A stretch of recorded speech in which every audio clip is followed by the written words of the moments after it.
to the channel.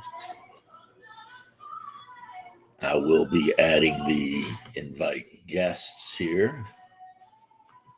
Superhero RPGs. Why they're not more popular, but I've got a lot of other stuff on my mind to talk about. One, I watched Nux, and Nux did a Nux Chan, Nux No More, whatever. He did a video on Shuon had basically doing a video on what Nux had already done a while back, and it was pretty enlightening what they were talking about. What's up, Shadow? It was kind of crazy because apparently the new Shuon head, who a long time ago got the comment Kami Mommy, because she basically just went way off the leftist deep end there for a while.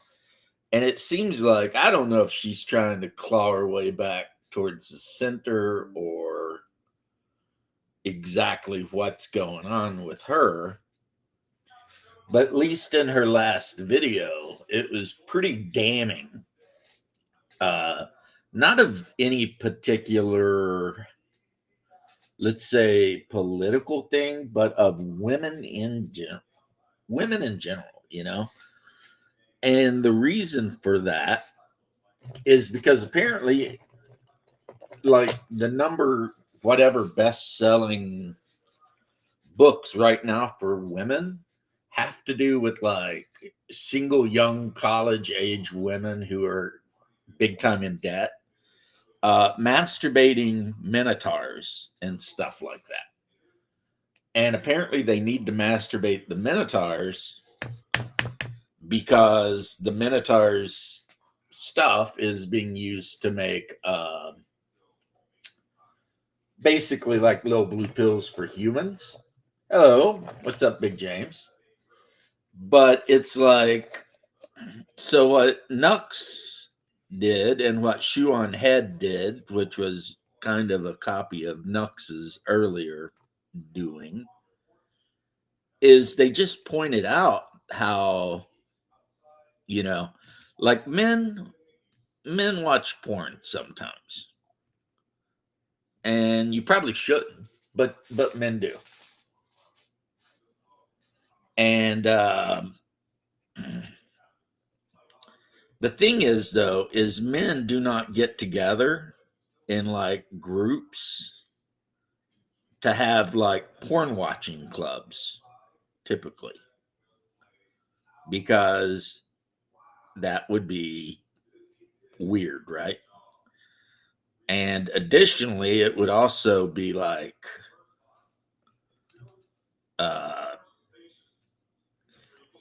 Shuon had pointed this up. Men at least have the common courtesy to feel guilty after they masturbate. So, you know what I mean? It's like the majority of men, they do whatever they do, and then they feel a little bit of shame at least. You know, they're like, oh man, you know, whatever, you know. But the modern woman in America, not only are they reading books about having sex with monsters, but they're getting together in book clubs to discuss how the book about having sex with, you know, Minotaur or a demon or whatever they're sleeping with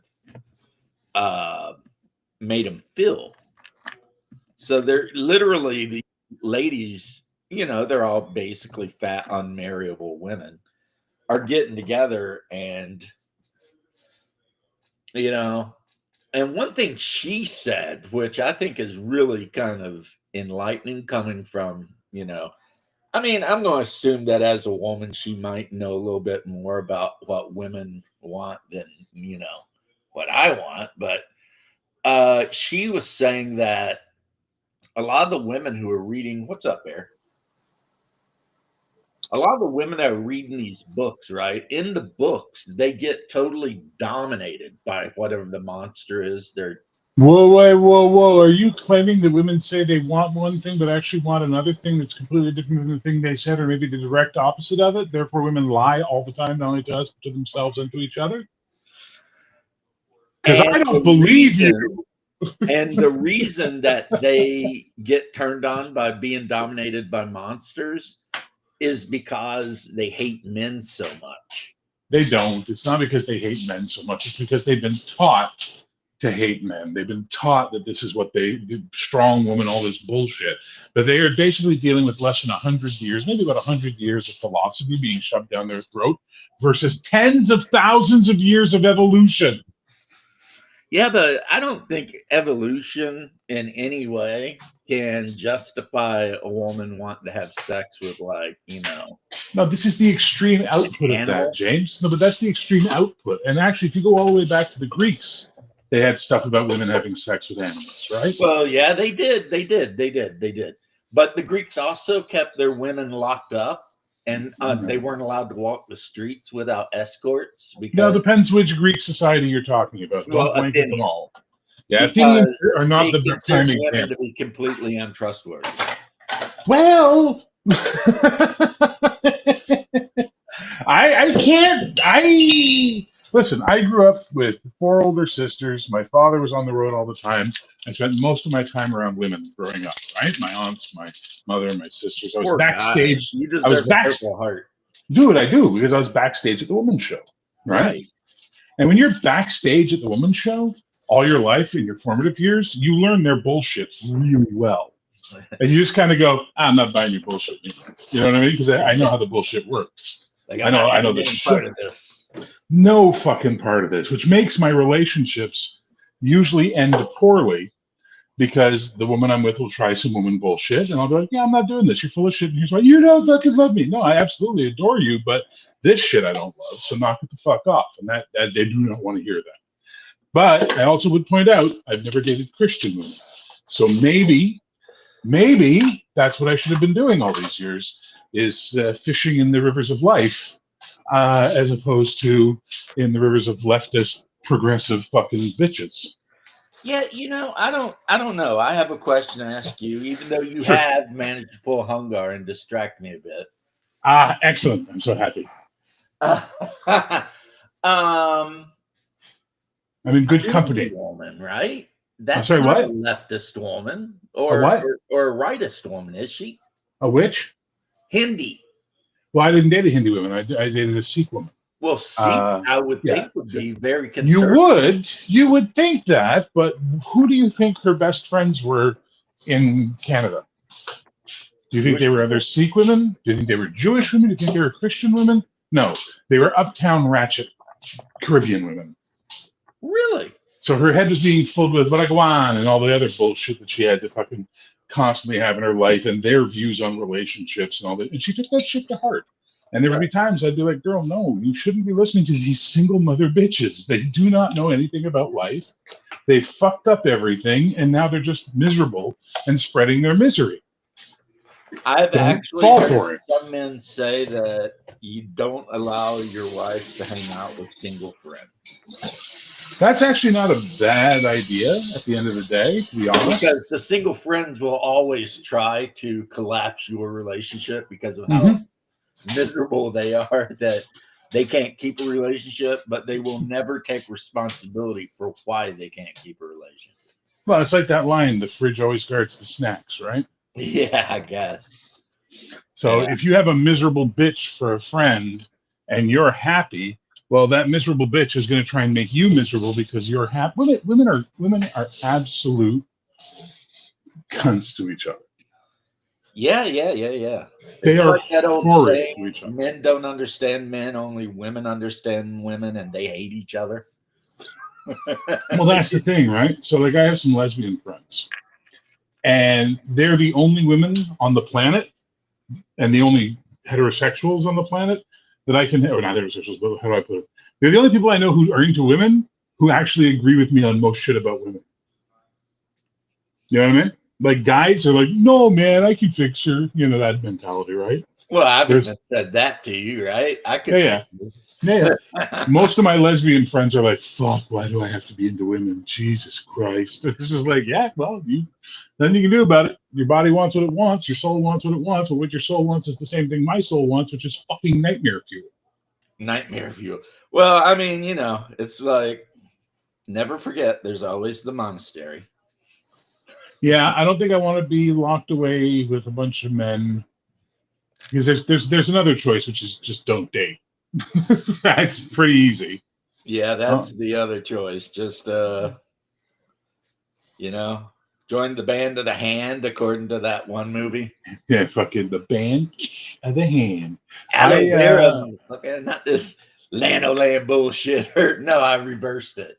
I have been completely uninvolved with women probably about 5 years now. The last, I did 3 narcissists in a row, which was just devastating. You know what I mean? It was like 3 in a row. Fuck. And that's when I realized. Make sure to be the narcissist in the relationship. Yeah, there you go. See, that's when I realized I was the problem. Because I was the common denominator, right? What I was interested in, what I was attracted to was the problem. So just now, if I find a chick attractive, nope, there's something wrong here. If I'm into her, she's fucked up somehow. So I need to just not play. It's like an alcoholic who can't take a drink. It's like a ex-smoker who can't go near cigarettes. You know what I mean? It's like a gambler who can't go near a game or a casino of chance. Any of that type of stuff. I have to be the same way about women because sadly, my taste strays towards the fucked up. Can't judge you because until I met the woman I've been with the longest of any woman ever, I had a type, and that type was basically whore. Oh yeah, my friends used to say when they were in college and shit like that, they said you, Bear, can walk into a room, single out the most fucked up woman who can most fuck up your life immediately, like it's a radar, and instantly start chatting her up. Yeah. And it's true. It's true. Yeah. Well, we do it to ourselves, but I don't know if you've ever even heard of Shoe on Head. Yeah, I know Shoe. Yeah, the commie mommy, whatever they call her. And she did this whole big thing on women. I saw it. Yeah. Yeah, women Did we all get that notice? I saw it too. Animals and shit. It's like, oh yeah, women are fucked. Yeah, she's awesome. I think Shoe's always been awesome. I've always appreciated her. No bullshit. The only thing I never understood was why she was with Armored Skeptic when they were together. I was like, why? What is it about this guy that makes him appealing to a smart woman like this? And then she got smartened up and dumped him. And it's like, good for you. Good. Well, there's a couple of options you guys didn't cover when it comes to dating. When it comes to dating, the body count rule of no more than 3, 2 is better. Once they got into that number, they can't pair bond. Okay. Well, yeah, that's fair to say, but at the same time, I literally have been with women who have had 1 or none. And I'm telling you, for me, it's not a question of numbers. It's just I'm attracted to fucked in the head. Yeah. Okay. Crazy fun. That's unfortunate. No, it's my father bullshit. But don't get me wrong. I used to date women like that too. Yeah. But then I learned that. See, anytime Shadow says anything about body count, I mean, I get confused because it could mean so many different things with him. No, it can't. It could mean like number of men a woman slept with, or could be the amount of bodies buried in the backyard by the trailer. Yeah, exactly. It's like. Do you think I would bury them anywhere near where I live? Come on. No, they would, because ultimately they want to get caught. Yeah. But hang on. Serial killers. At the end of the day, they want to be caught. They want to get caught. The only one they never did was the Green River Killer. When they finally caught him, he was kind of surprised. Shadow, given the stuff you said about your marriage, I'm not taking advice from you. What are you talking about? I'm the only guy she's ever been with. No, it doesn't matter. You've talked about how miserable you are and how you can't wait to go. No, we've just changed over the years, you know. When push comes to shove, I made the right choice. So you're just doing comedy. Yeah, of course. You're just doing the bitchy husband bullshit. Someone's got to. The other option, fuck Canada. No, Canada. Canada. just Canada. Where do you get fucked from? What's wrong with you? I'm just pointing at Canada. What are you talking about? The other option is, which I also learned a long time ago from my extensive travels, is stay away from Western women. I think Mexicans count as Western women. Technically, I can't. I've done both. Yeah, I've been with Western women. I've been with actually literally Eastern women. I've been with Eastern European women. I've been with technically South Asian, never Asian. Well, no, hang on, wait, no. The Kyrgyzstani girl counts as Asian, so yes, Asian. Kyrgyzstan, yeah, that's Central Asia. They're in Asia, so she counts as Asian. I've done South American. I've done North American. I can't. I can't anymore because it doesn't matter where they're from. If they're fucked up, I'm attracted to them. And that comes from coming. I can literally explain the entire psychology of why that happens to me. I know why. Hence why I'm able to break the pattern and step away. I have a buddy who seems to only be attracted to meth addicts. No. I mean, unless you're into paying for dental work, just no. Like he doesn't do anything, but every girl he's dated in like the last. I unfortunately I dated a couple. Is she on meth? Because she seems like she might be on meth. Any kind of drug use at all is any kind of drug use at all is Massachusetts non-starter. So, Bear, what do you think of MGTOW? I think that's also a silly nonsense thing. I put it in the exact same categories. All these like don't spill your seed and save your tantra and your vril and all this other shit that's going on. It's just a response to a fucked up situation, and the fucked up situation is this. Tens of thousands of years of human evolution being undone by 100 years of bullshit communist propaganda and Marxism, which is born out of theosophy, which gives us feminism, which gives us all the horseshit that goes from that, which basically the theosophic people were doing one thing, and then the Marxists went, this is neat, some woo-woo to add into our bullshit, and then it just mutated into what we do now. It's pure evil. It's destroying the family. There's a reason why.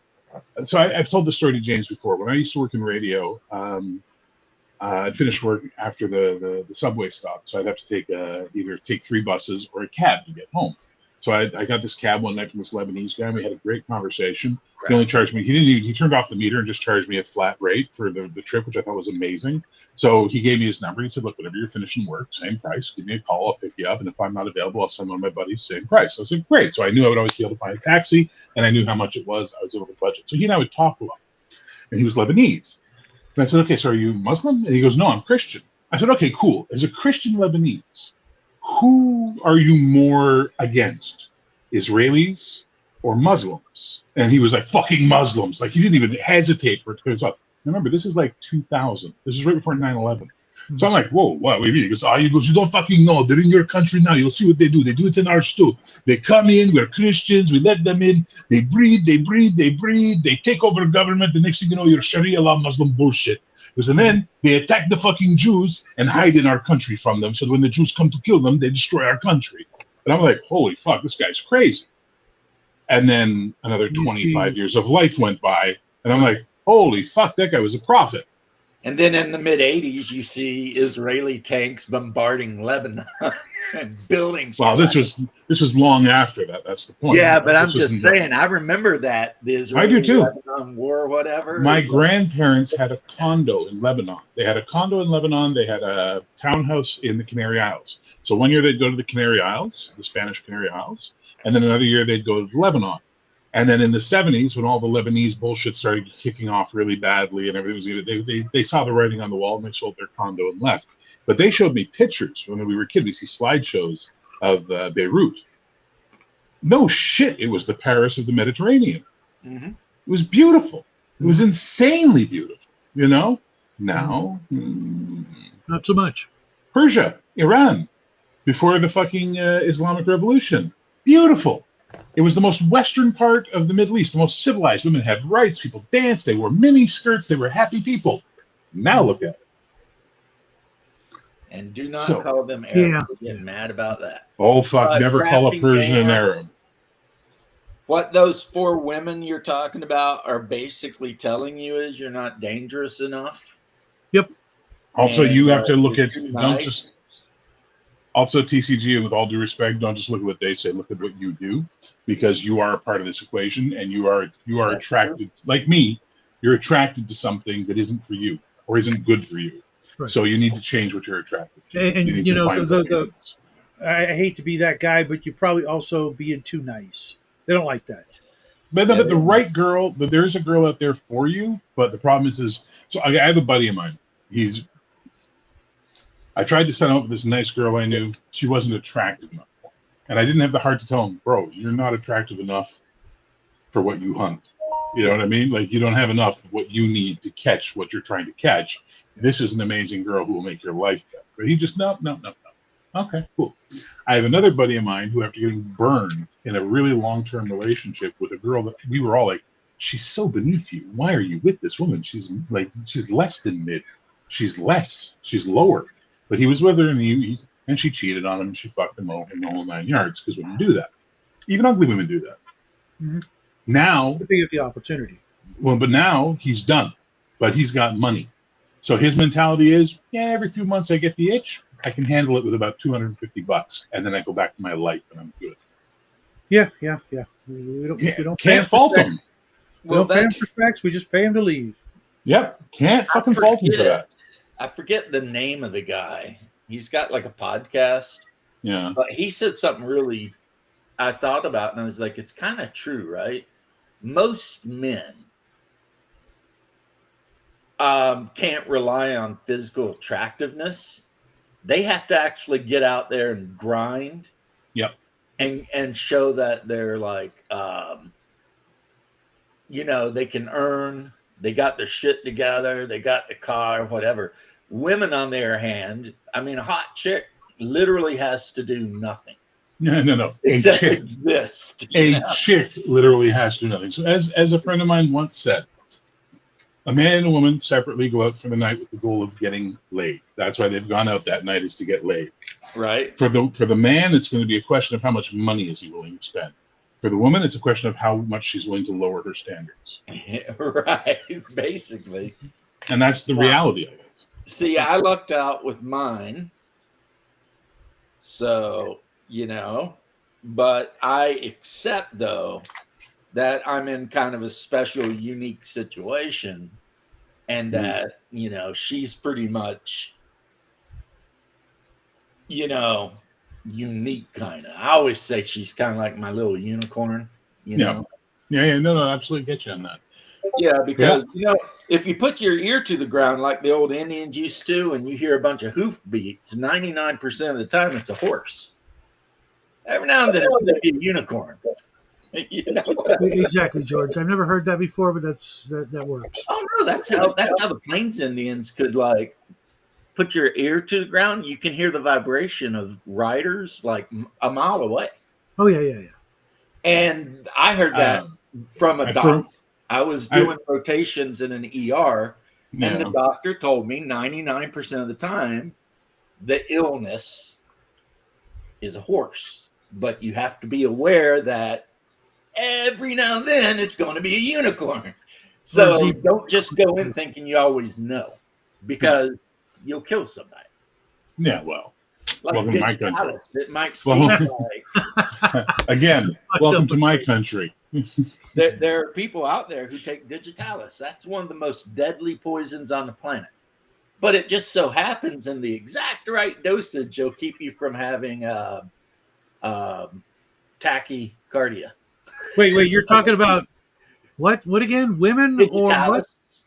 Or what? Oh, okay. I thought you were talking about. Yeah, I just heard toxic and thought women too. Yeah. Digitalis is an extract from nightshade. Deadly nightshade. It just will trying to be kill funny, you. man. Just 100%. It will kill you, but in the right dosage. It's kind of like blood thinners. Warfarin, that's rat poison, right?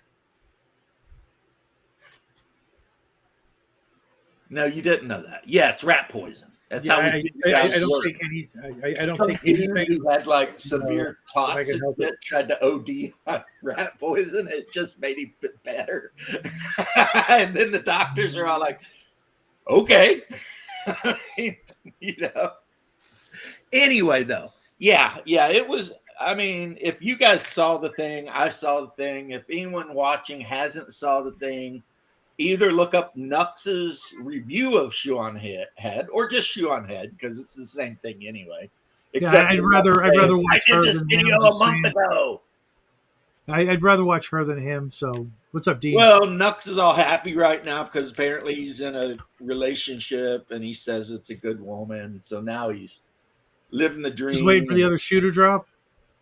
No. And he's gotten really religious lately, which A lot of people lately. Have you noticed that? Jewish. I know he's a Jewish guy. He's Canadian and American. He's got a dual citizenship. And lately he's been, I mean, even a little preachy for me. Like I've been watching him and been like, yeah, no. Yeah, no, we're not fine. Come on, classic guys. Okay, all right. Here's the difference. Preacher from the Black. Hang on. Hold up yours. Hold up yours, Shadow. Yours puts money into the coffers of Universal Studios. Mine puts money into the coffers of me. Okay, this is my creation, my IP. Send me a link. I'll buy some shirts. Yeah, I doubt that highly because it's in the show notes of every goddamn video I put up. Is my Spreadshirt store. Okay, I'll you go buy some shirts, bro. You check it out. You'll love them. There's some good ones too. Yeah, well, I figured the bare minimum. Did you? Okay, hang on. Did you watch? You watched the game the other night with Powerhouse, right? You were all laughing about Powerhouse. Well, would you like to know that you too can buy yourself a Powerhouse T-shirt? You too can pretend, James. I'm sharing a link. You too can go ahead and tell all your friends that you work out at the Powerhouse Fitness Centers. Oh yeah, people look at me and they're gonna know better. Doesn't matter. It's funny. It's funny is the point. But here. I figured a while ago, actually, I've been meaning to ask you, if I'm going to be in one of your games, the bare minimum I can do is show up properly attired. There you go. I put the link in the private chat for the Spreadshirt store. James, if you want to share that with your audience, go right ahead. And if you don't, I completely understand. But there's lots of shirts. I got to put more up. I've been really lazy about it ever since I got into like 17 other things I have to fucking do. So I'm like, whatever, I'll get to it when I get to it. But there's about 15, 20 designs. Just saying, if you well, the Bears back. If you have any favorites, let me know. Are you done? No, you're not done. Okay. I mean, I would definitely want one with the logo. Well, you can get the Zenith logo is there. You can get the Znuts logo. You can get Valorous. If you want just that basic shit, which is great shit. In fact, I just noticed the Bears back. I have to order the teddy bear when I have some money. You can get Powerhouse. You can get my bear says you do you. My bear says peace, love, and geek. You can also get Grenadier, the Canadian superhero. You can get Mighty Turtle, which is a shirt I often wear. I mean, there's a bunch of shirts up there. We'll take a look. I got to put more up, but I haven't done it. Dean Powell's group is about to encounter a black dragon covered in fungal cultists. Converted by fungi cultists. So, what the hell's her name? Igwilly. What? Igwil? Yeah. I don't think how that's. It's not. I don't think that's how that's pronounced. I'm sure it's probably not, but it's how I did. Because Gygax, he likes to throw a bunch of consonants. I'm actually thinking of the wrong person. I'm thinking of Zuckmoy. Zuckmoy, yeah. The demon queen of fungi. Tasha. Zuckmoy is the fungal goddess in. Yeah, I was confused. Igwelv is Tasha. She's the witch that lived in the Barrier Peaks or whatever. Yeah. Yeah, it's good. Yeah. So I got a game tonight. We'll see how that goes. Yeah. Tonight's the ninja fighting game. Oh, nice. I like the ninja game. I've got a game as well. What's your game? And probably Savage Swords, Red Room. Oh yeah, that's right. Who's playing in that?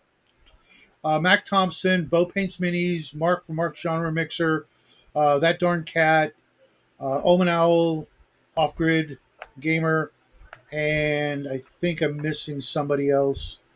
A guy named Bobby, if he can show up, but he's had issues lately. So probably 7 players? yeah. You're bold. My original AD&D group, the Sunday game, started out with 9. Doesn't mean it's a good idea. No. We're down. Now we're down to 3.5. So just saying. Yeah, we started with 15 players. It wasn't a good idea, but especially on Discord. But now we're down to 3, man. Yeah, if you're playing online, having that many players is a real chaos in the nuts. It's bad enough in a face-to-face game to have that many players. Actually, face-to-face, it's a lot easier, I think. Oh, no, it is easier, but it doesn't mean it's easy. No. It's a lot easier because depending on your force of will, the aura of imminent danger will tend to keep the players in line. So, I'll figure something out one of these days, Dean. I do have early, like this time frame and stuff that I could do something. I just haven't yet. Mostly because I wake up, get the kid off to school, and then I go back to sleep. Not gonna lie. Well, that is lazy, and I say that as somebody who does basically the same thing. Well, I have really dumb sleeping habits. I usually stay up to like midnight, and then I'm up at like 6:30. So I got nothing to do from 8:30 to noon. So I either do yard work or I'll take a nap. You know what you need to do is get you a big old pack of graph paper and just start graphing. Dude, I spent all morning looking for my pad of graph paper, not the big one I showed off, but just my regular freaking graph paper for tonight, and I can't find it anywhere. So I got to wing it tonight when it comes to the dungeon that they're actually kind of going to go in. It's not really a dungeon; it's an ancient underground city. And I'm just going to have to wing that until next week because I can get some graph paper tomorrow. Ooh, like B4. One of my favorite. When I'm doing Discord, I like to just draw on index cards, a little bit at a time, and then I can tape them together. You can only see this. You can only see that. And it works out pretty good. But we're talking, a big, giant, underground, ancient city, full of lizard snake men. So I'm just gonna have to, like I said, wing it. Snake men. It's full of snake men. I love lizard men and snake men. I'd rather use them than orcs, goblins, kobolds, ogres, giants, all that combined. So just burn out on the whole humanoid orcs and goblins thing. It just bores the shit out of me. Giants are worse because I think it's it's ridiculous to think that a bunch of dwarves are going to take out an army of giants or anything like that. I know they have a little bit of an advantage, but it's just All right, so let me ask you a question. Hang on. How big is a cow? I don't know. What was the average weight of a cow? What, 600-800 pounds?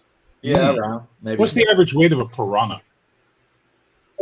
Less than a pound? You're lucky. Maybe half a pound? Yeah. But man, 400 of them can fuck up a fucking cow pretty quickly, right? Well, it's the same mentality for dwarves versus giants. Right, but the piranha are predatory carnivores, whereas... Have you met dwarves? Dwarves are predatory alcoholic carnivores. Exactly. They're fueled by alcohol. Right. Whereas the cow, rage and little man syndrome. The cow will is not a predator. It's not an aggressive creature by nature. Are you on fucking crack? Man, how to tell me you're a city boy without telling me you're a city boy? Go fuck around with a cow. Go fuck around with a cow. See how quickly that works out for you. But they don't hunt other animals, is what I mean. They eat birds. They do eat birds. I've never heard that in my life. There is no such thing as a fucking herbivore on this planet. Deer are even worse for it. Yeah, like deer will worse. Go out of their way to hunt down like baby chickens and really corpses of animals. I've never heard that before. Well, they got to get that calcium somewhere. Yep. Squirrels will dig up corpses. There was a study. They were trying to do a study. This is back in the 60s or 70s. They're doing a study on decomposition. They were burying pigs, and every time they dig up the pigs, the fucking legs would be gone. And they're like, "Are the legs getting disintegrating faster?" And so they set up fucking cameras. Squirrels were coming and digging up and chewing off the legs of the pigs and absconding with them. Mm-hmm. Yeah. But Dean, the other part about the whole giant versus dwarf thing is, across the board, giants tend to be like, moronic, mentally challenged. If you throw those same dwarves against like storm giants or something that's actually genius level intelligence, not going to happen.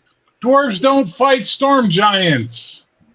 Well, they fight fucking hill giants and stone giants, man. Come on. And if those hill giants and stone giants were as intelligent as the dwarves, you'd have a whole new ball game. Do you understand what Shadow, numbers mean? Oh, sorry, go ahead. No, go ahead, Dean Pal. Go ahead. So, Shadow, here's what you're not getting, other than, like, I half joked about the Adventure Conquer King server, like, they know all about dwarves, so... I'm sure you're wrong somehow, and they would know, but that aside, while dwarf may fall short, giants make huge mistakes. Wow. if I could find a way to respect you less, Dean Pal, you just made it happen for me. Puns.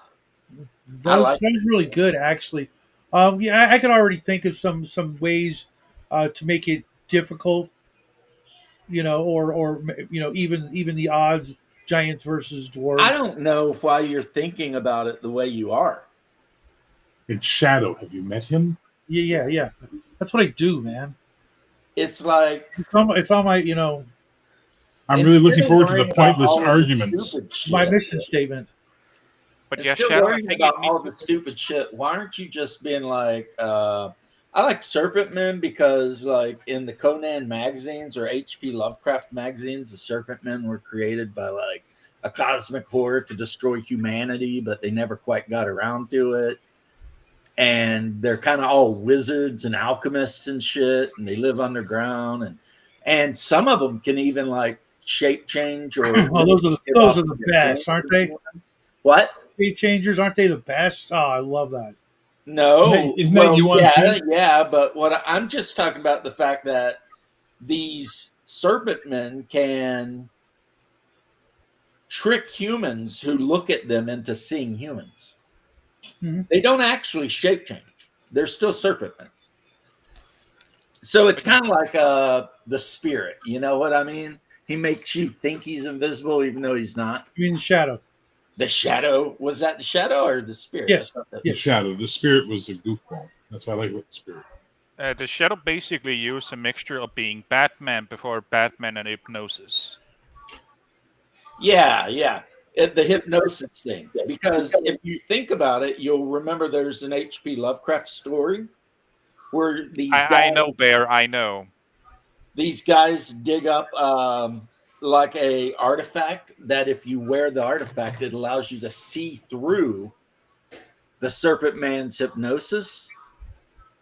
And like this guy's walking around the city and everywhere he looks, he's seeing all these serpent people. So he has to pretend. It's kind of like They Live. He has to pretend like he don't see them.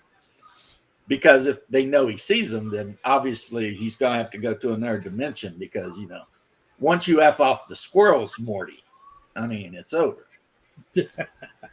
But yeah, so Shadow, concerning dwarves again, and don't worry, no pun this time. One thing you need to remember about dwarves is their physiology. Like humans, we are like endurance creature in that, like we can like walk terribly long and not get tired, or at least not before anyone else. Dwarves, they are endurance creature in that they can survive the first cave-in or hard hit with a club. And then they also have the mythos of rather 100 balls in the face of our enemies than losing one of our brothers. So yes, they do definitely have tools to like face giants. Whether it's physical in that they're very tough, right? Or but that seems like to me it seems like plot armor in favor of the dwarves and lessening the giants just cause. Well, I mean, if you've got 50 dwarves who know how to fight giants versus 10 hill giants, it's going to go the way it's going to go. Right, but why? Why does it have to be that way? Because the dwarves know what they're doing, and hill giants are a bunch of idiots. Well, why can't the hill giants be just as smart or smarter? Because they're fucking Appalachian hillbillies. Because they're hill giants, yes. Well, Yeah. can I just throw mean, in some, thank you, Bear. Appreciate it. I brother, think I'd rather just throw in some giants that are actually scary and not yeah, they're called fire giants. And stone giants. Although stone giants don't tend to like be aggressive unless like they're on a warlord streak. Unless you're in their shit, yeah. Yeah. Hey, quick question. Hang on. Let me ask you the John Landis question. What? How do you kill a vampire? Stake through the heart. Okay, what else? direct sunlight, running water. Yeah. Or because they're not fucking real, any way you want them to die in the story you're creating. Same shit for dwarves and giants, guys. Fair enough. It's like I love how D&D's bullshit has become the mythology for these things. Well, I think my point is that Shadow is just way overthinking things over here. Well, but that's Shadow, James. Come on. That is pretty much what Shadows do, and that's why we love them. I've had a lot of time to think this. He doesn't have a day job. He just has all day to mull over his D&D campaigns. Come on.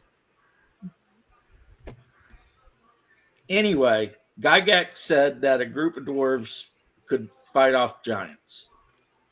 Well, no. Allow me to check my book of High Gygaxian lore to see if there's any appropriate psalms to go with that statement. I don't care what fucking Gygax said. I never cared what Gygax said. Right? The big icon of Saint Gygax of the priors of Gygax have spoken. Mm-hmm. Yay, the Arcana is good. Well, it is good. The greatest book ever written. You think so? The best. If you're playing D&D, if you're playing first edition D&D and you're not using the Anarch Arcana or adapting it for second edition, you're just a fucking baby, and you're not playing the game right. I love the book, but I don't know that it's my favorite or best. It's a good book, and we've already established that I really love the Cavalier. And the Cavalier is the greatest character class ever created. And I also always use Wilderness and Dungeoneer Survival Guide. Amen. All praise be to Gygax. This is getting weird. But anyway, yeah, you're just overthinking it, Shadow. Just let dwarves. No, I'm just tired of dwarves. I'll be honest. I'm tired of the dwarves are the best nonsense. What are you talking about? Best? What are you talking about? Elves are the best. Everybody knows that. Yeah. In fact, the elves are so good they convinced the entire species, the hobbits, to write propaganda for them. No, I that's my point. Is elves are clearly better, but throughout the community and the circles we run in, dwarves are the favorite, and I'm like, I see no appeal whatsoever at all. Lord of the Rings is just elf supremacist dogma. And Shadow, there's a reason for that. So apparently people like elves when they're young. They really like elves when they're young. Then they progressively get more grumpy and they just want to be left alone. So they spiritually align with the dwarf. I think unless you grew up in the country and then you spiritually align with halflings and hobbits. I just want to be left the fuck alone, have a pint and a nice meal, and maybe dance a little bit. And otherwise, leave me the fuck alone with your big world bullshit. It's amazing how many people we know model themselves after dwarves because they're short, hairy, and they overdrink. I'm none of those things. So okay. Of all the non-humans, dwarves seem like they're having the most fun. More than hobbits? You haven't read Lord of the Rings, dude. Yeah, I mean, hobbits are a bunch of lazy bums hanging out, doing whatever, right? Until you played some pornographic Scrabble, you don't know what living is. Also, hobbits aren't... until you've jerked off a minotaur. Also, for money. Lazy. For money. Have you seen how much food they eat and how few slaves they have? They're not lazy. My favorite line from the book actually was, when the super pro feminist wanted to pay her part of the bill, but the Minotaur wouldn't let her. And she had to think in her head how she's supposed to be a better feminist than that. But the reality was, if he wanted her to fall mouth open on her dick right at that moment, she would. Yes. This is, I haven't read the book, but clearly it is a cultural zeitgeist. Page Turner. Dude, they're for sale in every Walden Books. They have a whole freaking thing. Which yeah, I think if anything said about having all the sisters, women are disgusting. All I can say is, if anything, late-term capitalism and third-wave feminism have taught us is that our ancestors had way better ideas than us. I agree. Yeah. And far more willpower. Well, no, because there was men around to go, stop that shit. What's wrong with you? So only the really talented women got, like Mary Shelley and stuff like that, got to have their crazy ideas out in the world because they were very good. Whereas now, the average dumb blue-haired nose-ring crazy person can publish a book and, I'll go, sister. And it's like, no, she's talking about literally milking minotaurs. What's wrong with you? Fuck. Yeah, at the end of her thing, I'm pretty made sure that up. Shuan had said that she thinks the 19th should be repealed. Right? That was awesome. She's just like, if this is how they're going to be, they do not need a vote. Yeah. So James didn't make that up on the fly? No, I didn't make that up on the fly. That's all the new wave with like progressive women fantasy. Dude, you don't know about this, Dean Powell? Oh, I kind of know. I just thought like he made the thing up without. No, those are the exact literal words from the book. Okay. This Like, woman I do know about being a super feminist, but how she was going to take a shot in the mouth from a cow person. No, because based on the description, it's a man's body with a cow's head.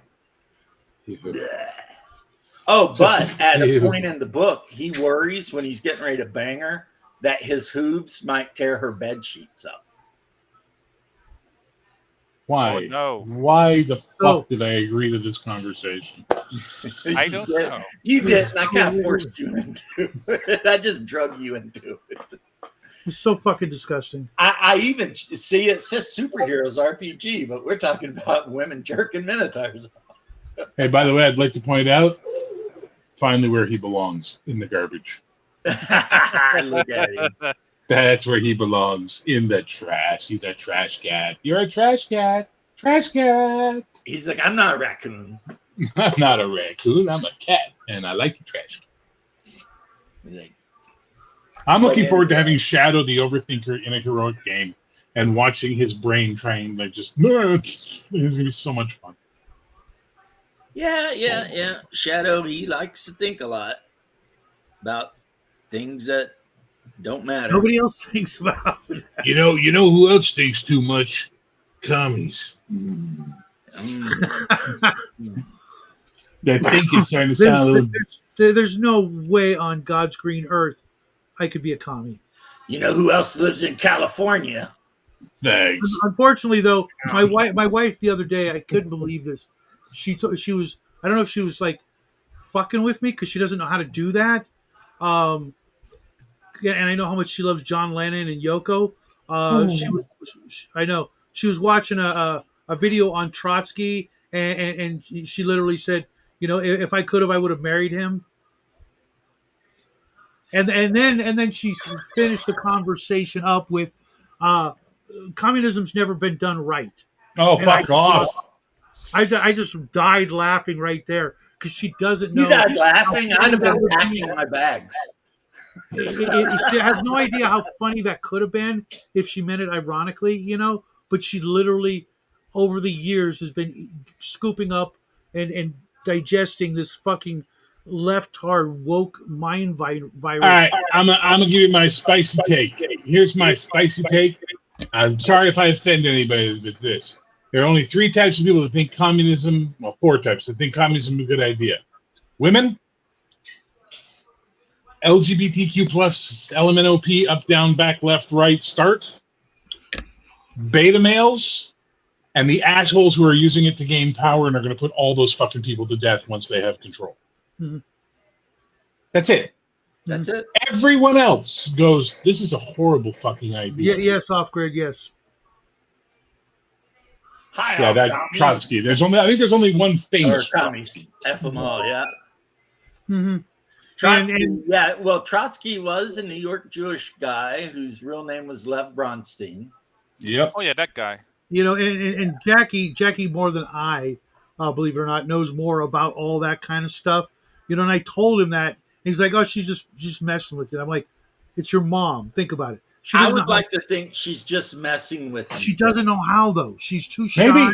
Maybe she's just been fucking gaslighting you all these years, No, setting up the longest play possible, which is, no, I'm in America, I can't beat them to death with a frying pan. I would pay good money for that to be the case, but no. Over the years, I've watched her slowly progress into the. I think that she slowly started saying shit in front of you because she's effing with you. She doesn't know yeah. how to do. You She's watching your Shadow? reactions. She doesn't know Yeah, how to do that. she listens to you rant all day. No, she doesn't. I see her 10 minutes a day. What a Well, great that 10 marriage. minutes, I'm sure you're ranting and she's coming up with ways to F with you. No. Shadow, remember, jokes can fall flat, so can messing with people. She doesn't So, know how to do she- it though. I'm well, telling that's you the guys. point. Like she could have done it, and it sounded flat. No, I wish she has no sense of humor and she's super Shadow, you super need shy. to have like more confidence in your wife's ability to F with you. I wish, dude. Again, I'd pay good money if she was trolling me that well. I wish. Every woman is born with the innate ability to F with their husband. Trotsky was She from has the a- Ukraine, by the way, not from New York. No, she has but other he ways spent of time in New fucking with York. me. Yeah, but he spent more time in Odessa and Siberia than he did in New York. Come on. Yeah, he spent What's time up, in New Coco? York recruiting I saw your fighters for the message, Red Coco, Army, though, but I haven't gotten and it. also getting a bunch of gold from Jacob, the banker Jacob something, Morgan Chase or whatever. But the problem with Trotsky is he was, well, I mean, other than being a scumbag, he was a academic, and Mhm. Stalin was not an academic. Stalin was a strong man. So when it came down to He was in New York for 2 fucking months, and you people keep going, that Jew from New York. Oh my God, Americans. us people don't keep 2 doing months! it. He was in New York recruiting Jewish communists to go to Russia to fight for him and smuggling $3 billion of American net worth back to Russia to finance the Red Revolution from American bankers. He arrived in New York on January 13th, 1917, Mhm. and then left New York March 27th, 1917. He was in America for 2 whole fucking months. I'm not understanding how that means he wasn't recruiting fighters and didn't take back No. a ton of gold. I'm challenging OGG. Trotsky, quote, Trotsky, the New York Jew communist organizer. So the New York Jew part is the problem. It should have been Trotsky, the Jewish communist organizer in New York. That would be different. But by saying New York Jewish, you're implying he's from New York. Also, your information is wrong in one regard. Ukraine didn't What? exist. Oh, for fuck's sake. Sorry, it didn't. During that period, it did not exist. Okay, he was born in the city of... Hang on. What city was he born in? Odessa, I thought you said. No, he lived in What's up, Odessa. Off-Grid? He- You ready he for lived tonight, in- Off-Grid? Born in Yanukova in the Russian Empire. Yanovka, You're not which is now a part of Ukraine, and is called Beroslavka. Yeah. Aha. So there you go. He is absolutely international. And by the way, Russian Federation. But anyway. OGG, the only reason I call it out, I'm not trying to be a dick to you, is because I get so fucking tired of the term New York Jew, because I hear that way too much from the anti-Semites, and it really is just like, could you please, like, dick on... No. What's his OJ name? What was his fucking name? The black leader in the 80s. The one who ran for president. Malcolm X? In the 80s. Jesse Jackson referred to it as Jew York. You know, like, I mean... No, come on. that was Al Sharpton. Was it Al? I thought it was... No, Al Sharpton was the... No, it was I Jesse think Al James. Sharpton did the anti-Semitic. No, that's right. No, Jesse referred to it as Jaime Town. I apologize. And I then, apologize. and then remember, because Eddie Murphy did the. Can you imagine all the yarmulkes and leather hats all together? I need your vote, Town. Yeah. Eddie Murphy. Well, that was one of Jon I'm Stewart's. not anti-term.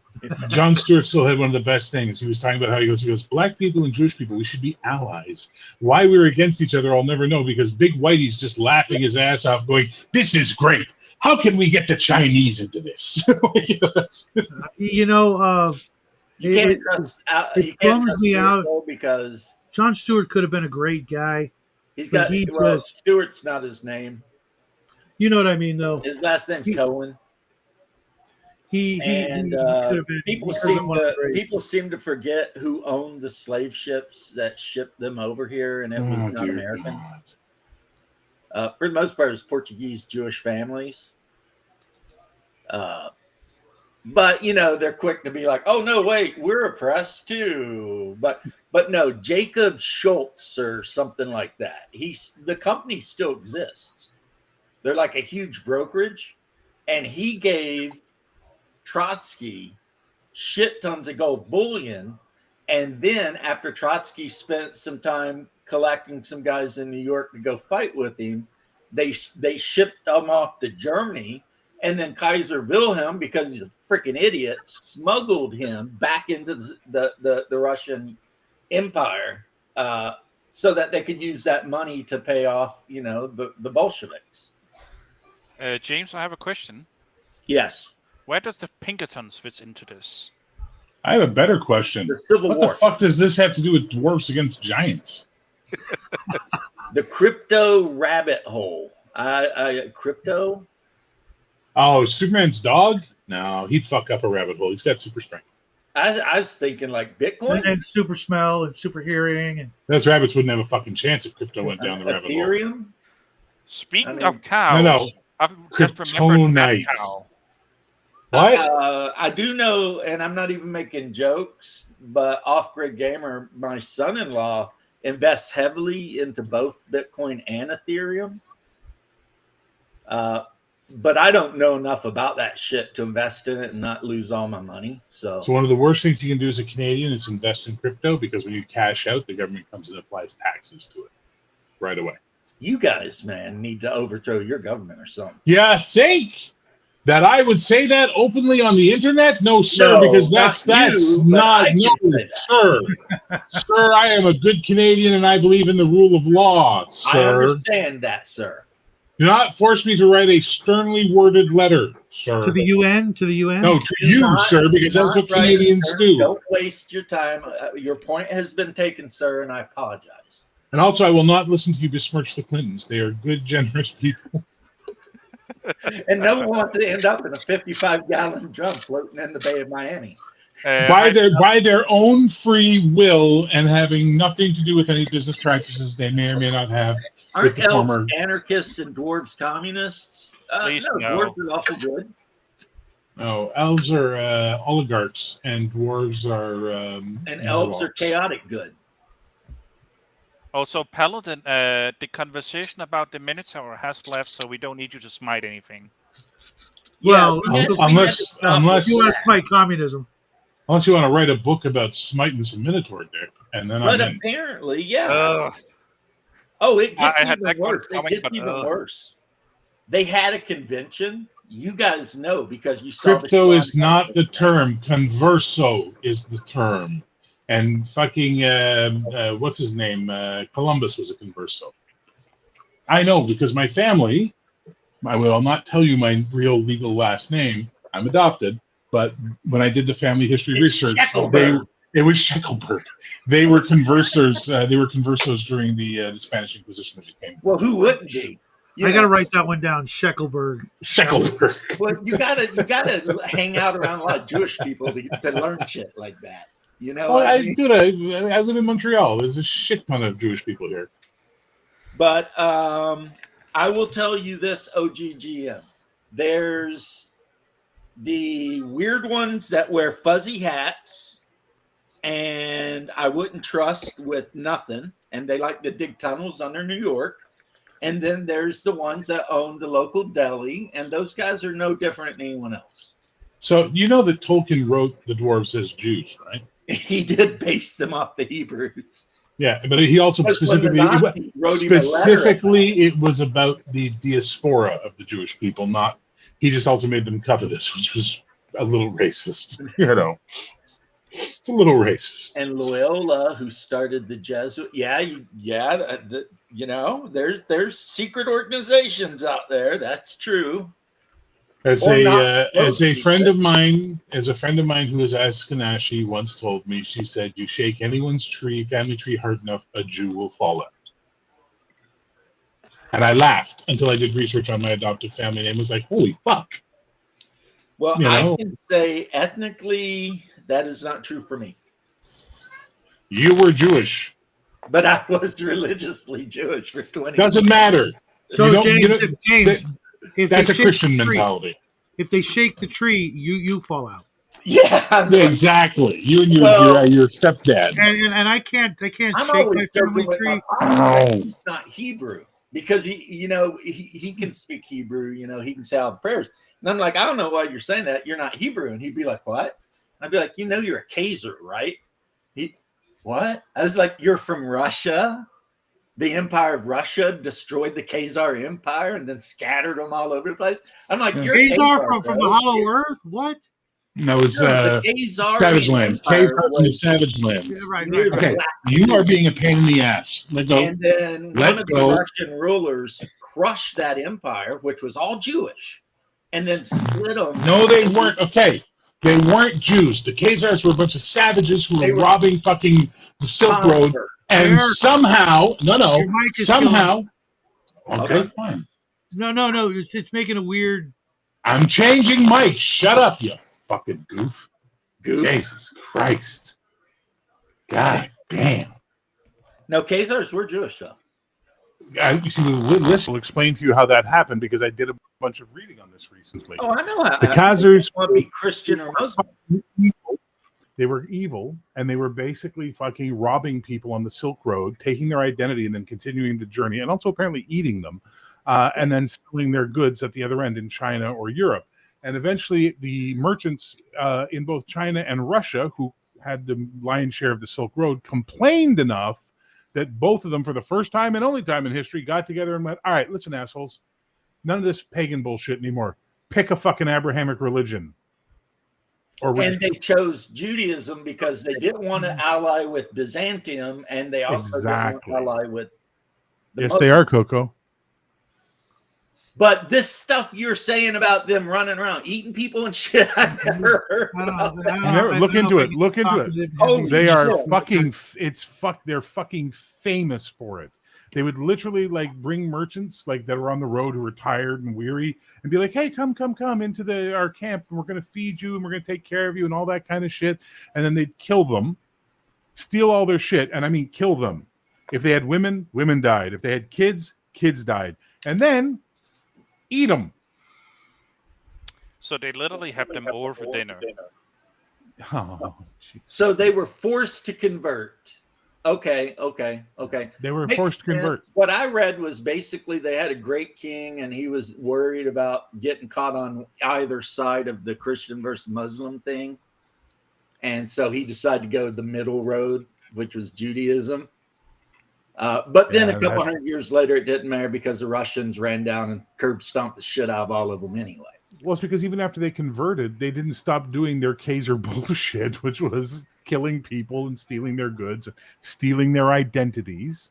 And then it gets real fucking weird because then you start getting to the conspiracy theory stuff where the Khazar stuff started influencing Western civilization and a certain school of thought that can be traced all the way down to that certain presidential family that I think are wonderful people, and explains why a lot of them have a deep-seated hatred of Russia that they will never let go of because they're holding centuries-old hatred for Russia for what they did to the Khazars.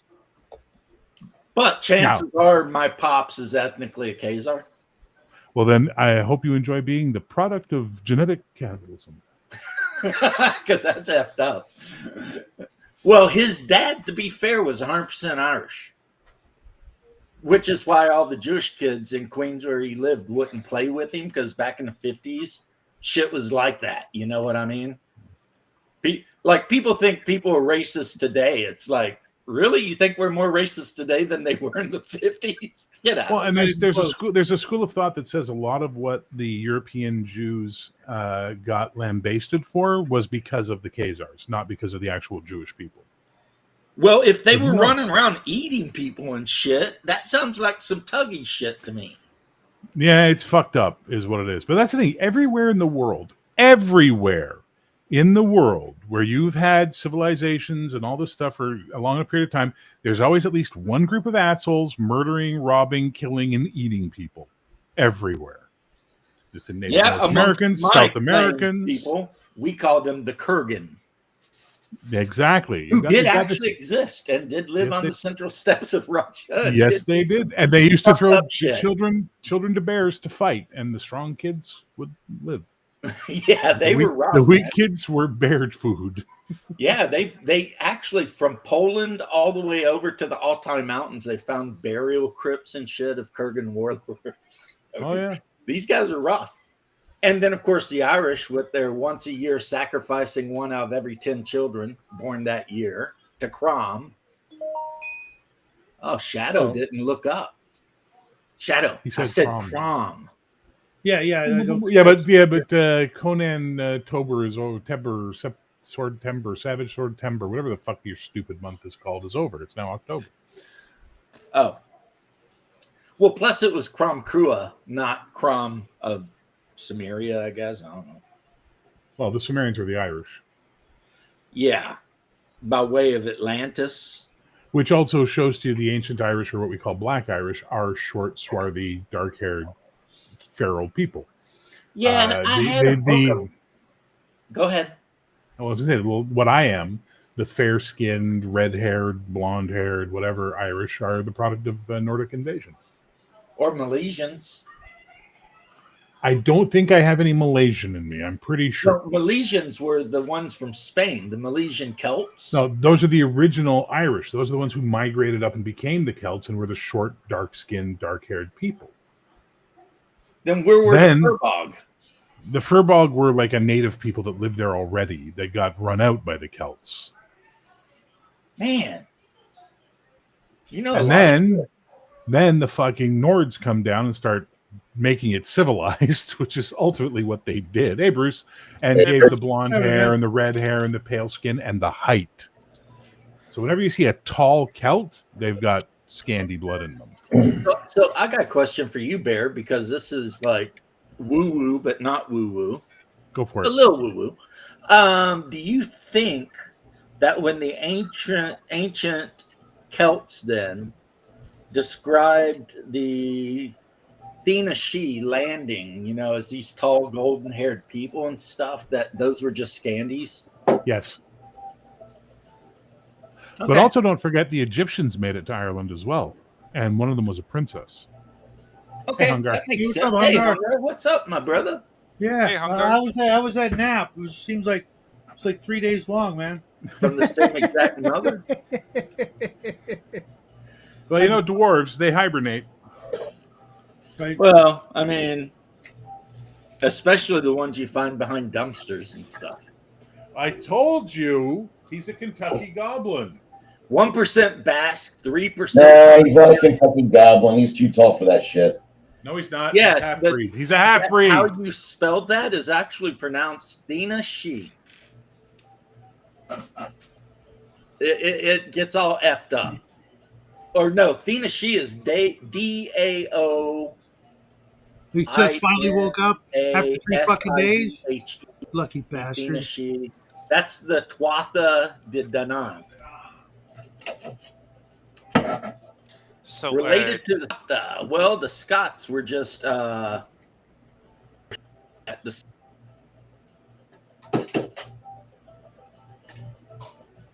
decided to invade that part of the world. What's up with James? What's up with your mic, Bruce? Okay, we're back. Can you guys hear me now? Yeah, it sounds like you're at yes. the bottom of a deep, dark well. Shouldn't. It sounds like you're using a boom mic. Hold on. It sounds like your mic's a Minotaur cock and you're gainfully employed. My All right, how about that? That sounds more normal, yes, as opposed to what Bear just said. All right. Well, the computer thought that the fucking boom microphone or the boom camera would be a better choice for the microphone than the dedicated fucking microphone. Oh yeah, Yeah, that's Windows much does better. that a lot. The worst part is like if you put in like a PlayStation controller and it's like, oh, clearly you want to use the microphone and speaker on your controller, not whatever headset you're wearing. I did read a book about that. I don't know if Bear may have read it too, or any of you guys, but basically humans, since we started, like trumping around, a certain group of humans have always like wanted to go west. And Ireland is as far west as you could go, really. So Ireland ended up getting invaded by like 5 or 6 distinct, ethnic groups over thousands of years because, everybody's like, let's go west. Oh, shit, here we are, Arrived via the Mediterranean. Well, I mean, Spain at one time was Celtic Iberia, which is what always aggravated me when I watched Gladiator, is they kept calling him the Spaniard. The Romans never used that word. You know what I mean? And he was a Celt. Yeah, that movie. I have problems with that movie. Oh, I love the movie. It's just they effed up a couple things. That Sorry, movie is which historical shit. Anyway, I want to answer something James said. Gladiator. And I want to answer something James said. Yes, they were constantly being invaded by people heading west. You are correct, sir. But here's the magic of the Emerald Isle that nobody seems to want to accept or understand. Every group of invaders eventually commingled with the locals and added to their genetic distinctiveness. And when the next batch of invaders showed up, those previous invaders were calling themselves Irish and fighting alongside the Celts against the new invaders. So like China, basically. Yes, that is the magic of Ireland. And China. Everyone becomes Irish. So if we just leave it alone, all those Muslims and Pakistanis that are fucking around in Ireland right now, when the Chinese finally get there to start trying to immigrate, they're going to be calling themselves Irish. And, my name's, don't see that Darius McDougal, and all that fun shit. So I don't see it happening that way, but go ahead. Oh, for fuck's sake, it's a joke, Bruce. Jesus but Christ, it's a you are joke, too but serious. it's a joke that could happen. You're too serious, man. Because, if a bunch of Irish guys decide they're going to marry a bunch of North Africans, I mean, a couple of generations on, and you got maybe some darker-haired, like you said, McDougals and O'Briens. Yeah, but, I mean, they're still going to be Irish, You ever notice anyone who's part Irish, they like just part Irish, look Irish? Well, because Irish will literally have sex with anything. And that Celtic blood is strong. And then it mixed with the other strong blood, which is the Nordic blood. So now you got this really strong blood. There is a reason why it is the last syllable on the name is ish, because they're kind of like Irish. They're kind of Irish, yeah. Yeah. A little Irish. I'm 4% Irish. My whole life I thought I was like this super Irish guy because of my name is very, very Irish. And then I did a DNA test and it's like, congratulations, you're German. I was like, well then. Black Irish were, from what I hear of the legend, they were Spaniards. Well, they were the Iberian Celts, right? What I heard is when the Spanish fleet got sank, some of the Spanish survived and made it to Ireland, which highly unfucking likely. Which at the time hated England really bad, and they just integrated in. That's highly unlikely, given the distance between Ireland and England and the storm that destroyed the Spanish Armada. Highly unlikely more than like a couple of guys made it over there. It is highly unlikely that Captain Bligh would be able to sell a long ship from frickin' Tahiti to England, but he did it. Yeah, exactly. One guy with maybe a couple of other guys. Not like, hey, fuck, what?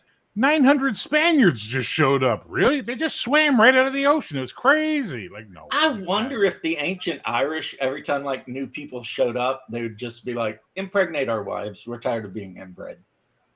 What? I can't picture anybody saying that. Yeah, well, maybe you should go to Alaska.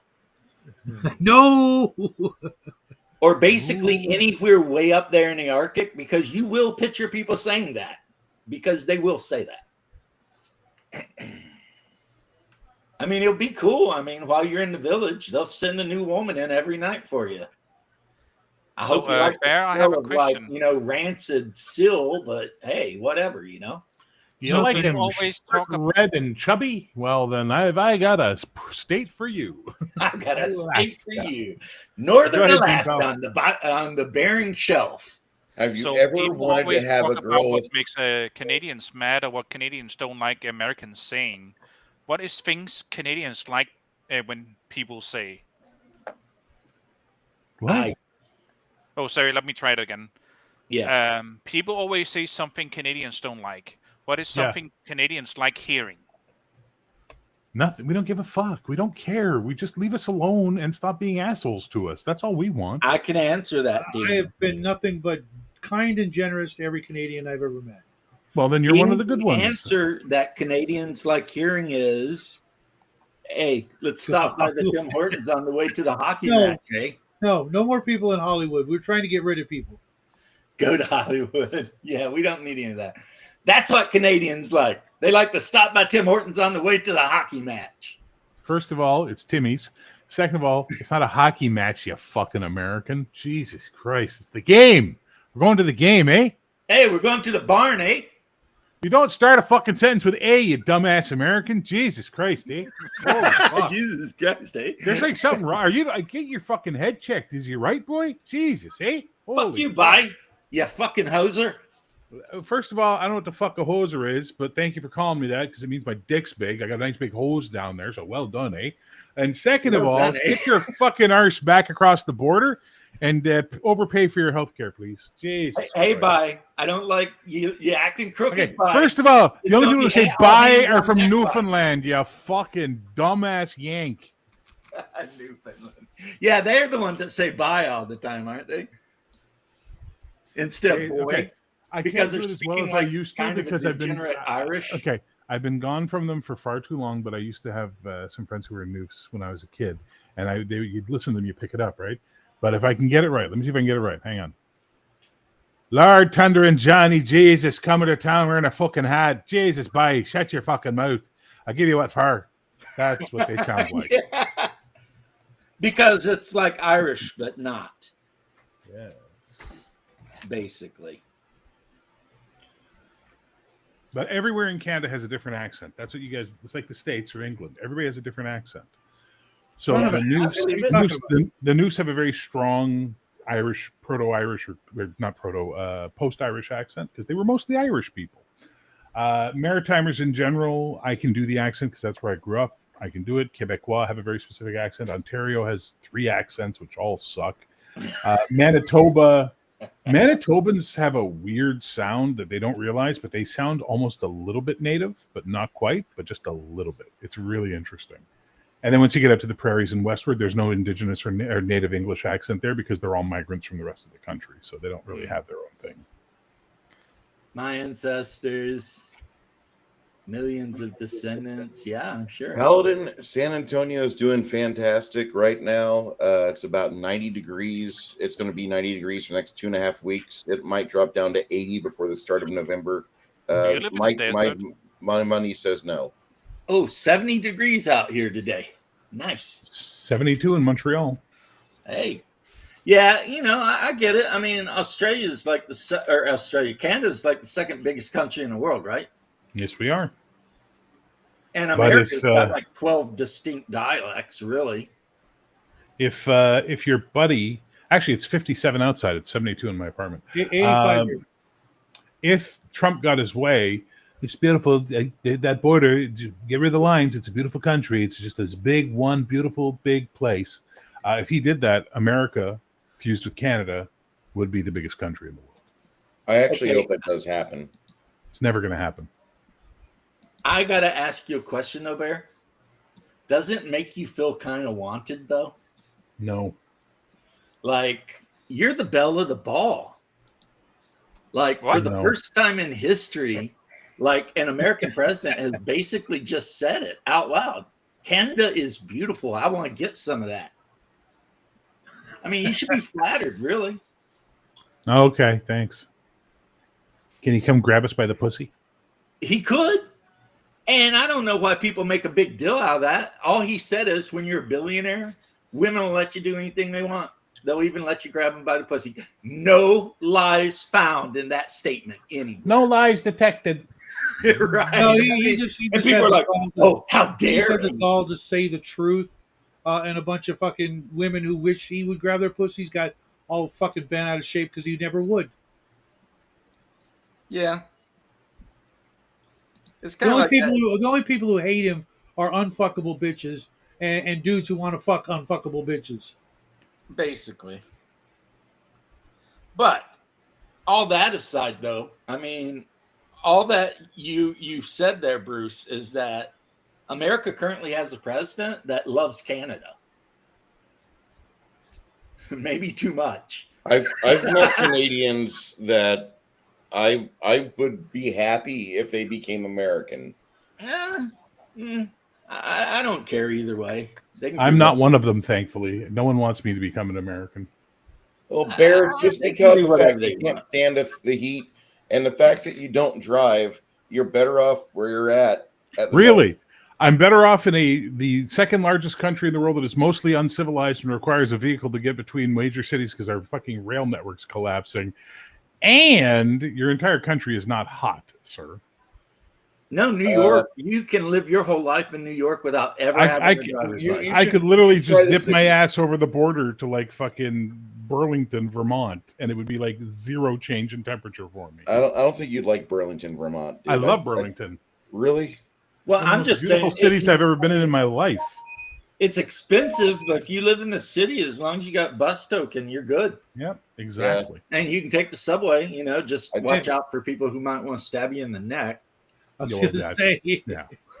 And- It's okay. We have that shit here too. It's not as So speaking of the prolific. northern U.S., what's everyone's opinion of Skyline Chili? Oh God, Cincinnati chili, get out of here. What?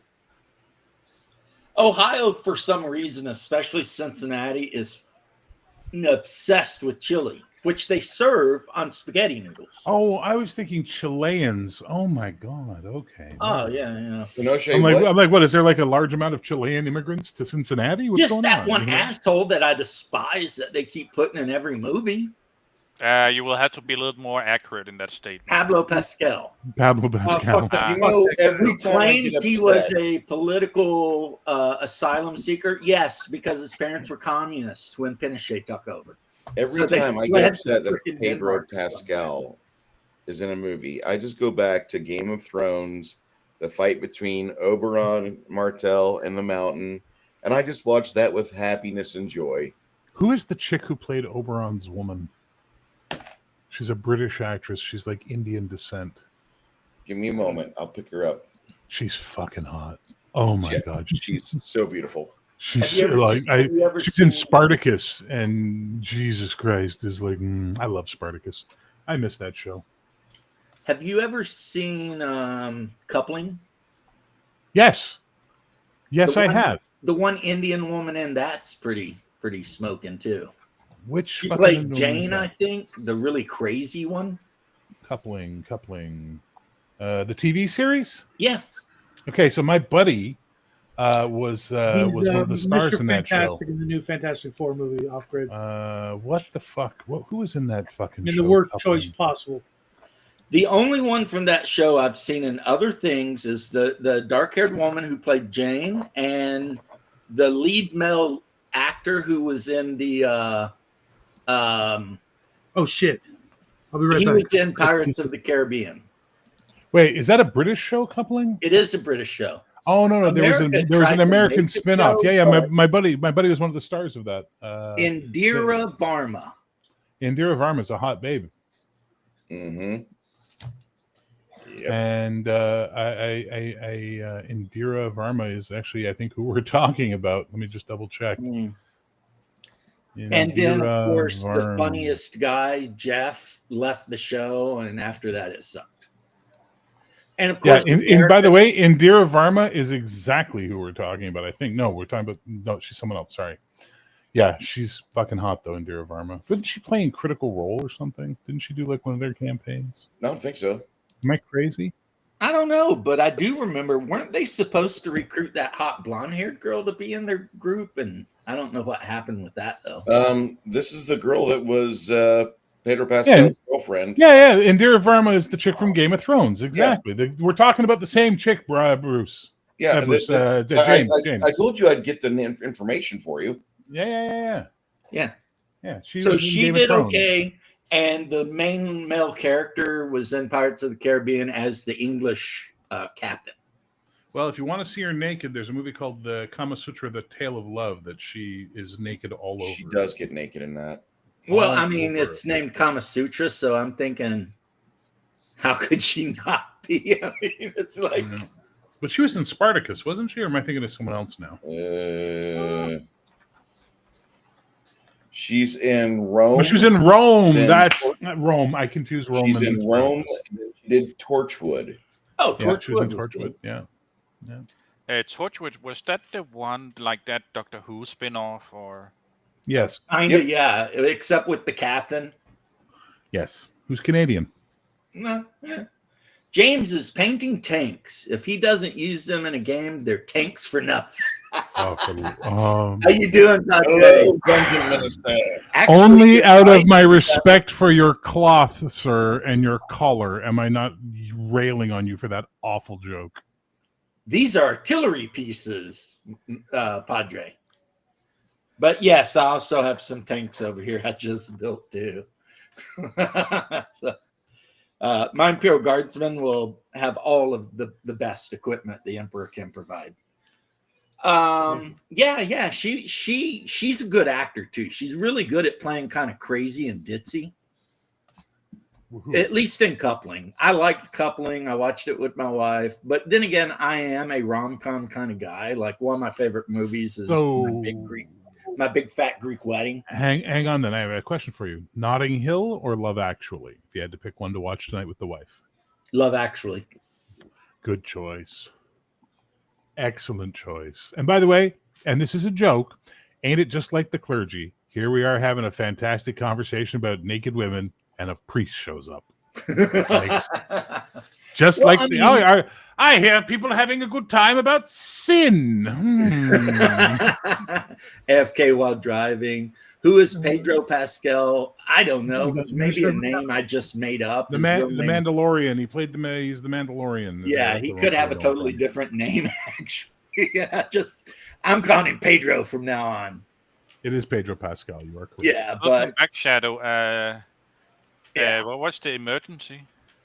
Oh, I was supposed to have a business call at 2, and they didn't call, and he sensed he was needed.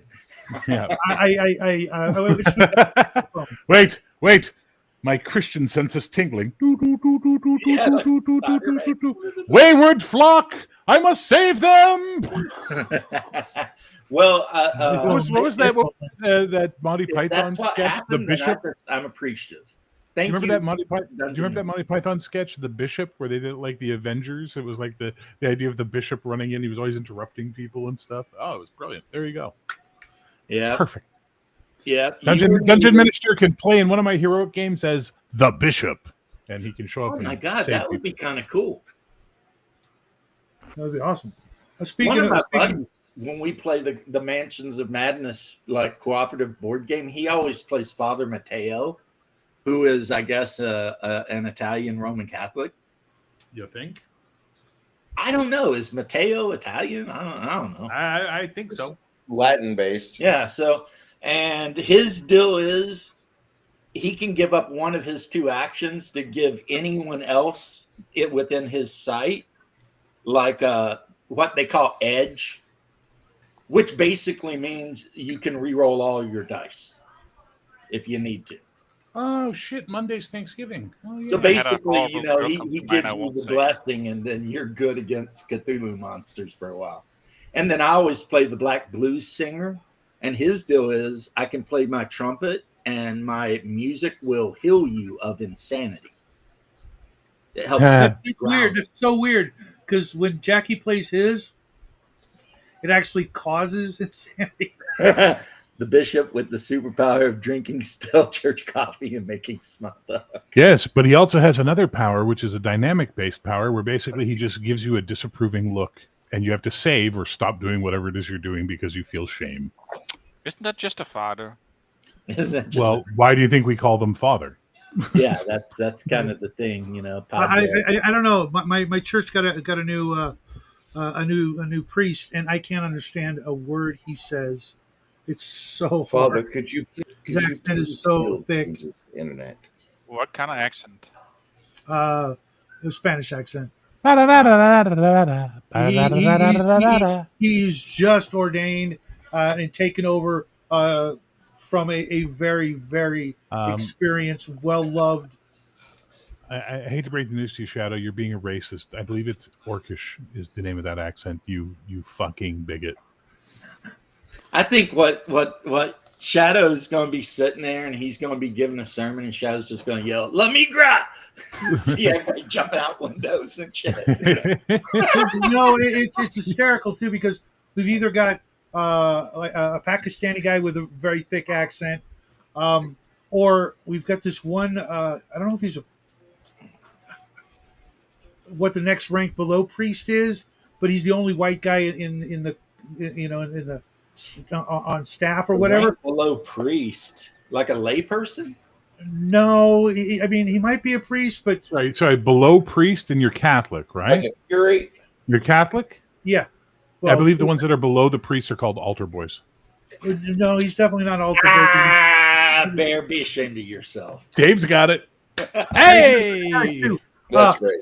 But I went to ask him because I missed the sermon right after Charlie Kirk was assassinated, and I wanted to find out if there was a way I could watch last week's sermon, like on YouTube or something. And there was. And I went to shake his hand, and he had like Count Dracula fingernails. It was so creepy, like the longest fingernails I'd ever seen a white dude have, not wearing purple. So Shadow, were you thinking a deacon? Maybe. I mean, he dresses the same, Deacons but he's aren't subservient ordained, somehow. It seems like that. Deacon, according to OGG. I don't know. Deacons, hang on. Deacons can be ordained. Ooh, is that a Catholic thing? Ooh, I don't know. I'm new to it. Actually, Father Aaron, are deacons in Anglican ordained? Because my brother-in-law's a deacon. I don't think he's ordained. Yeah, Church of England and Roman Catholicism are basically about the same thing. So apparently, where I work, my boss and his brother have had this running joke for years because the white people have this thing where like, hey, you can get $2 billion for free, but if this snail ever touches you, you die.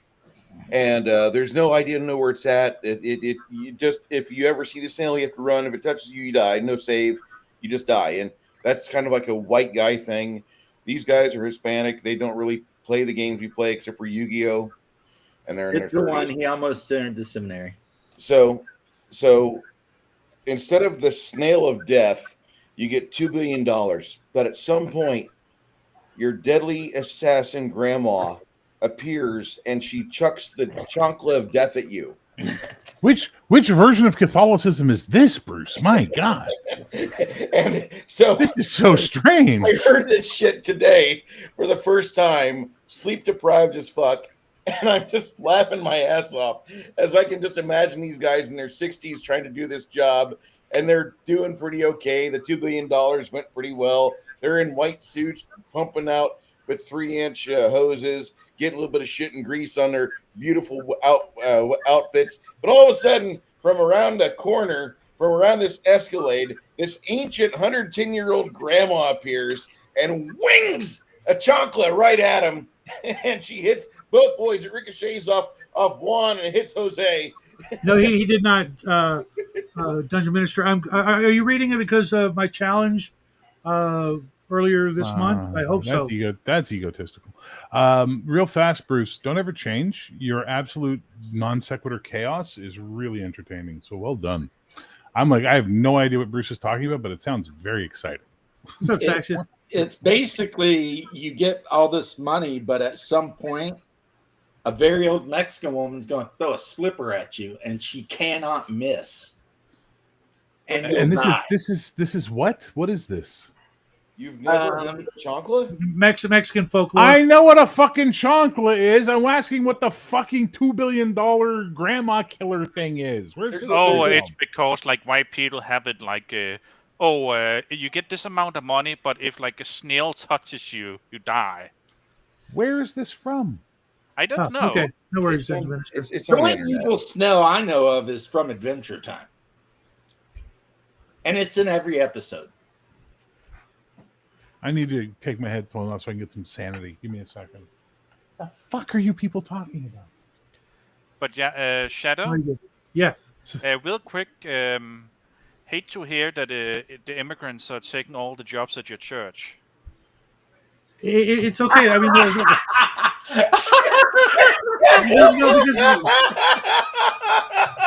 they're not. They're not. The previous priest that we had, he was the best. He was also Mexican, but he's retired, and everybody misses him. But on the bright side, we've got the singer. We've got two singers. I call it the A team and the B team because we've got one singer who's good, but when she sits down, her voice cracks and it's just like embarrassing. But then we've got this other woman who sings. I'm gonna have to get a recording for you guys. It's just amazing. She's just like born to sing gospel music for us every other Sunday. Shadow. Yes. There's only one thing I need to tell you. Mexican Americans don't like to just get into gang fights. They like flowers and music and white girls named Debbie too. Mexican Americans are named Chata and Chela and Chema and have a son-in-law named Jeff. Mexican Americans don't like to get up early in the morning, but they have to, so they do it real slow. Mexican Americans love education, so they go to night school and they take Spanish and get a B. Mexican Americans love their nanas and their nonos and their ninas and their ninos, nana, nano, nina, nono. Mexican Americans don't like to go to the movies where the dude has to wear contact lenses to make his blue eyes brown because they don't make my brown eyes blue. And that's all you need to know. Oh my God. James got it. Yes, I know exactly what That's fucking good. the Cheech and Chong. I got it. I've heard it many times. It's just Johnny requested it. It's just I started going to this new church. Oh my God. And it was great in the beginning, but then about 4 or 5 months ago, the priest that we all come to love decided he's going to retire, because he's old as dirt, and he was just funny as hell and just charming and everything. And then we get this kid who's like fresh out of seminary, and I can't understand a freaking word. Fresh out of seminary, a priest named Jose. What's going on, man? I think his name's Pedro, actually. Pounds. Yeah, I honestly think his name's Pedro, and he looks like Pedro. And that's apparently. Are you going to vote for him? No, I didn't vote for him. And it's just hard. Danes. How do know Danes do not understand any churches? Did you vote for him? No, you don't. No, he's talking about. He's talking about Napoleon Dynamite. Remember, vote for Pedro. Oh, for fuck's sake! I hate it. I don't like the movie either. Conversation right now. Like if you vote for Pedro, he'll make all of your dreams come true. Oh my God! Someone kill me, please. No. And I think the high school could use some more Holy Sanctos. No. A few of them near the hall would be nice. Pedro. That shit was amazing. Like the first time I saw it, I hated it, and I wanted to beat my brother's ass for making me watch it. But he asked me to watch it a second time before I committed any acts of violence, and I did. And the second time, I loved it. I didn't like it. Yeah, well, you don't like anything, so Yeah, seriously, you are like the oldest hipster in the world, man. That's been established. I'm not going to argue the Yeah, point. well, we're gonna There are keep a lot pointing of it out. There are a lot of things I do like. yeah, But we never heard of them. There's a lot of things he does like, but we There's a lot of probably things never he heard of likes, them. But we Just never give me a heard of 3-item list. That's all I want. I will say it was hilarious when he told about that band that like beat someone up, and it's like, okay, but who is that band? Oh, that's like they're only known like in this square inch over in California. Exactly. They're only known to this one bar they play at that's in this small town in like this No, one no, place. in I'm pretty California. sure they put out a couple albums. I'll send you a link. Putting out an album is not difficult. I make albums, for fuck's sake, using AI. No, this was back in the 80s. I don't believe you. You're making shit up, hipster. He's like the greatest band I ever heard. Like they played in the strip mall in Santa Barbara, and they only ever played once because they immediately broke up afterwards. Yeah, exactly. But they were the greatest band. They're the greatest band ever, man. They never even played a show because they got into a fight before the show started. I heard they're like one demo reel. It was amazing. You probably never heard. Hold on. No, I just found them on YouTube. You probably never heard of them. You never heard of Leatherwolf? No. I think he used to bounce at the gay bar I was a bouncer at. Yeah. Sounds like He's one of the other guys on the team, Leatherwolf. yeah. I can send you the link. Have you ever heard of Limousine? Limousine! Yeah, Bear knows who Limousine is. I love Limousine. What are you talking about? If you don't know who Limousine is, then I just don't know what to say. No, they're performing right now. They just got back from. At this exact Japan? moment in time, I have to go. I have to go see Leatherwolf. I don't recommend it. I would not want to wear a T-shirt that says Leatherwolf in public. No. Leather as in like cow skin or Leatherwolf? Like Leatherwolf has some very, very Okay. strong lead singer of Judas Priest vibes going on. What's his name? Who I actually really liked. Rob Halford. Yeah, just the name Leatherwolf. That sounds like Rob Halford's like Gay lover. Club name. You know, like when he's in that special club, the Blue Oyster, and he's like, "Just call me Leatherwolf." It wouldn't surprise me at all. The guy is. He was like, what was he like? The first openly gay metal musician. I don't think he was openly gay. I just think that everybody knew and no one cared. Well, to be honest, I think everybody was scared to say anything because he did look like a badass and he would fuck you up.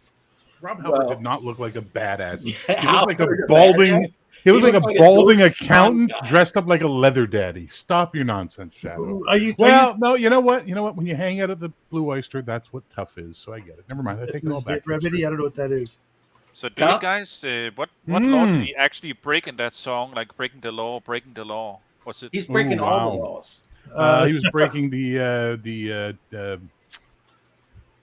never mind. Joke failed because brain forgot word. Okay, that's fair. He was Zit breaking Remedy. Well, the. I mean, at the time there were probably multiple sodomy laws all over the world. So Listen, Oh my listen. God. Zit Remedy said it correctly when they said everybody wants something, they'll never give up. Everybody wants something, they'll take your money. They were robbing a bank. Oh, I'm sorry. You probably never heard of them, Shadow. no, I literally haven't. Dean, they were robbing a bank. Dude, I didn't use the internet Ah. until 5 years ago. At So, all. you know.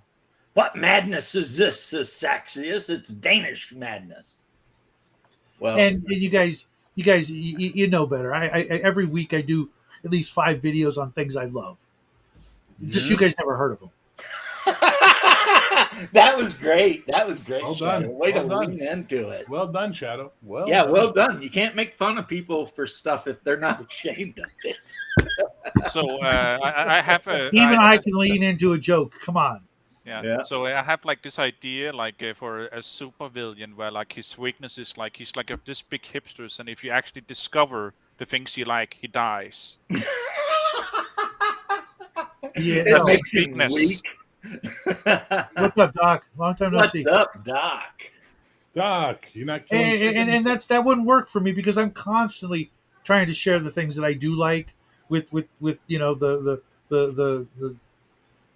3 or 4 people that watch the show. Well, there was 2 things that were hilarious about that. One, that Dean thought of that, and 2, the look on Bear's face when he heard Dean think of that. I was still trying to figure out what a super villain was, but that's okay. I'm neither here nor there on that one. Hey, look, English is his second language. I don't give a fuck. His people conquered England enough times. He should speak it by now. Okay. But Well, I the mean, English don't actually, speak his English. people did kind of help form English, but okay. Well, actually, Half of our words come from actually, there, but, you know. actually, yeah. You know what, Bear? You can't see, but I've got my big, thick rimmed glasses on. I can be like, push them up. Actually, Actually, Hey, Dungeon Minister, are you still there? he probably is not. Dungeon And you won't know Minister, until like a minute. come in, Dungeon Minister. Dungeon Minister. If I were Dungeon him, I would Minister. do it because I have a someone from his confession to make. congregation could see this, Actually, and then you know, All right, I'll track you down later. the next thing you know, the poor minister's like getting caught in front of his boss's office, being like, "What are you doing, hanging out with these people?" Dungeon I mean, Minister. Especially my show. Dear God, when Justin used to be on and Dungeon Minister would pop in. I think that Justin may be the guy that's making the memes about me and Bear and Double D. I think it could be him. don't think give that. a fuck. No, it Well- was just amazing that the Dungeon Minister would stick around for more than just a hi and bye. You know, Well, I mean, you know, it is kind of in the Dracula, job description. I I know. wanted to hear you read Bram Stoker's Dracula. Okay. Yeah, I challenged everybody to read 13 pages of Bram Stoker every day this month, so that by the end of the month they'd be able to finish it. Well, yeah, it's not a big book. It's 450 some odd pages. But I'm Yeah. also trying to read Mary Shelley's Frankenstein for the first time, and Which I think is better.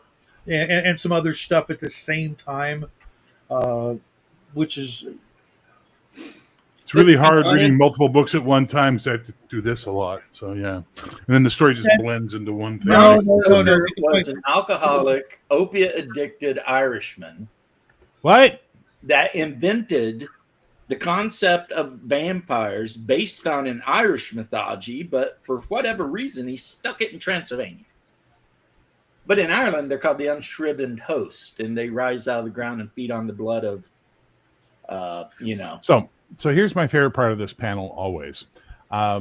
Yes, Shadow is the absolute hipster that talks about things we never heard of. Bruce will at some point in time get political.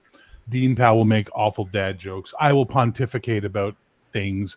And James will dig out bizarre nuggets of fucking pop culture history and then shove them down our throats as far as his fist will go. It's a great show. Yeah. Yeah. I mean, Yeah. so Shadow yeah, was watching it before it even existed. That's how fucking hip Shadow is to this the show. actual vampire, as we know it from Dracula, though, is based on Irish mythology, Yes, we got that. not Slavic mythology. Because We- Slavic we- vampires are horrible looking. There's nothing charming What I about remember, he placed it, what do you call in Transylvania, because there was now a Baphomet, not Baphomet, what's the female name that starts with Beth? The woman Bathsheba? with like beef and blood. Bathory.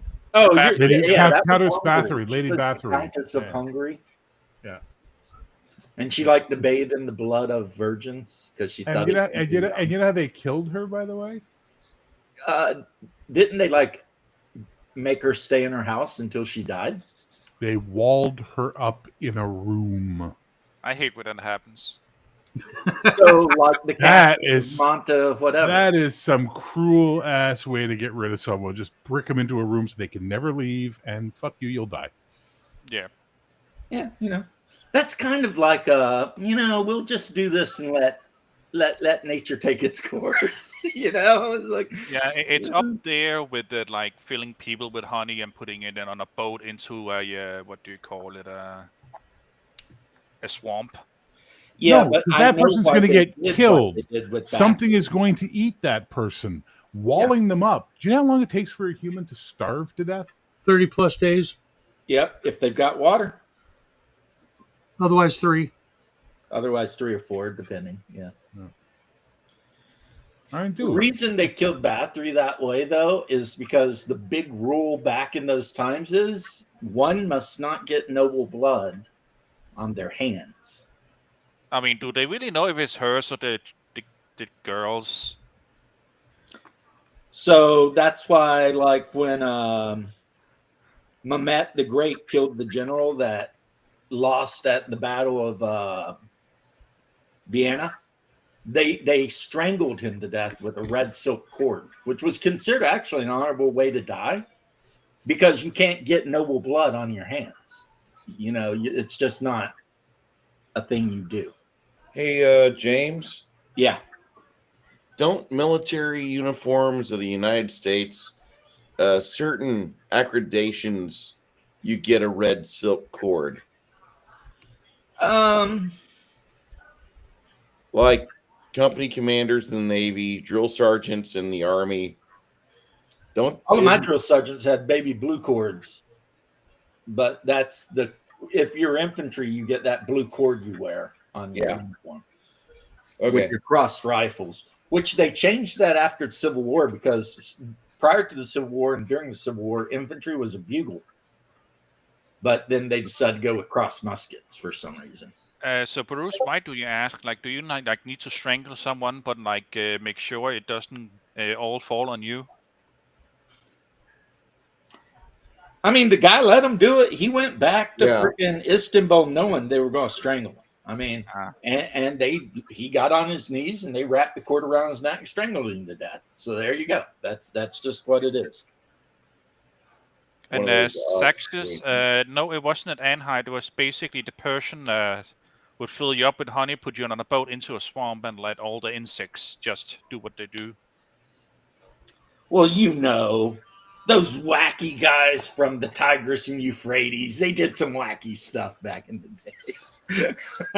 I read something where somebody went to war with somebody, and the whole point of the war is they stole the god from the other city because they had a big statue of their city's god, and the conquering army just stole it and then built a fort around it and like basically thumbed their nose at the other city, like, we got your god.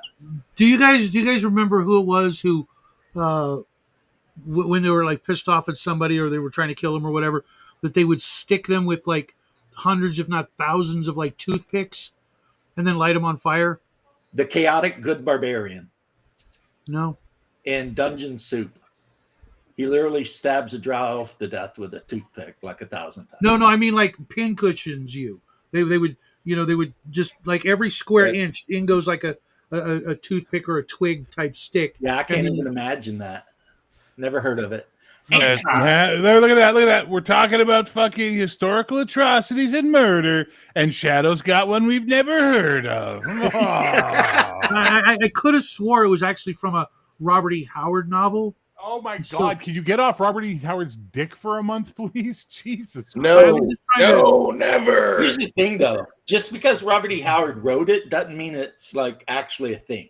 Right. But I was. My brain's trying to make the connection of where I remember. Robert E. Howard was writing these books in Midland, Texas, watching these fucking oil field guys walk into his house, pay his mom oil field money, sleep in the fucking house, and just get the place dirty. And so he's typing this fucking series of stories out, hoping that Conan or Solomon Kane will come to life and kill these goddamned Americans that keep borrowing a room from his mom's house and dirtying up the goddamn floor because he can't stand these motherfuckers, these goddamn guys that are seeking out opportunity and the cheapest way to live, and he's got to fucking put up with it. Robert Howard was the angriest writer of the American fucking the early 1900s. He was the angriest writer ever. My internet fucking H.P. Lovecraft had nothing on that guy. Didn't he also die like a Sisyphus?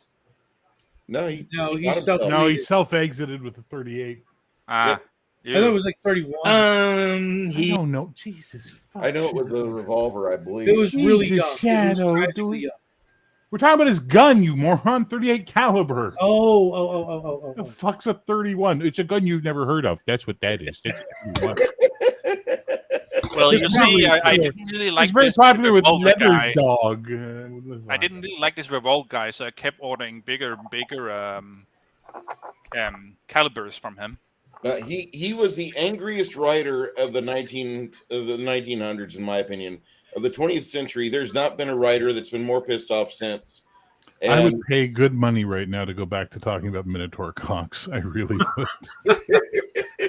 Yeah, for such an angry writer, he was such close friends with H.P. Lovecraft, who was basically terrified of everything, including his own shadow.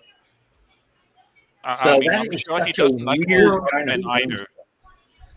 I wouldn't go quite that far because he did, hop on stray buses to go to creepy freaking graveyards to spend the night, but he was pretty. They were both fucked up. That has nothing to do with him being terrified. You I can suppose. do things even though you're terrified. But he always referred to Robert E. Howard as his cowboy friend because Robert E. Howard carried a pistol and shit. And for H.P. Lovecraft living in Rhode Island, that was just like unheard of. It's like this guy's running around sword fighting and riding horses and got a pistol, and I'm wearing a suit with a vest, and I'm afraid of literally everything and everyone. which is so sad because like H.P. Lovecraft actually had the building blocks for a happy long life. He had a wife. She never complained about his sexual performance, saying he was quite adequate. He married a Jewish lady who owned a shoe store. Yeah. Yeah, and he could have like made like progeny with this, but no. She moved to Chicago and he refused. Yep. He could not be drug away from his beloved New England. Well, that was part of it. The other was the fear of certain kinds of people. So yeah, I will have to head out. So I there don't will be no blame more you. puns for the evening. But your people were not the kind of people he Shucks. feared. He always care, talked Dean. about how Have a much good he one. loved the Scandinavians. He didn't know any. That's why. But no, he just couldn't leave New England. It had nothing to do with the fact that there might have been minorities in Chicago. There were minorities in New York. He wrote a whole story about it. Red Hook, I thought that was the story from Chicago when he did go there. Nope. Red Hook is a neighborhood in New York. Okay. In the Bronx or Queens? Yeah, I think it's in the Bronx. Yep. And he talks about how it used to be beautiful and all white and Anglo, and then over time it got infested with, Central Asians from Turkmenistan and shit. And he was really not happy about it. So when you said he wrote a story about ethnic people, I thought you were going to say rats in the walls. Rats in walls has nothing to do with any ethnic people. Oh my God, it's a fuck! I swear. Except for the cat. Except for the cat, which in the animated movie they call Mr. Blackman, as opposed to what he actually called his cat. So, whatever. Are we on Rumble? Can you say it aloud? Okay. Whatever. No, he's on YouTube. Mr. Blackman. That's what you should have named that cat. Mr. Yeah, Blackman. you should have called him Mr. Blackman. It's called Beans because he's full of them and has really awesome toe beans. I thought you called him Beans because he farted a lot. Nope, he's just full of beans when he was a kitten. He was always getting in trouble. Still does as a cat. And he had the cutest toe beans. Still does. They're so cute. So cute, your toe beans. Yep, that is adorable. Let me explain something to you guys real quick. I would kill any of you to save this animal. I Just would so only we're clear. hope so. Just so we're clear. I would only hope so. I'm You not are an animal owner. If you don't fucking feel that way about your animal, you're a shitty animal owner. Yeah, I'm not offended at all, Bear, by that Good. statement. Good. I don't know if I would kill you, but I would think really hard about it and possibly do it if you try to hurt my Pomeranian. The last dog I had. Like, I'd think about it really hard. I may not, but I would definitely be thinking about it. Oh, there'd be no thought. I'd just be a bear missile directed straight at you. Yeah, see, I don't know what I would do, but I can tell you I'd think about it. I literally had a dream where someone hurt my cats, and I woke up angry. Wow. Do you You know know, it why? reminds me- Because my- there are parts of America where people, for some reason, will go out of their way to harm cats. Dude, I worked with a Kenyan girl who was really into me and then found out I had a cat and wanted nothing to do with me after that. Right. It's like in parts of Appalachia, they will just kill cats. So, like in the mountain area where I live, I've let everyone know that if any of my cats come up dead, I'm going to kill somebody. James. We got that with dogs in this country too.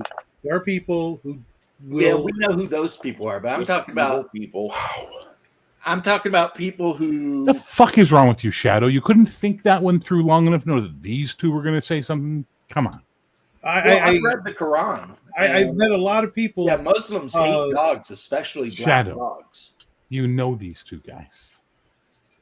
Like I said, I've read the suppose. Quran, at least in But English. thinking, But the point There's is, people your everywhere. average hillbilly with no excuse other than superstition hates cats for some weird reason. And so I had to let them all know, don't F with my cats. I like them better than I like you. So sometimes superstition is no longer superstition. It's just cultural norm that they picked up through their lives, and it's been handed down and down and down and down. And cats, because of the idiotic Inquisition, were associated with witchcraft. Therefore, they killed, and they had bounties out for cats, and people would hand in fucking bagfuls of cats for coin. And then the Black Plague, which was carried on the rats, that were the fleas on the rats, that the cat were keeping the population in check of, suddenly grew dramatic and killed how many millions of fucking people? One And in they four. still haven't learned. And the problem is, some people came to Eastern Kentucky like at the 1670, 1680, you know, those time periods. And they brought their pagan religions and their weird beliefs with them. So, like in Eastern Kentucky, the idea of witches and their weird pagan gods, or Satan and cats and toads, that shit's still there. And you have to explain to people, look, it's a cat. Leave it alone. What's wrong with you? Fucking idiot. You know, I mean, come on. But I don't get it, and I don't like anybody that would kill cats. And I knew a guy who did when he was a kid, but it's okay because he ended up going to prison for basically. Yeah, I've known people like that too. I must be the odd guy though, because I value humans over animals every minute, every. Oh, it depends. Okay, hang on. I value children, and I will fight a fucking wild animal. I don't want any. I hate them, but I'll fight animals to protect them. I believe in protecting things that cannot defend themselves or cannot make decisions for themselves and therefore are weaker, and we must protect them because they are weak. Adult humans can make their own fucking decisions. They know better. They know better. I still, you know, I love animals too, but if I had to choose between an animal and a human, I'm going to save the human. Depends on the human. We're not talking about saving here. We're not talking about two people. A dog and a human are drowning in a pool. Hang on. Shadow just said it doesn't matter. All right, cool. All right, Mr. Shadow. This cat is thrown into the furnace or Hitler. You can only save one. And you're like, well, fuck, Adolf, come into my arms. I wanted to save Hitler. I knew you were going to say that. It's like the most absurd statement I've ever heard you make, sir. It doesn't matter which human. Apparently, Hey, it's Jeffrey Epstein or this stuff. gerbil. I mean, I think I'm going to save the gerbil. Fuck Epstein. You know what I mean? I know how the world is if the U.S. and Russia win World War II. I would like to see what happens if Germany won World War II. I just want to see what happens. No, you wouldn't. Because you're an Italian. Which means eventually they were turning on you as mud people. Dude, the Italians were fucking horrible. They had shitty equipment. They had good firearms. Did not hear what I just said at all. All you heard was the word Italian, and you just went from there. Hold on, let me finish. The Nazis would have eventually put the Italians on the death list because in their eyes, you were mud people. Exactly. And the thing is that a lot of Italians already knew that, but the fucking hierarchy, the people in charge of the boot, allied up with Hitler. And I don't understand that. But later on during the war, after terrible Terry Allen marches through the boot, and he and his wonderful infantry divisions raid every vineyard on the way up north, they did manage to turn the majority of Italy onto the side of the Allies. Yeah, and also half American. Yeah, the army was mostly American for us. Italy, the only people who got to change sides in the war twice. Yeah, they were on the winning side of both world wars. Fucking Italians. Even though they started on the bad guy side both times. That I'm not going to say anything about that because we all know how we are. Hey, look. So Mustache Man. My two was very best friends fond are of Italian. LBJ. That's all. That's all. You know, two guys met. They hit it off. They're like, I like the cut of your jib, bro. Whatever. Did you ever see the movie FDR American Badass? No. No. Okay. It's a very bad, low budget movie that's wonderful to watch. But they have all of the Axis powers are werewolves. And I'm just telling you, the guy that plays Mussolini is a werewolf. It's one of the funniest fucking performances I've ever seen. And let's be honest. Next to Persians, are there hairier people on planet Earth than the Italians? I was going to say, We one of are my hairy. friends when I was young was Sicilian, and anytime we'd go out swimming, it'd be like, "Damn, leave your shirt on, homie." You always see no. my sweater Why are you on. wearing a sweater under your T-shirt? What the fuck is that? It's not a sweater. It's my skin. With a sweater on. Can't And even I'm sure you've see all your seen. skin. I'm sure you've all seen the meme. Never mind. We probably never heard of it, Shadow. Yeah, it's pretty underground. The It's ass pretty wiping meme. It must be like getting peanut butter out of a shag carpet. Oh. Oh. I ate No, a this- Jolly Rancher. This off is that why This is why Dungeon Minister just hops in to say hi he's forsaken us. and leaves because you guys. And then he says, "Forgive them, Father, for they know not what they do." I tell you what, Knowing damn well we know exactly what we're doing. I guarantee that we keep him in the pews about 2 hours a day praying for us. I would He Take can that call as it a job man's security, I compliment. guess, as long as we're around. Listen, I will say this: having met the man in person at Claricon, he is one of the nicest human beings I've ever met. And even though he is a transplanted American, he has the Canadian spirit. Well, isn't he originally from Wisconsin? I mean, is there really Yes. a difference? He's an American. Wow. Yes. I mean, Yes, there is. Is there really a difference? Ontario? Oh yeah, you betcha. Oh yeah, huge difference. Oh yeah. Really? I mean, because Howie Mandel was Canadian, but he always pretended like he was from somewhere, and oh yeah. Mandel's a hypochondriac germaphobe. Who gives a fuck what he thinks? Well, I still think he's funny. Well, there you go. I mean, granted, yeah, he's crazy, but that don't make him not funny.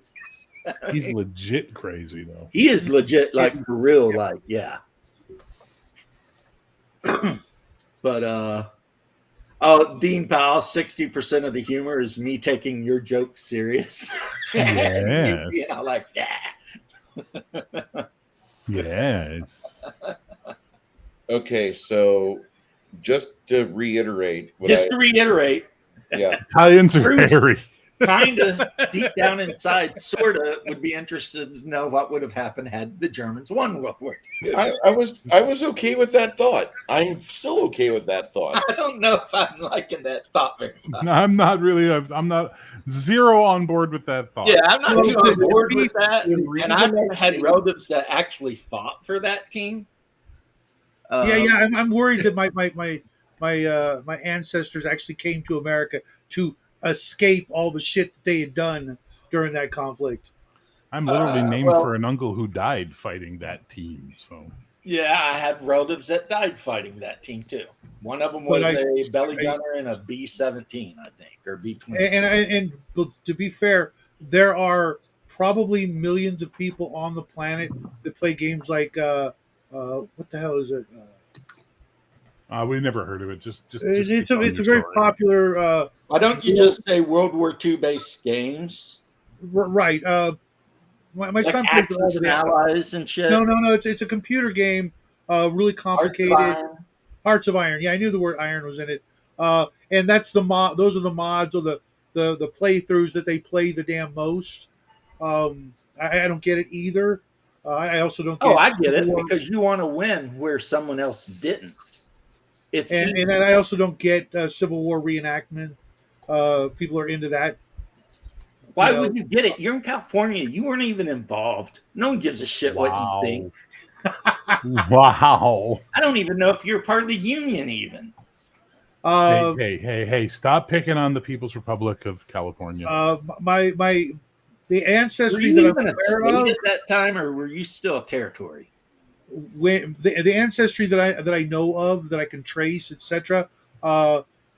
They fought for the South. So just saying. So then you Yeah, should and you know. look like Colonel Sanders. Ooh, coincidence? No, I look like Custer. Get it right. Okay, fair enough. Oh, my Yeah, bad. Custard was a Union general, though. I know. Yeah, I know. well, he was also What a was his failure. name? What was the actor's name who played him in Little Big Man?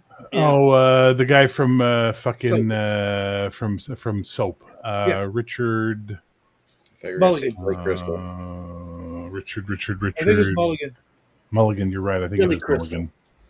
He did a Hearts of phenomenal Iron job. is funny because I get Yeah, it's Richard Mulligan. You're right. It's Richard Mulligan. And What? Denmark. Yeah, I'll tell you what. I've got the one game. It's not Hearts of Iron. Okay. It's set in the medieval period, but you can choose like any country to play. Jackie plays that one too. Do not play Ireland because you will always lose. Like turn 4, the Vikings land, the English land, just everybody lands. And from there on out, it sucks. If you want to play an area that's pretty awesome, you play the Kingdom of Novgorod. And then you just run amok and conquer, Sweden and Finland and everything. Good times. But anywho, That's a really good movie. I got to go find that. Little Big Man. I don't understand why people play the Civil War and play the Confederates. Because you want to win where they lost. To prove you're smarter than they are. Maybe. So I don't know. I gotta ask. We're all board gamers, at least a little bit. Except for Bear. Okay, He hates board games. Bear, not included here. Sorry, Bear. He That's spells okay. I'm board used to it. games, I know what this channel is about. I often go. I discovered a game that I will never own, but I'm interested in. Fatal. And it was made in '79, called The Campaign for North Africa: The Desert War, 1940 to 1943. Is it by Game Designer Workshop? Or It's by Avalon? SBI. SBI. Okay. Okay, SBI, nice. They made good games. they make. I've got a couple of their games. They are fantastic. Yeah, I Imagine think it's that. Crusader King Saxius. This game is 9.5 feet in length when it's fully assembled with little hex grids. That's the best one they ever put out, though. Sorry, Bruce. The You probably full never heard of it. campaign Everybody's for heard of you to this. Play, Everybody's it's fucking best heard. played Oh my with God. 10 players. This game is best played with 10 players. And Bruce, if you want that kind of thing, you are, I think, aware of Memoir 44, right? I have Or a copy. Universalis. Universalis, We're talking Memoir 44, the board game, right? Memoir 44 and Command and Colors are two games I love. Yes, they sell a Stalingrad set for Memoir 44 Mhm. that gives you a map that's the size of 3 maps, and it's 6-player. And the guy who sits in the middle of each team, he draws all the cards and hands them out to his sub generals. And you play literally through the entire, from Operation Barbarossa all the way to like the backhanded slap at Kursk. Okay. That might be the thing for you because one, it's not that expensive, and it's readily available. Plus, people seem to love those games. I've got the fantasy version. I love Memoir 44, dude. Yeah, I've got the fantasy version of it. Okay. What's it called? Actually, it started out not fantasy, and it was all like the Battle of Agincourt and things like that. And then I bought an expansion that added orcs and goblins and elves and dwarves, and then you could play like fantastical battles too. But it's the same shit. You got 4 dudes in a hex, and like as you take casualties, you remove dudes, and I had a lot of Memoir 44 shit. I just got sick and tired of anything having to do with World War II. So I got rid of most of everything I owned. The thing is that they've never had a recorded game for the campaign of North Africa. Nobody has ever played a completed game of it. And I'm curious. I wonder once, no offense to Trump, I love Trump, but after this administration, if we could set aside a couple $1 million and have the Army have a 10 or 20 man team actually try to play this game, because that's the only way it'll ever happen. There used to be a board game I played a long, long time ago. What was it called? Supremacy? And it was modern, and Supremacy's fun. like you could have up to like 100 people play the game. Mm-hmm. Because each of the major world powers, you had like the president or premier, and then you had generals and the Department of the Interior. Like our local university used the game to like simulate being a politician or whatever, you know, for their poli-sci classes and stuff like that.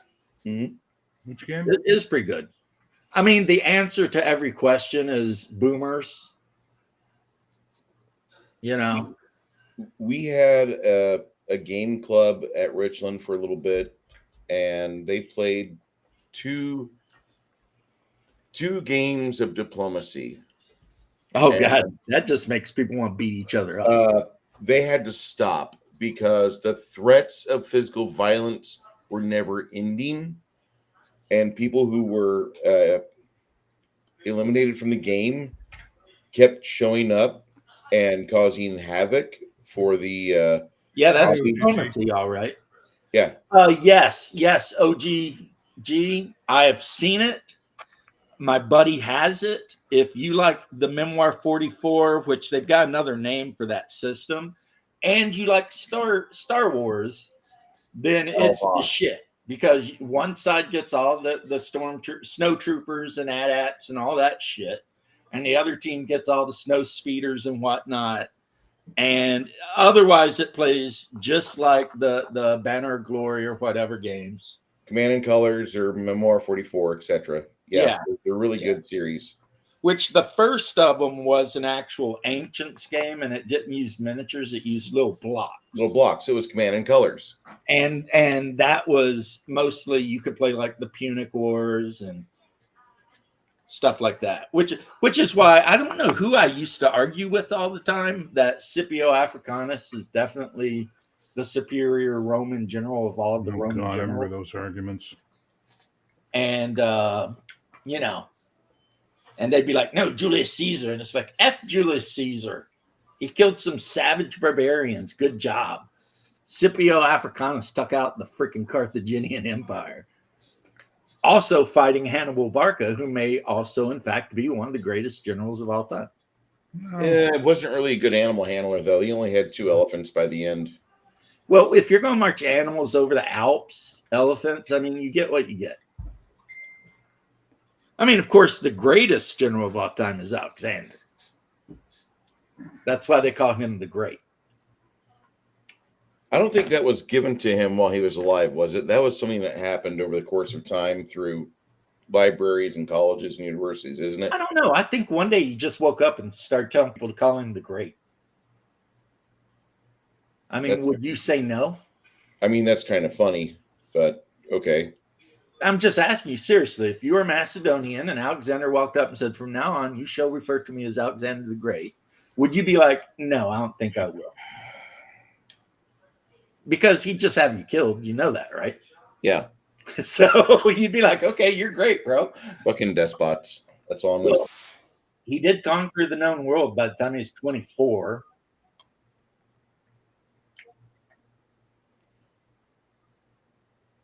Has more cities named after him than any singular person in history. Yeah. He literally named every town he settled Alexandria. I had sex here. We'll call it Alexandria. Well, he actually, he married an Afghan woman. Well, he married like a lot of women, but Roxanne was from Afghanistan. But he preferred the gentleman. Saxus, I want to do that. Like, if I ever pass away, Marry the gentleman? What? if I ever pass away, I want every time anyone in my family writes a letter involving me for them to put the great behind my name. James the Great, one time, shot a deer. You're going to trust Hungar to do that? That would be great. No, because you'd eventually turn into James the Grape. That's what he would The Grape, yeah. Just because it would be funny for him. If Hungar did it, it'd be like James the Grape Ape. James the Grapist. Yeah, I don't know if I'd want Hungar to do that.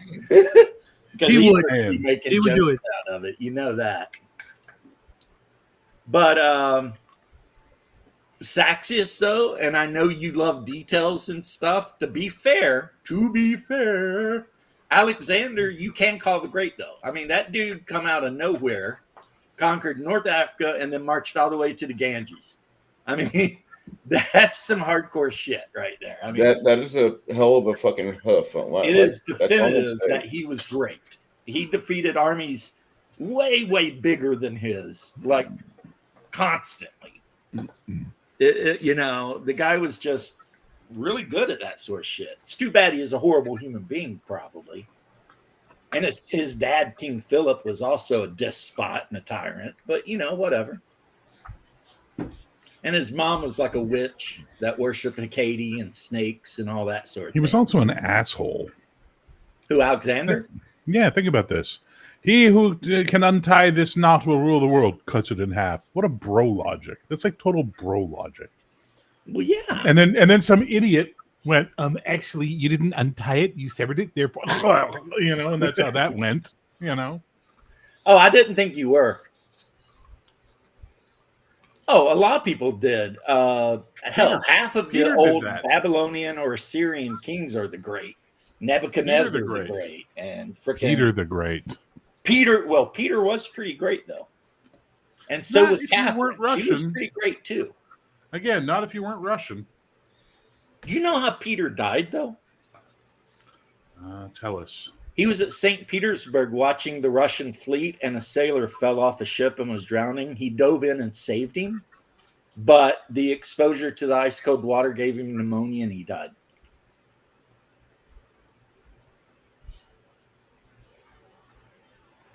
Not so great. Being an absolute totalitarian monster his whole life, he died saving someone he didn't even know's life. Does that not so great? I mean, does that absolve him of the 1 million+ peasants that died when he decided to build St. Petersburg? Probably not. But because he just brought peasants in and said, "Okay, build this city." He didn't even give them tools, or all right, here's the deal: you're going to build this city. And they froze to death. We built this city and froze to death. I'm just saying that the way the Russians do things has not changed over the course of time. Not overly much, no. I mean, throw manpower at it. Eventually, it goes away. You can drown it in Russians. We call it Germany. Before that, we called it France. Throw manpower at it, and eventually it just goes away. One time, he went to England, and he was at the university learning medicine because Peter the Great was super curious about all the sciences, and he wanted to bring Russia from its dark age into, the Enlightenment. And when they started to, dissect the human corpse, one of his counselors threw up. And it embarrassed Peter so much that he made that counselor go up and take a bite out of the body. And the counselor did. Because that's what you call power.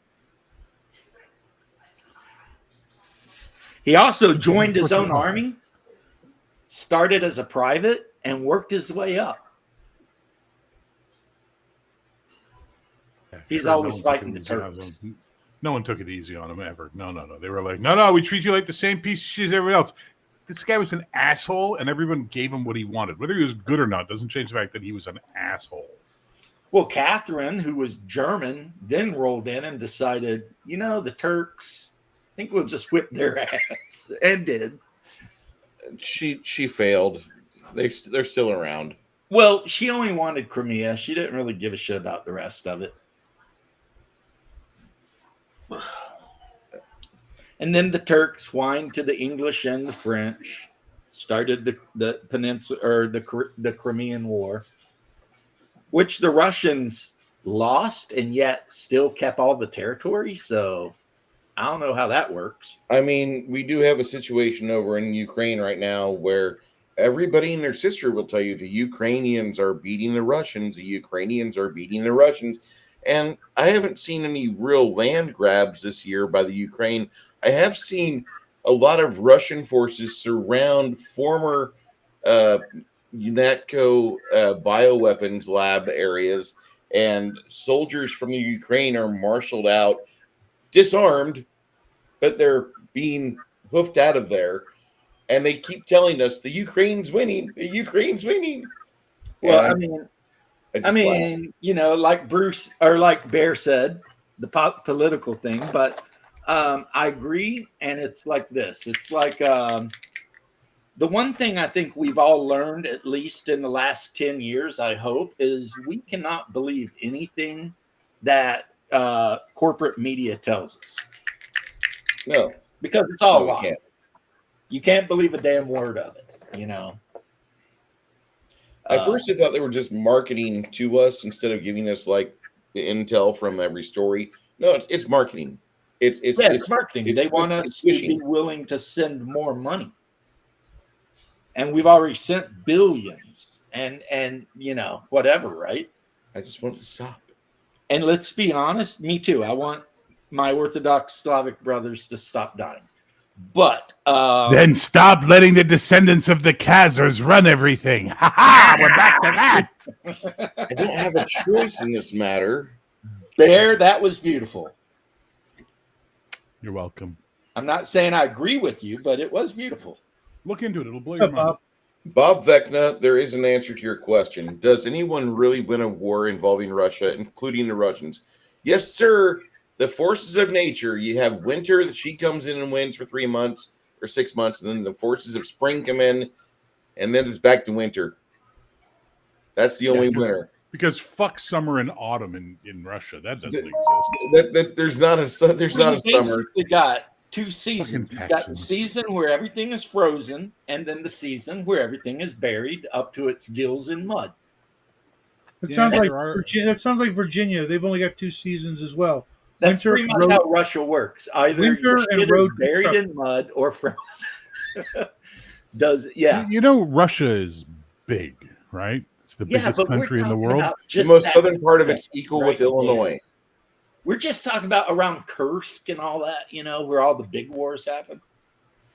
You also understand weather is not controlled by longitude and latitude, but by the jet stream and the Gulf Stream. Look, and all those I'm other saying things. is Ukraine gets muddy as shit in the spring. That's why England's further north than where I live, but they don't have minus 40 winters because of all that nice warm water that runs by them. Germany's cold as shit, even though it's like on the same latitude as New York. Of course, New York can get cold if you go upstate. In the city, you don't ever really notice it as much, but I think it's because New York City has its own environment. You know what I mean? Because of the buildings and everything. Everything feels like it's being warmed from down below. But Vince, Yeah, it's weird. It's like it snows, but the snow immediately melts when it hits the sidewalk because I don't know. Sir, the weather is controlled by Cobra satellite.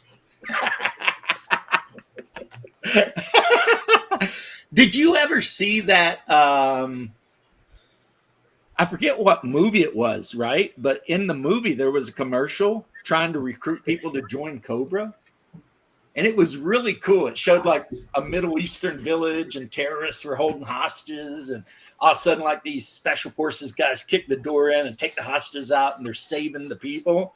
And as they're saving the people, you notice the patch on their shoulder is the cobra symbol. Gotta run, guys. That's the call I was telling you about. I will see you Take guys me with you.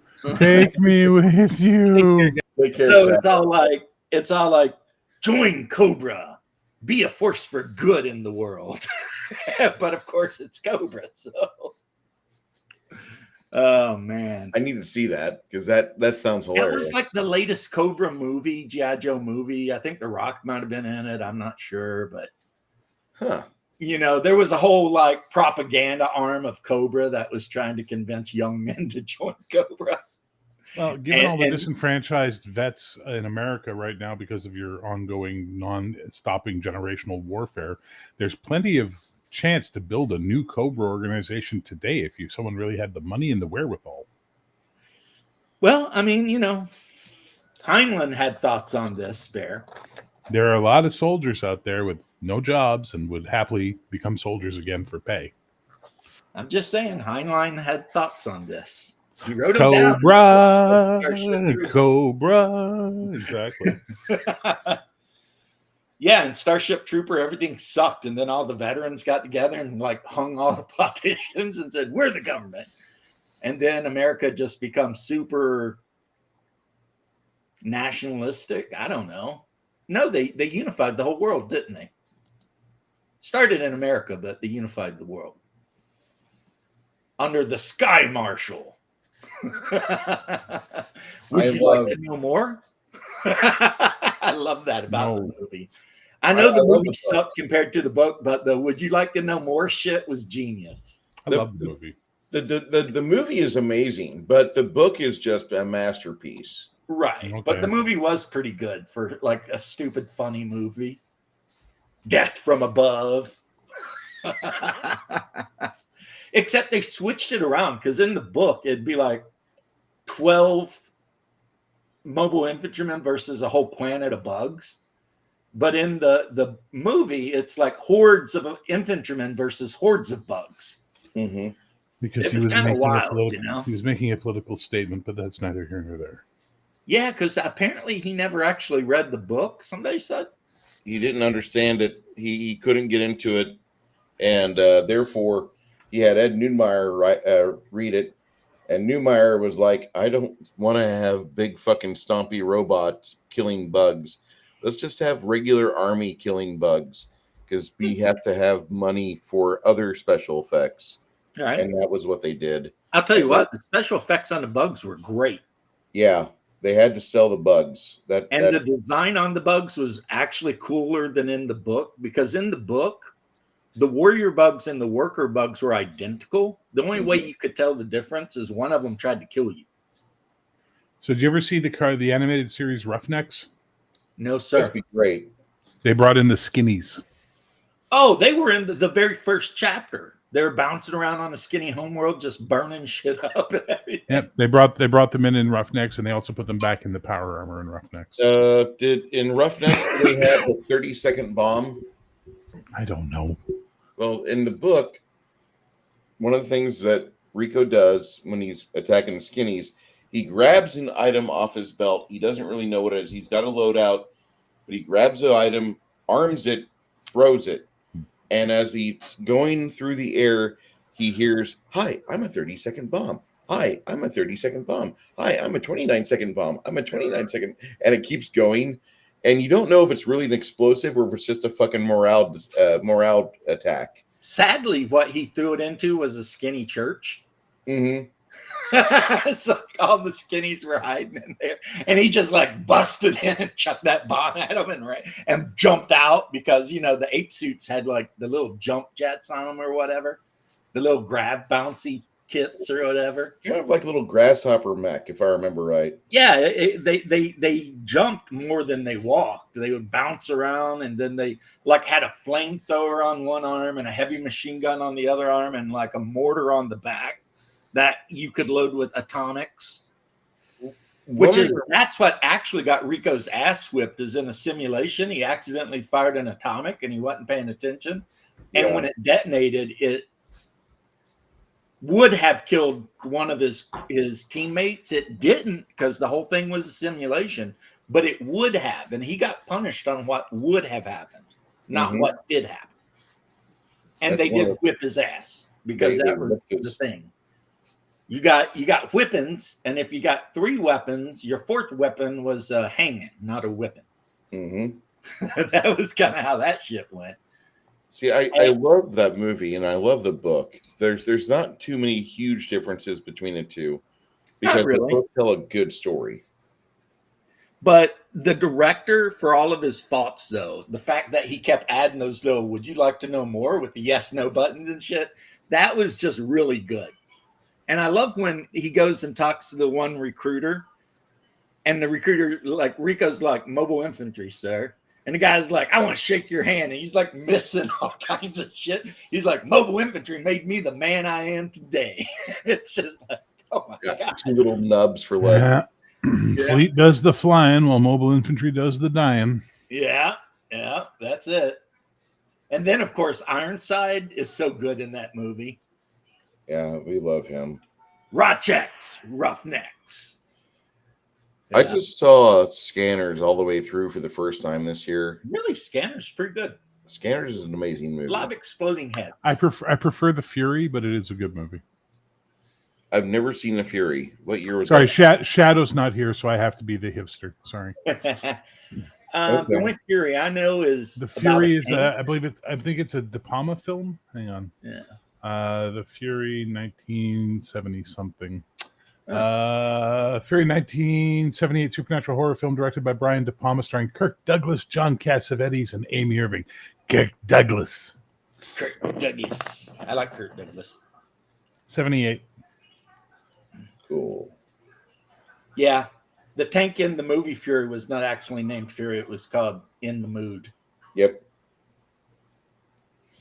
But That entire basically, story- most of the other stuff was true. They kind of borrowed from Alvin York's story for the movie Fury. Yeah, but the leader of the tank crew was codenamed War Daddy. Mm-hmm. And the character that Shia LaBeouf played was called Schoolboy or whatever. He come up with the tactic of when you bust through the bocage, the first thing you do is fire an HE round into each corner on the other side of the field, because he realized that's where the Germans generally set up their ambush. So before they could even ambush, you just fired an HE round right down their necks, you know. It was like, ha! And he eventually got an In the Mood 2. Mm-hmm. And then they tried to give him another tank, but he didn't want it, so he drove it into a lake. And then by the time they figured out what to do, his original tank had been repaired, so they went back into that one. Interesting guy. Interesting bunch of dudes out there doing some dude shit. You know what I mean? I mean, they were doing some stuff. Now, one thing they weren't doing, Bear, is they weren't throwing tins of spam into the enemy trench. And then after doing that 15 or 20 times, you know, chucking hand grenades, because that's just fucking mean. There's no reason for that. That is just mean. That is ornery. That is just ornery as shit. I support that, though. I mean, it's still ornery, you know. It's like, I mean, on the one hand, I guess you can say at least the Germans had full bellies when they got blown straight to hell, you know, because they were getting all that spam. Wasn't spam. Spam. What do you have? I don't think Hormel had invented spam at that point. Well, whatever they were throwing at them. It was just canned meat. Hold on. Soup. I think it was soup. It was soup, I think. Canned something. It was soup. But yeah, World War II was spam. Yeah. We've got spam and eggs and spam and egg. Oh, I love it. I'm having eggs and spam, eggs and spam. So it was invented in 1937 during the Great Depression. Yeah. There you go. So not in World War I. Canned meat product made primarily of ground pork and ham, and its name it's a portmanteau of spiced ham. I dare you to say portmanteau properly. No. Portmanteau. What the hell is portmanteau? I I mispronounced it. Dude, I worked 60 hours this week. I'm very sorry. I'm just picking on you because it's fun. I don't give a Bruce. shit. Jesus Christ. I'm Just just tell trying to him get you don't through it. speak that lame ass continental language. Yeah, it's okay. If it wasn't for that lame ass continental language speakers, you wouldn't have a country. So think about them apples. Hey, we named streets after the guy. Cut us a break. Okay, I almost lied to you. I was going to say every American knows his name, but probably not. 90% of Americans don't know who the Some fuck of them I've Lafayette seen on was. TV, they don't seem to know what state they live in. So I'm not sure. They can't find Canada on a map without borders. Good Yeah, they're not sure Good when the God. War of 1812 took place. Nope, they don't know who fought in the War of Independence. They think it Yeah, was they're the North not. and the South. They're not really sure who fought in the Vietnam War either. And it's just like, what has happened? They're pretty sure America got its independence from Europe. I think is the war. That's what you got your independence from. It might be in Africa. That's the country, Africa, versus the got our country of independence Europe. from Africa.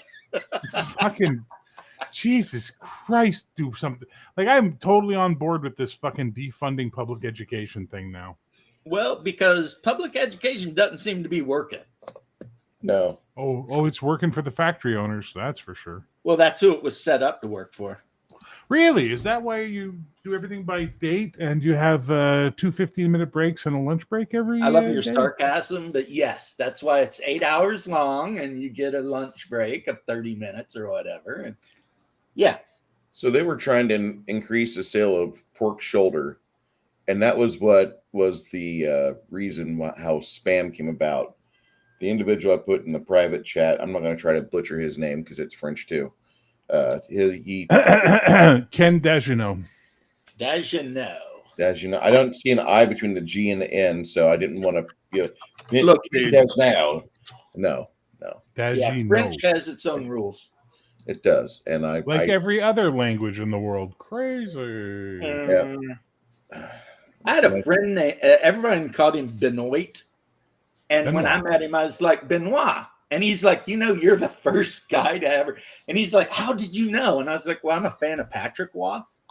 And he's like, Patrick Waugh. the hockey player. And I was like, yeah, Patrick. It's not So- Roy, it's Waugh. I And, told you like- when we did we were working in radio and the Olympics happened where Team Canada while I was playing for the team, they gave us a pronunciation guide, went into all the news media of how to pronounce foreign names. And for Patrick Waugh, they just wrote W-A, Patrick Waugh.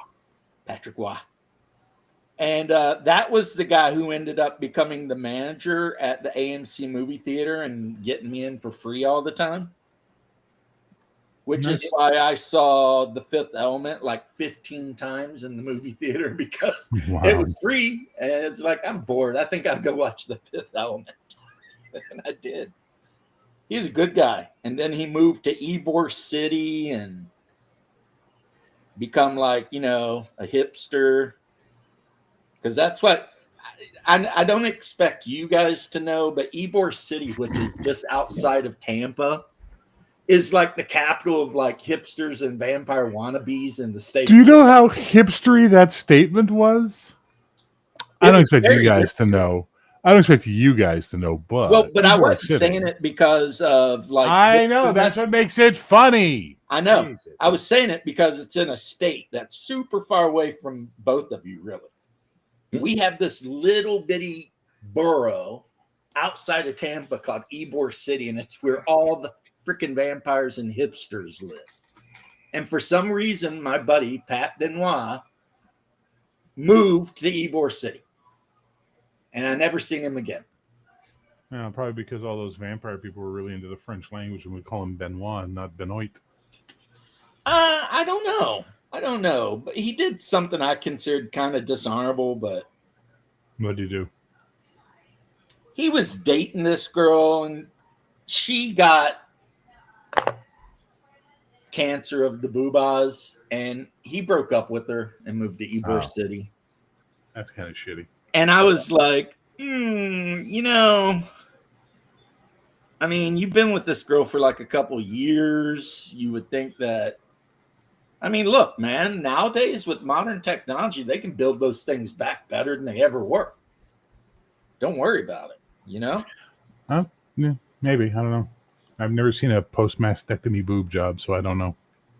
Well, me neither, but I'm assuming, which makes an ass of you and me. But I mean, I do know I have dated women that had fake boobs, so if they cut you open, they stick a bag of gel in there. I mean, it is what it is, right? Yeah, One of my they don't. favorite actresses They back don't then. look good. Well, if you love her, you don't care. She can leave her halter top on while you're dealing with the good bits. Never had a problem with fake boobs. I do, and that's all I'm going to say about that. I have to go because I have a game coming up at 8, and it's getting close to 7, and I'd like to, do some stuff other than, debate boobs before the game. Are you gay? Yes, clearly. Sounds gay. Well, I mean, your nickname is Bear. Clearly. Wow. Clearly, I'm so gay, I'm moving to the Morning Wood Minotaur farm. And you're going to spend all of your weekends at the Blue Oyster Bar. Oh, man. Shadow. We'll never, ever live. Never pass that up. No, fuck no. Well, you have a wonderful time. I'm probably going to drop in and watch at some point. Cool. Well, hopefully you enjoy what you see. Well, I always do. I mean, it is the game where nerds bullies them all night, so that's always fun. Well, That's one of the funniest parts about it. She is a Marine, so. Yeah. Bye, boys. Later, bud. Catch you later, homie. Hey. Hey.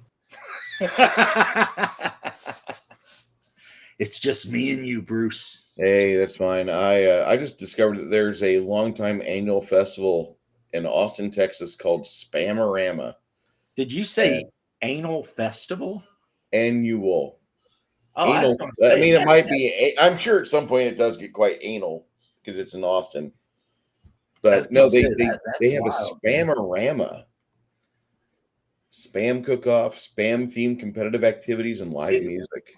You know what you do? Just go to Hawaii. You'll eat all the spam you can handle. I know. Sounds great. Or Guam, U.S. Samoa. I mean, it literally is all they eat. They make sushi out of it. That would be delicious. I'm just saying. Yeah, the new thing here in Orlando is these people have been opening up Hawaiian restaurants, like poke bowl restaurants. Mm-hmm. And yeah, spam matsubi or whatever. It's just it's sushi made with spam. Is a big thing. They eat a shit ton of spam. Let's just, I mean, no effing around. They eat spam, like lots of it. And it's because during World War II, I mean, that's pretty much what they ate, spam. And they just kept eating it. Spam and freaking poi, which is horrible. Have you ever seen a movie called Genesis 2? No. It's written by Gene Roddenberry. It was a TV movie in 1973. Huh. And it's about a guy, he gets preserved in suspended animation, wakes up to find himself in a primitive society in the future. Huh. It seems like it is a original idea for Idiocracy. Really? Everybody's stupid? It doesn't look like there's a promising future with this film. Well, I mean, it's on Tubi now. You do know the old punk band Devo, what their name stood for, right? No, I don't. What was De-evolution? Really? Mm-hmm. Because they were proponents of the idea that life was not evolving, it was devolving. Apparently there was some scientists back in the day that tried to argue that like life just keeps getting more, or I should say less and less complex, to the point that we're devolving, And his argument, if you believe in all that, was like, he would say, look at all the dinosaurs, right? Look at how freaky these bastards were. They had quills and like all kinds of body parts that just we can't even imagine, right? And now they're all gone. And every single thing is basically, I mean, a cat's a cat. No matter what size it is, it just is, right? And so the argument was we're devolving, and eventually there'll just be like a couple of animals on the planet, pretty much the last survivors. And whether humanity will be one or not is up for grabs, but you know, probably raccoons and stuff like that. That was the theory anyway. That's why if you ever listen, they say that we have lost our tails, evolving up from little snails. To me, it's all just winning cells.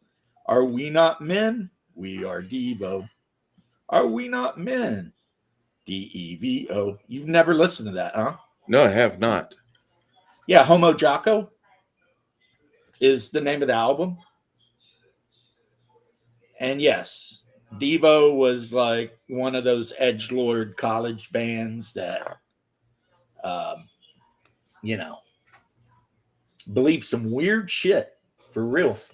But I mean, I don't know. My uncle had given me a tape of theirs. Well, it dates him, but gave me a tape of theirs, and it was interesting, but it was not as good as the tape he gave me of Hawkwind. Hawkwind. I like Hawkwind. I don't know why. I think Moorcock was in that band for a while. I think if he wasn't in it, he was a songwriter for them. Yeah. But, no, see, me when I was a little kid, because of my pops, I listened to a lot of Sabbath and a lot of Pink Floyd and Led Zeppelin and stuff. Because he was in the classic rock. That was his thing. What's going on, babe? Oh, okay. So I grew up listening to a lot of classic rock whenever I was around him. And when I was up north with my grandparents, I listened to a lot of bluegrass. okay, you're right. He was part of Hawkwind. Huh. Yeah, I thought somebody said that. Probably it was Shadow, actually. Right now I'm painting up another squad of these damn Lehman Russ tanks. They're the basic ones, you know. I'm not trying to get crazy with them. Just standard old battle tanks. Are we not men? We are Devo. Yeah, but in that one verse, he's basically talking about how they did not believe in the theory of evolution at all. That's what they're saying when they're saying wind in cells. Mm-hmm. That they actually ascribe to the theory of de-evolution, which also doesn't make a whole lot of sense because that theory is that everything started out way, way super complex and become less complex over time. But neither of the theories answers the big question, which is how did anything start? And why? You know what I mean? That is the big one that no one ever seems to be able to answer. I just discovered Michael Moorcock is still alive. I'm like, shit, he's not dead yet. Well, that's awesome. I seem to remember that he might have been pretty young when he started writing. Now, I could be totally wrong here because I am often totally wrong. But I do seem to remember that he was like barely out of school when he was writing. That he actually wrote in school, but I don't guess it got it published. In 1957, at the age of 17, Michael Moorcock became editor of Tarzan Adventures, a national juvenile weekly featuring text and Tarzan comic strip. And so he had published a dozen of his own Sojan the Swordsman stories during that year and the next. There you go. Yeah, that's crazy. Dude was on point, on the level. Well, like we were talking about, Howard wrote every single thing he wrote about Conan in the period of like a couple of years. Yeah. Like 100 days or some shit. I forget exactly what it was, but it was an incredibly short period. 5 years or less. Yeah, they say he used to sit in his room and he put like aluminum foil over all the windows and everything, and he'd just sit in there clacking away on that typewriter all alone. And in an interview, he said he felt like Conan was literally standing behind him, Gonna hack his head off. telling him the stories. So it was less him inventing the stories and more him acting as a, Narrator. Yeah, like listen, it'd be like if I told you stories and you wrote them down. Yeah, what do they call those? Dictation. Like an autobiographer or something. Yeah.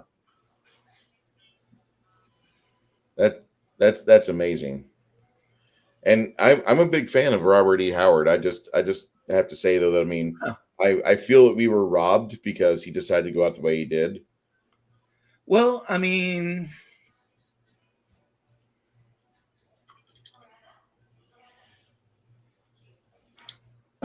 I think Lovecraft said this, and if he didn't, I don't know who did, but I'm paraphrasing. A lot of times, the difference between genius and insanity is very, very thin. You know what I mean? Mm-hmm. And Lovecraft surely believed it, because you'll notice in all of his stories, all of the artists were crazy as shit, like Pickman, and they were great artists, but they were crazy as freaking, a sock full of rats. Higher than giraffe pussy. Right. And then, of course, R.E. Howard is different in that in all of his stories, there's a universal distrust of the educated. Because his whole thing was about the primitive, uneducated, basically destroying the educated. That's why Conan hated wizards and shit, Well, except for a couple, but you know what I'm saying. Yeah. He had zero fucking trust in them. Zero trust in the state was kind of one of the themes. Oh, yeah. He didn't like governments. He didn't like hierarchy unless he was being paid well. I mean, he was a rebel's rebel, really. He was just going to do what he wanted to do. And so, again, the fact that him and Lovecraft managed to somehow bond, kind of be buddies is so wild, Because for one of them, it's all about education and this, that, and the other. I mean, they couldn't be more different human beings.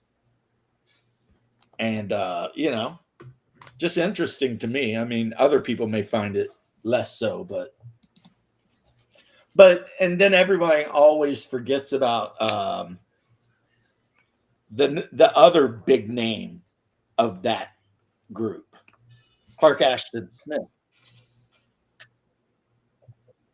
who invented half the shit that Robert E. Howard used in his Conan books. Some of the Ashton Smith stuff also appeared in the Cthulhu mythos. Yep, and was in the Cthulhu mythos because they were all buddies and they were all like riffing off of each other, kind of, Like the one where Conan breaks into the temple and there's the big idol and then he gets attacked by the black slime creatures. Mm-hmm. The big idol is the Sagua, and that was created by Clark Ashton Smith. But R.E. Howard decided, throw it in here, And then, of course, in the Conan universe, Deep Ones and Cthulhu and all that shit exist. Because the Conan universe is the H.P. Lovecraft universe. It's the same universe. Which means that Darlith and the one guy who did the book about the Willows, Algernon, Blackwood or whatever. Yes. It's all the same universe is what a lot of people don't get, you know? Because, I mean, Conan supposedly happened around 10,000 years before recorded history.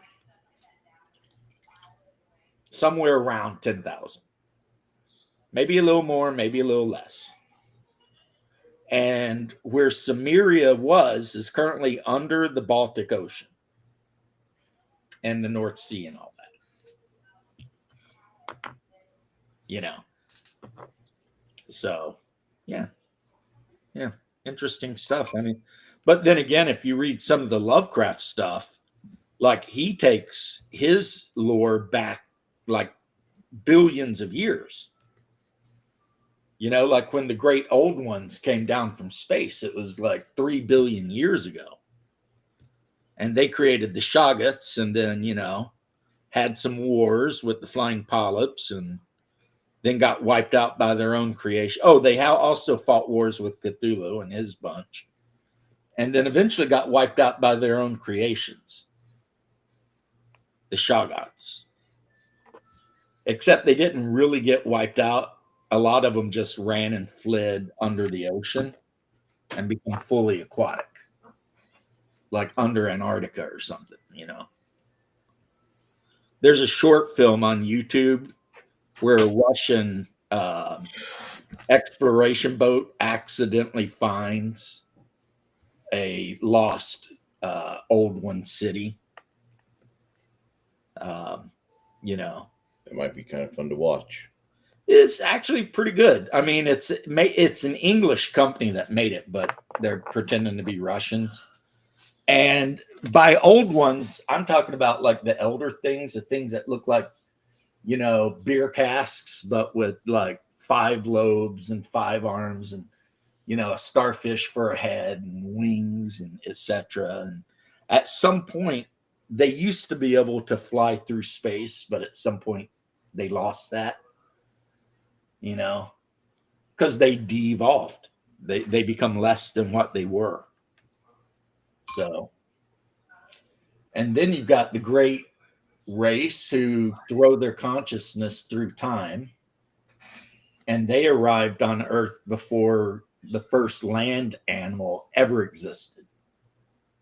And some people in the Cthulhu mythos argue that they accidentally created all life on Earth. One of the two of them, you know, like the Shoggoths. I think it's the ones when they created the Shoggoths would just like bits of them would like just drift off like single-celled organisms. And eventually that's where, you know, slugs and cephalopods and everything come from. And yeah, I forget which deity it was, even though they're aliens, not actual deities, created the serpent men. And their whole job was to exterminate humanity, but they failed. I am always amazed at the evolution of the octopus because there's not a whole lot else on the planet like the octopus. Well, there's like nothing like it.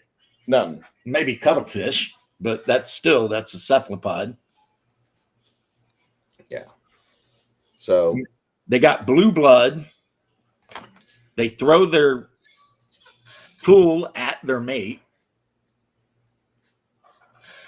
Some of them only live like weeks. It's like they're born, they grow up, they reproduce, they die. They're super smart. Their brain's shaped like a donut, which is weird. Mm-hmm.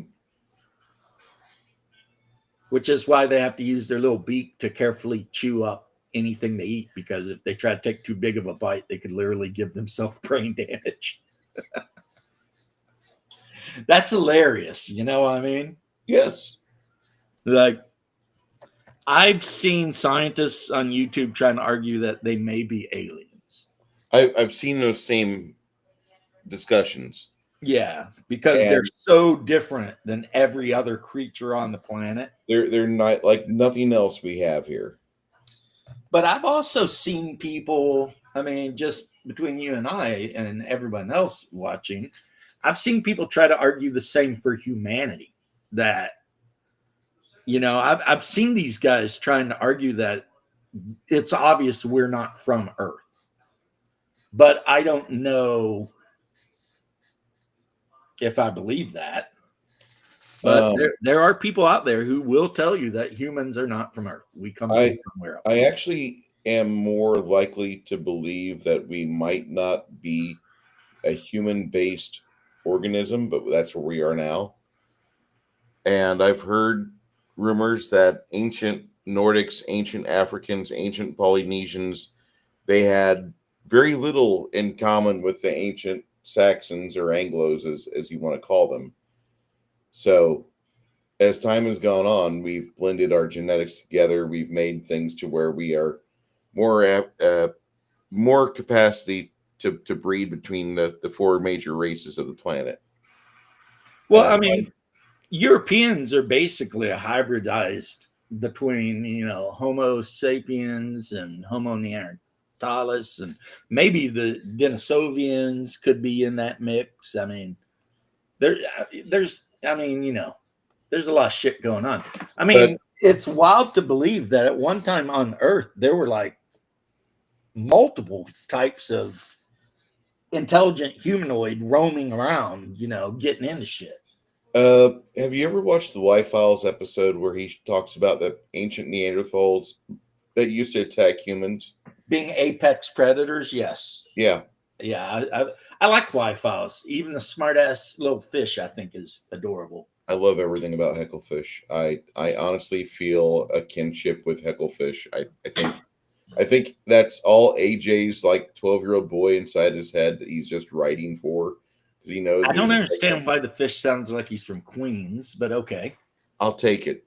Yeah, I'll take it. Because the fish is like, he does sound like he's from Queens. Maybe Chicago. I don't know. I want to know, why did Mel Blanc give Bugs Bunny a combination of the Brooklyn and the Bronx accents? Like, was there ever really a big split between the sound of those two? I never could tell. My dad's family's from Brooklyn. What I know about that is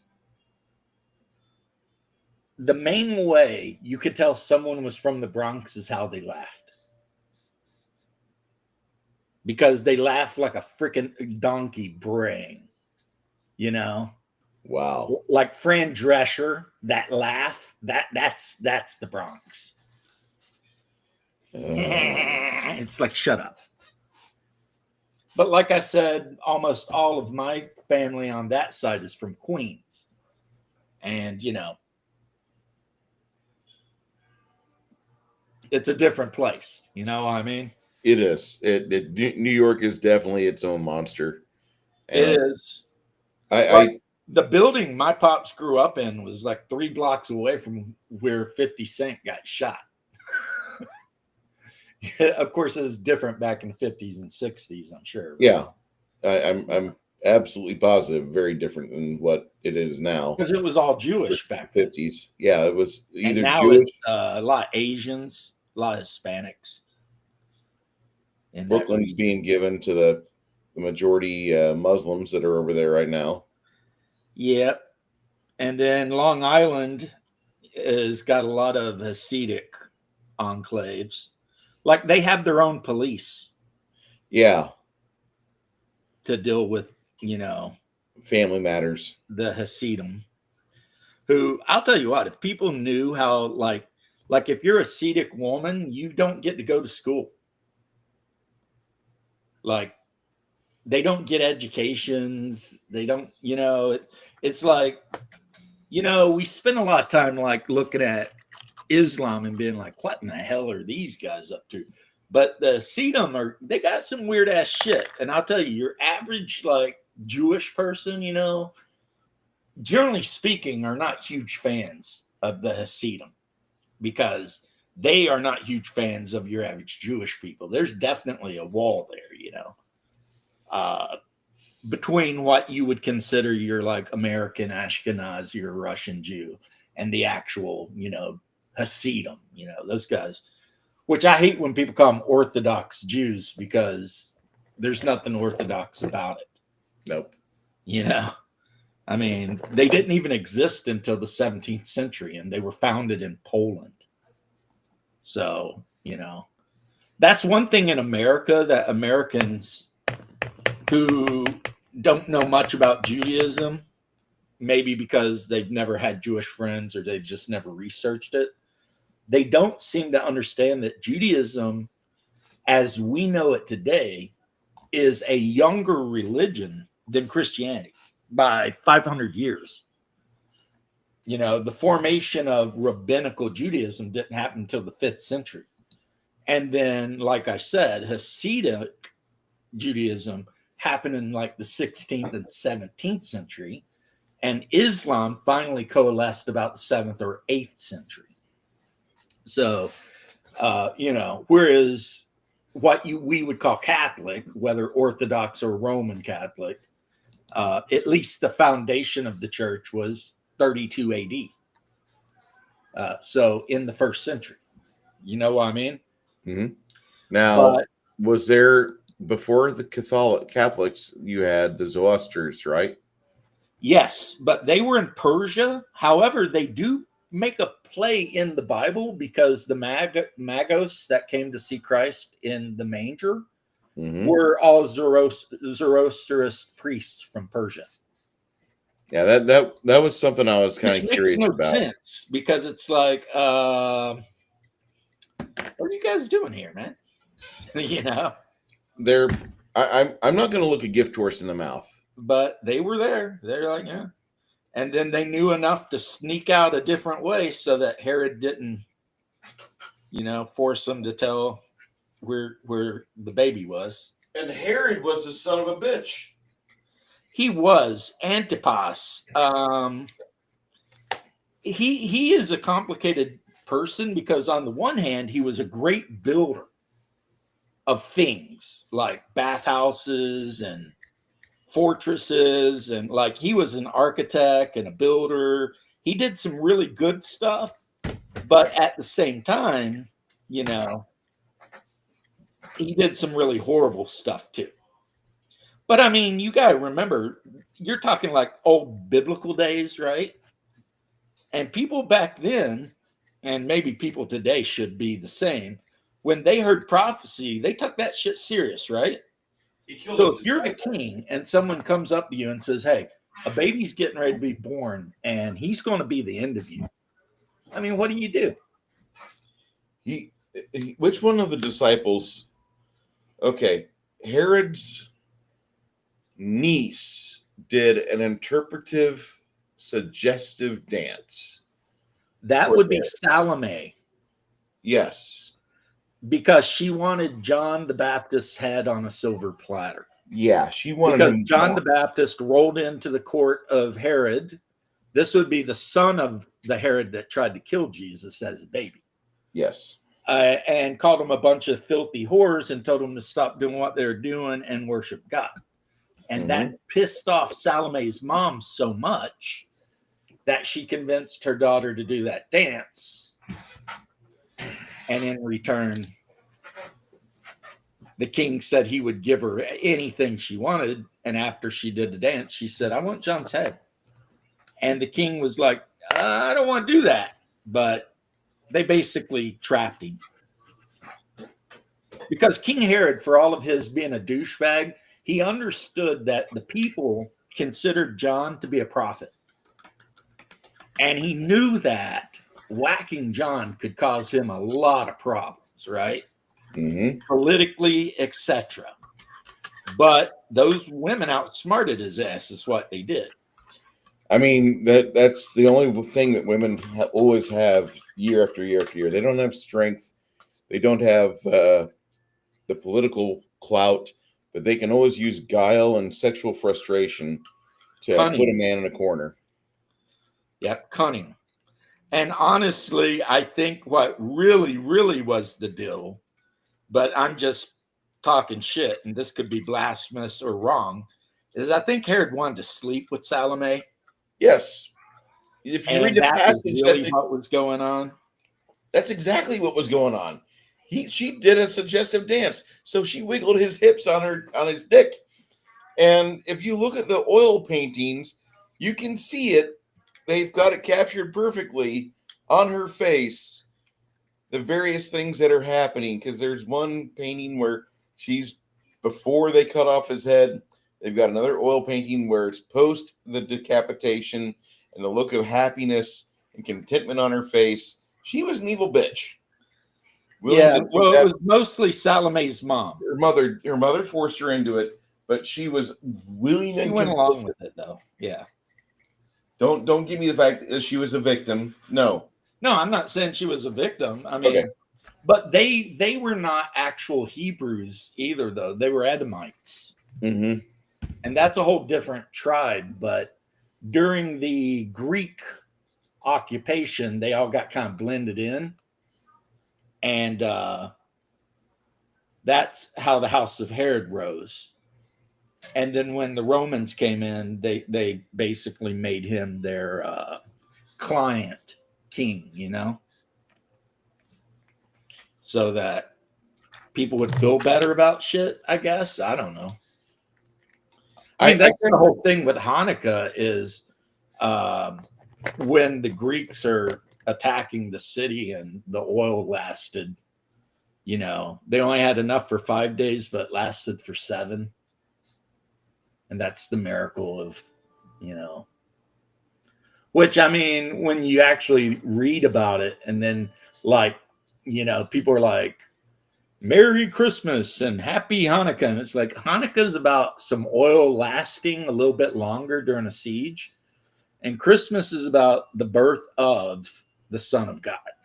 These are not comparable things. But this is what has been foisted upon humanity from an age-old tradition that was misplaced because they wanted to have a winter festival continue through the ages. Well, that's why we celebrate Christmas in January. Mm-hmm. And might as well placate the Jews, so put Hanukkah in there too. Yeah, we don't got worried about because Hanukkah's in December.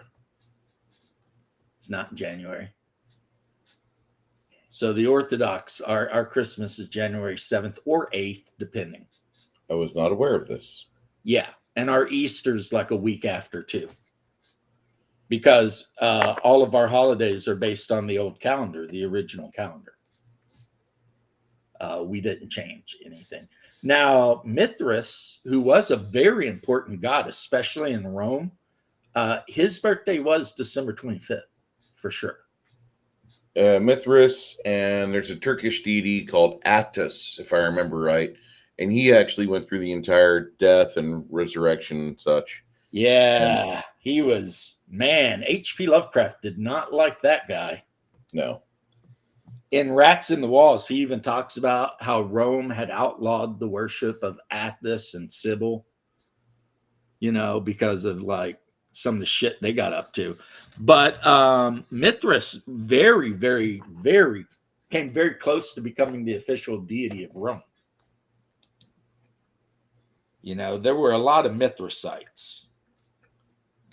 And he's mostly depicted as a young man breaking the neck of a bull. And during the time of, was it Constantine or was it before Constantine? Basically, it was kind of a toss-up in the Roman Empire whether they were going to go with Christianity or Mithraism. And like during a battle, the guy who was super pro Mithras caught a javelin from the enemy forces and died. And then the other guy lived and saw the symbol in the sky and had his soldiers all mark their shields and went on to make Rome a Christian nation. Was that Constantine? Trying to remember. No, he did some bad shit. I think he had his mother-in-law killed and boiled his brother-in-law or something. I mean, he did some bad stuff though. But yeah, as a weird time period. If it was Constantine, then he decided that the empire was too big to rule from Rome, and he split it into East and West, and he renamed Istanbul Constantinople. Mhm. And then, so you had two emperors. And then, Damn of it, I got course, that. your people rolled in and crushed the West. The Lombards. Yep. Yep, they crossed the Swiss mountains and crushed the Western Empire. And then eventually Basil, I think it was. No, it was Justinian sent Flavius Belisarius back to the West, and he liberated all of the lost land. But then after he left and went back to the East, it all got tucked away again anyway. So, you know. So, yeah. Good times. Good times. So, what is the name of that game that's based on Memoir 44 and the Ancients Command and Colors? It's fantasy. You know what it is? Man, let me look it up. Because I bought it like at least 20 years ago.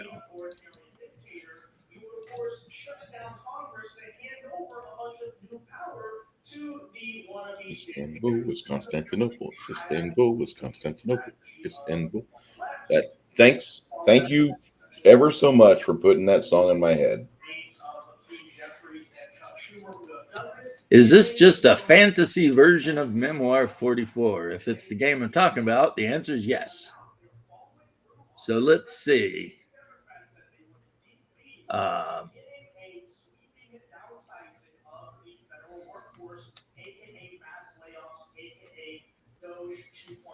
Lore and decoy cards. I don't know if I remember any of that, but it's Board Game Geek. Battle Lore. Yeah, that's the Battle name Lore. of it. That's Battle what it Lore. was. Yeah, and if you bought the first edition or the basic box set of Battle Lore, it was not fantasy. It was like all the different battles during like the medieval era. Like I said, Agincourt and stuff like that. But then if you bought the fantasy expansion, then you got orcs and goblins and shit like that. Battle Lore. Yeah, I've got the very first edition of that out in the garage, sitting right next to my 2 copies of that game that you build the map with the hexes. Which one? Catan? No. It was a big board game that come with like a shit ton of plastic hexes, and you stacked them all Hero up. Forge. Huh? Hero Forge? No. And the armies were like some World War II paratroopers and some Yakuza guys and some aliens, and you picked your little team and then you played on the hex map you built. And it came with like some trees and like some blue hexes and some brown ones and some green ones and a wall and a dragon. Like a lot of people really, really want to get their hands on it because they use it for BattleTech. So, you know. Not okay. It's not Settlers of Catan or Catan. No. This is a gigantic board game.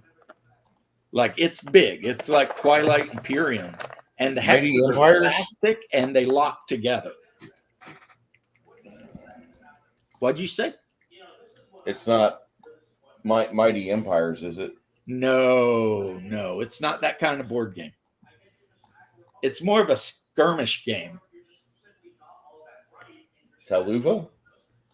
Nope. Yeah.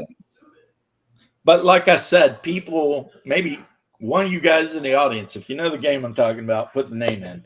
But a lot of people like to get their hands on this game, and then they use the hexes to play BattleTech.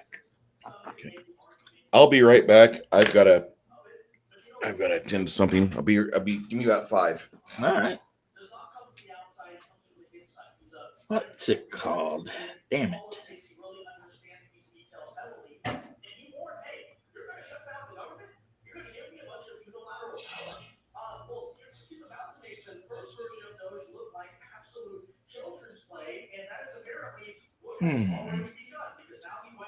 I can't remember, and I don't want to get up and go look outside. But here in a second, I'm going to go hang out with my wife a little bit.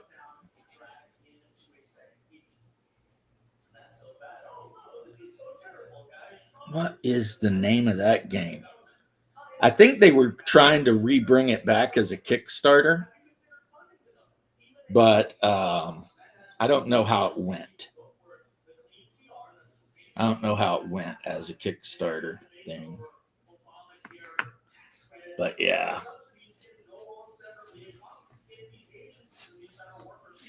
I got the moves like Jagger. I got the moves like Jagger. I got the moves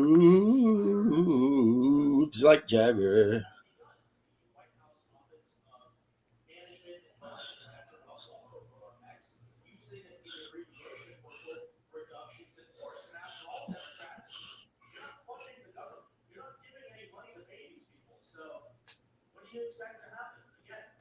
They're still talking about the shutdown.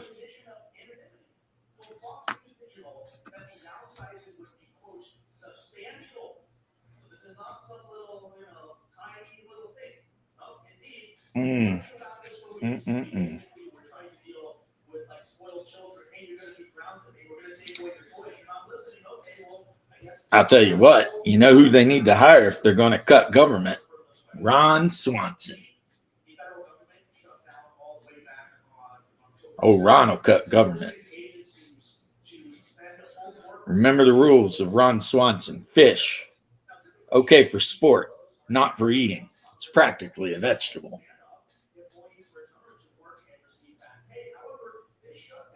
Ron Swanson is the best part of Parks and Rec, by the way. Even though Chris Pratt is a close second.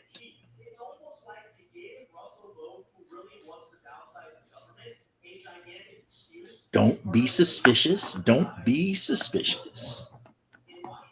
I like the twins, too. The weather is controlled by Cobra. You guys remember that episode where, like, G.I. Joe and Cobra had to play a hockey game? And they were playing the hockey game with the actual component to the weather satellite? The G.I. Joe episode where they had the weather satellite components. Yeah. They're shooting the red and blue lasers to knock it across the ice. Yeah. Yeah, and it's like... They even made fun of that on Robot Chicken. Yeah, it's like the components of a weather satellite, those are probably worth billions of dollars. You got all these assholes running around like smacking it and shooting at it and stuff. That's kind of stupid, right? Less than intelligent, yes. You know, I think, Bruce, it's been a little while. I think I might go in there and harass my wife. I don't mean to bore you, man. I'm sorry. You did not bore me. It's just that it's been 3.5 hours, and I like to go in there and harass my wife. Understandable. It's a good duty of all all around, see what she's up to, check up on her, that sort of thing. What are you painting? And it looks like you've been painting the same exact part of that miniature for like 2 hours. No, I finished up on her. And now I'm working on this little thief because he's got a gemstone in his hand. And I went You're one of those guys that's like 53 thin coats. Yeah.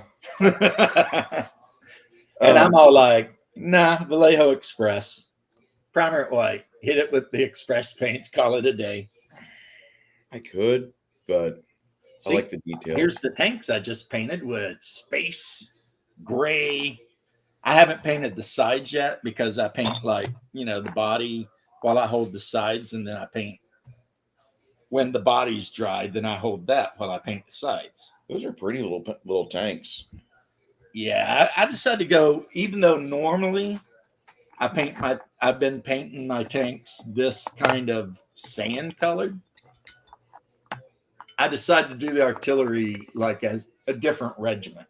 Is this for Epic? Yeah. Yeah. These are for Warhammer 30K Epic.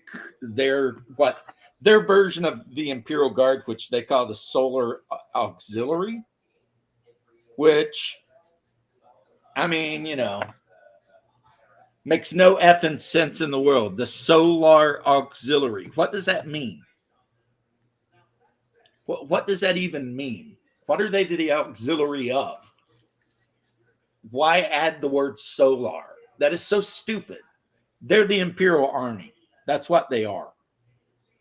And when, Horus and the Emperor and all that was trying to unify the galaxy, literally tens of millions of these guys were out there making it happen. You know what I mean?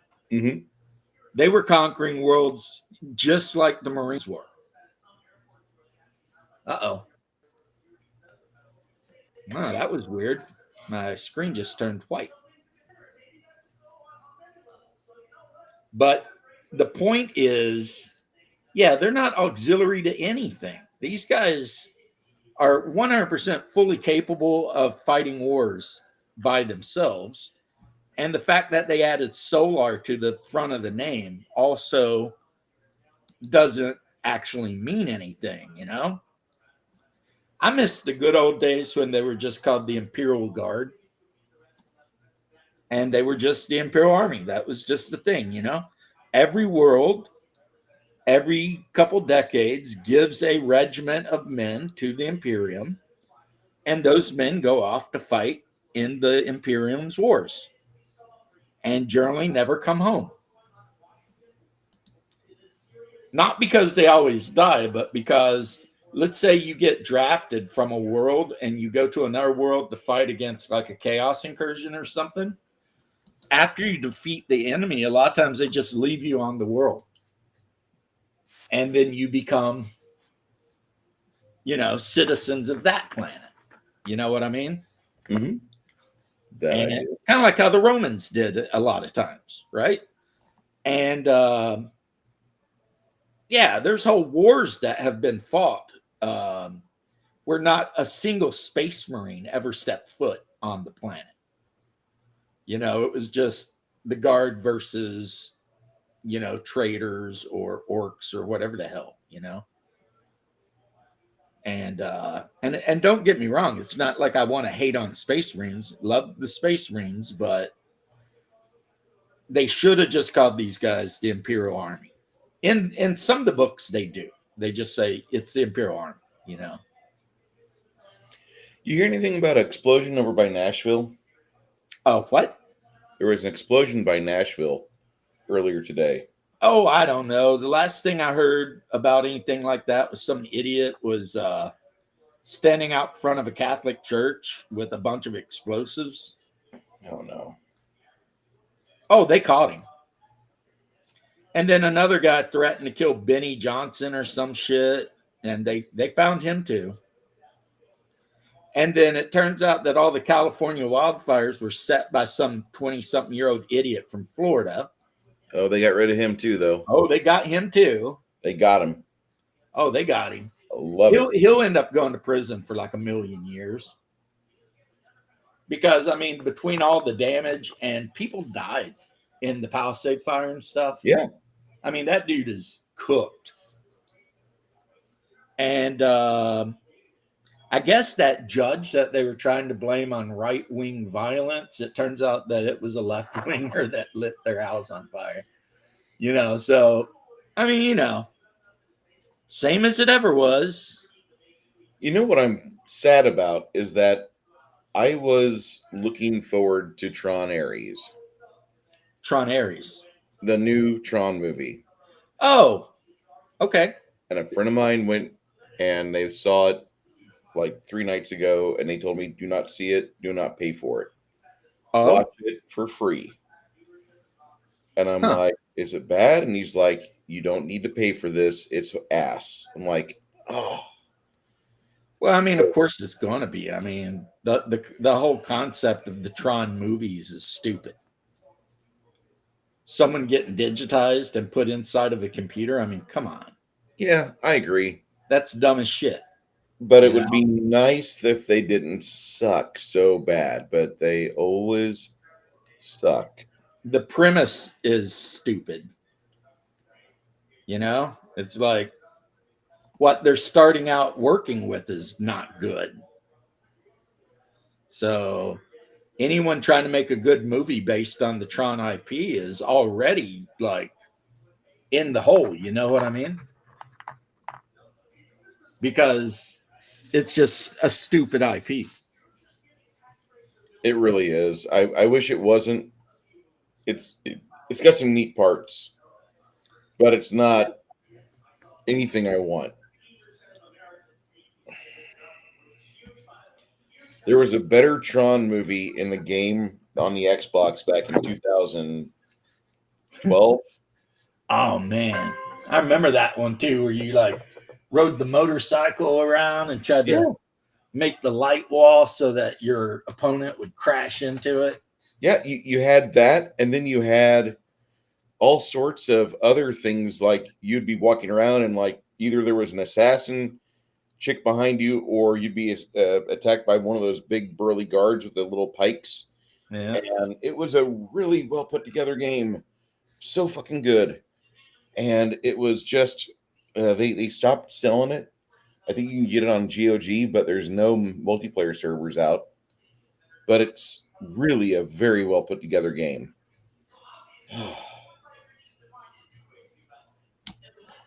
And did you see My brother sent me a thing. It's like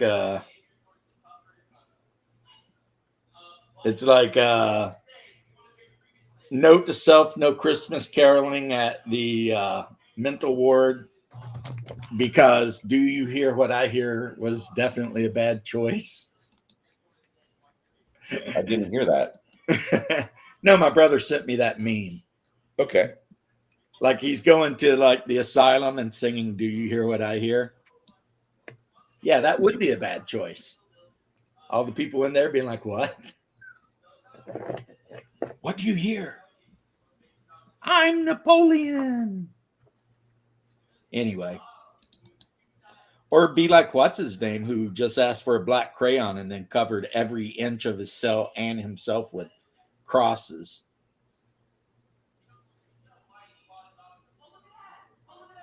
If that doesn't sound familiar, it's In the Mouth of Madness. You know that movie's available for free this month on YouTube, I believe. I own it. So I don't. I can watch it every single day. I mean, I can find it online and probably be faster at getting it playing than most people can get it off their DVD shelf. That's the only special talent that I have. Finding shit on YouTube? Not on YouTube, on the web. On the web? I find stuff through Internet Archive, through Russian servers, through Islamic servers, through any servers. And the majority of it is all by using Bing. And then once the Bing understands I'm looking for a movie, I look for watch or look for videos. And I cross-reference that with a Wikipedia of how long the movie is. And that's how I do it. That's how I do it every Sunday. I think the last thing I watched was Homelander getting revenge on all the people that worked at the lab where he was when he was a child. I would like to think that show doesn't suck. The first season pissed me off. Yeah, it's weird, man. It's but I got to admit that I kind of got caught up in like some of the storylines. The only thing I don't like about the show, and this is something Bear told me, the guy Kripke or whatever that wrote it, he actually really, really hates superheroes. Yeah. And that's why everyone in the show is just terrible. You know, yeah. Like everyone is terrible. But he said the show's way better than the comic book. I was way better off watching the the show than the comic. That's funny because I've heard the same thing from a lot of creators like Gary Nerdrotic and other big comic book people that were in San Diego at the time or in San Francisco when the guy was making a little regional tour, and he was just an unfucking mitigated personal disaster with zero charisma, and he's out there trying to promote his book. Not a good idea. Yeah. He's just the person whose story I'm most interested in for whatever reason is Homelander. I gave up on it after the first season because I wanted to know more about the various superheroes, at least give them time. And in the first season, there's like 6 or 7 that are there. Well, yeah, that's the 7. That's It what it's focuses called. only on 2 of them. And in the first season, they kill the Invisible Man. Yeah. By sticking explosives up his butt and exploding him. And then they never do anything with Noir. Well, Black Noir has a little bit more of a thing later on, but they totally changed who he was. According to my brother, not Hungar, but my other one, Black Noir is a clone of Homelander. And the only reason they keep him around is in case Homelander freaks out. His job is to kill Homelander. Really? Yeah. But apparently in the TV show, they changed that. Right? So, whatever. I mean, I wasn't even aware of that. Yeah, I got my one brother, the ex-Marine. He's always, you need to read the book. I'm like, I don't want to read the book. Just tell me what in the hell you're talking about. And then, he told me this is what they changed. Like Stormfront, the Nazi superhero, in the book is a guy. And the guy Vought that created the V, he was like a Nazi scientist.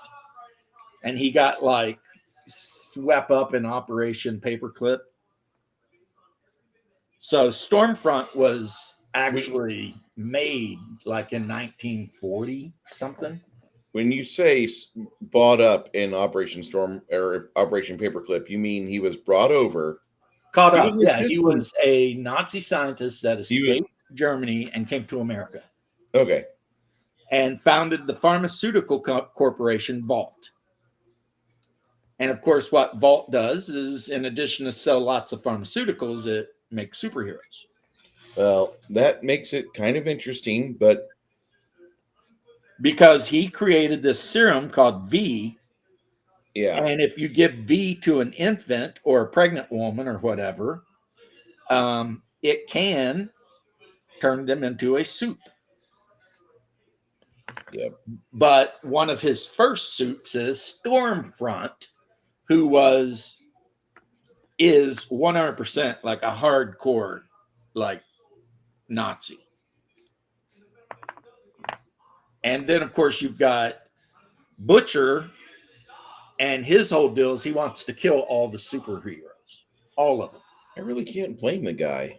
Well, after what happened, yeah, sure. But then as the show goes on, you learn more and more about Homelander, who is a sick effer. He really is. He's sick. But you start realizing why, though, He's not a bad guy. I mean, he was created and absolutely ran through the ringer as a baby. Oh, he is a really bad guy, but you find out why. Yeah, but I made a sociopath out of that dude. I'm sympathetic to him, and I probably should not be, but I'm. Well, let's just say when he goes back to the lab where they made him, he pretty much tears every one of the scientists into little bitty bloody quivering pieces. Oh no. Yeah, because he's starting to come to the conclusion that he doesn't actually need anyone else. And that's making him even more dangerous because more unhinged. Right, because one of the things they did is they effed with his brain to make him like super like have this weird desire to be loved. and admired because that was how they're going to control him. Yeah, he don't have that anymore. He doesn't care if anyone loves him or admires him. Okay, they got rid of Elizabeth Shue's character last episode of first season, right?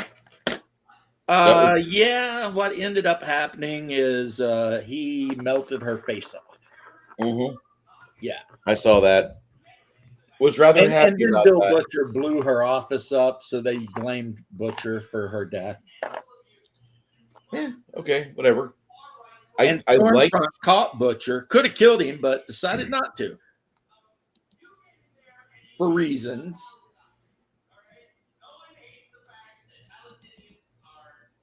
That sounds like my wife is listening to Nuxanor. Old Nux Chan. I just sent you a short from Angry Cops. Oh, Angry Cop. I love him, that dude. He put one out earlier today talking about the fat fucks from Texas going to help I've out. seen it already, yeah. Oh my God. The National Lard. Yeah. Whatever Well, he was calling. he didn't have the best meme on there for the Texas fat fucks. And I'm a fat fuck, so don't think I'm just like being, angry and picky on people. But You know what, though? I'm going to go against him in one way. What's that? Those are guardsmen. Okay. No one expects them to be freaking like regular army. Those are fucking weekend warriors, nasty girls, whatever. You know what I mean?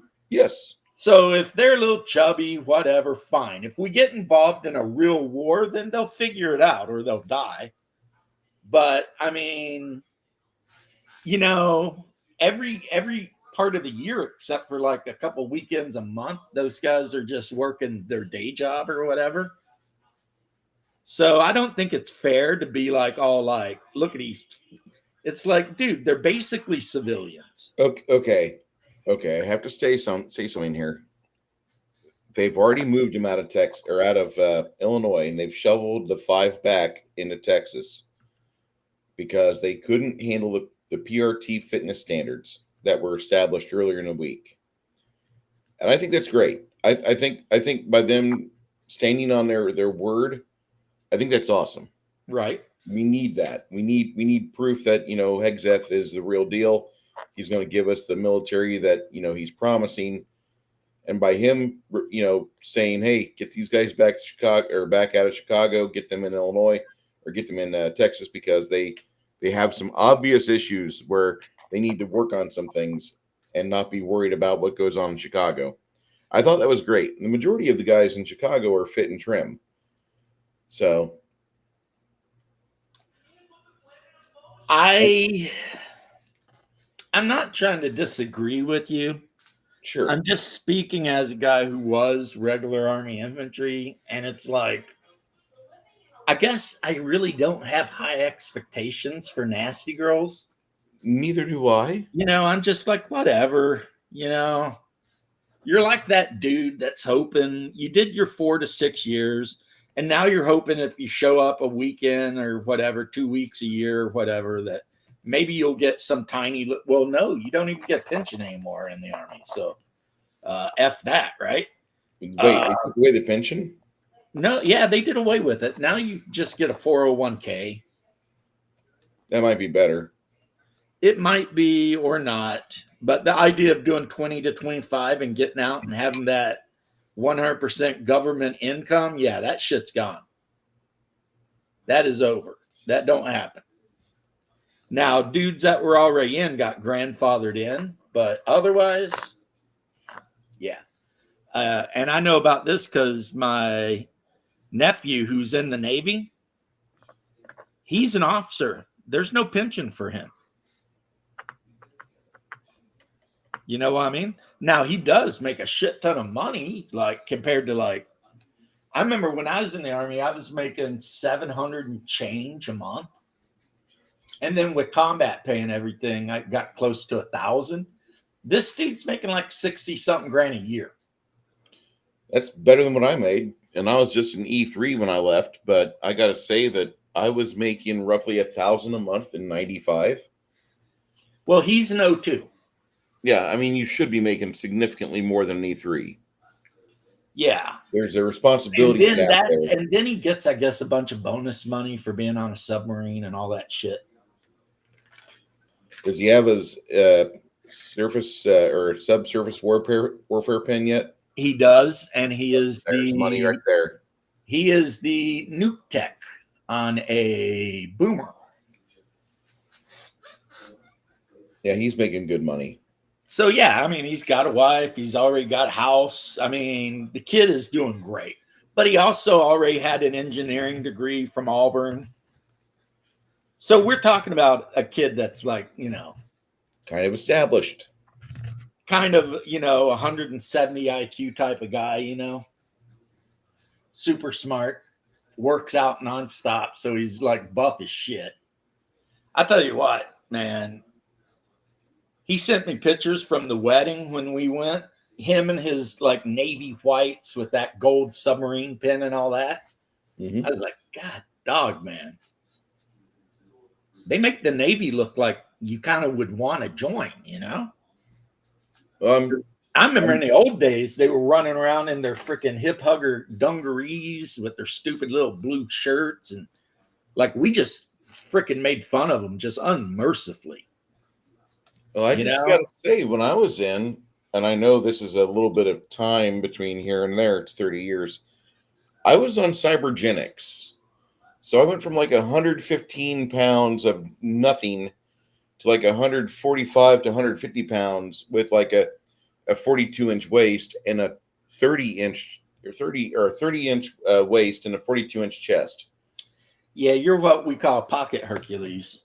Yeah, that's exactly what it was. But I'm also on drugs because they didn't have gear in Ingleside, so I had to go to GNC and buy that. It's so funny you keep saying gear. I don't think you understand what gear means. The gear that I'm aware of is steroids. Yeah, that's not gear. That's heroin. Heroin is gear. I was not aware of that. I've always been told. When you hear somebody saying they need gear or whatever, they're talking about heroin, dude. I was not aware of this. Well, I was, unfortunately. I had a cousin, Steven, who was a heroin addict. And he's dead now because that's what happens to heroin addicts. Yeah, we sent his ass to, not we, but his mama, sent his ass to Israel, to Tel Aviv. Guess what? You can find heroin in Israel. Interesting. Yeah, we didn't think you could. Turns out you can get gear in Israel. Yeah, 100%. He was so cool, though, for a heroin addict. Like, he never robbed anybody or anything. He's just a heroin addict, And I remember when I deployed to the Gulf, he wrote me a letter, and he's like, bro, don't worry about Arabs can't fight. I was like, okay. I've been told this by numerous people. Yeah, that's what he sent me a letter, and he's like, yeah, they'll surrender. Don't worry. They can't fight.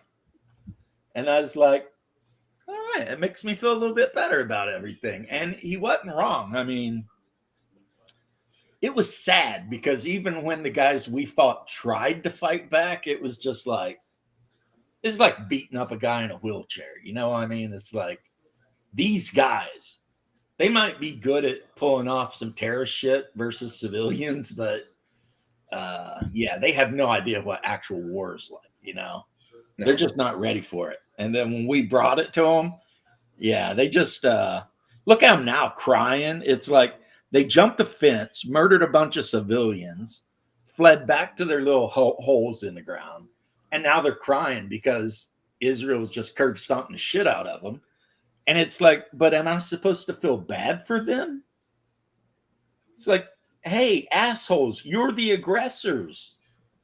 You went over there. You committed all the war crimes and crimes against humanity.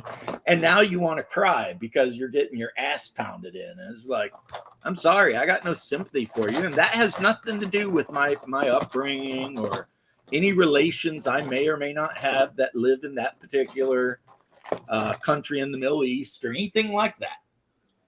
It just has to do with you literally invaded in our country and murder raped a bunch of people.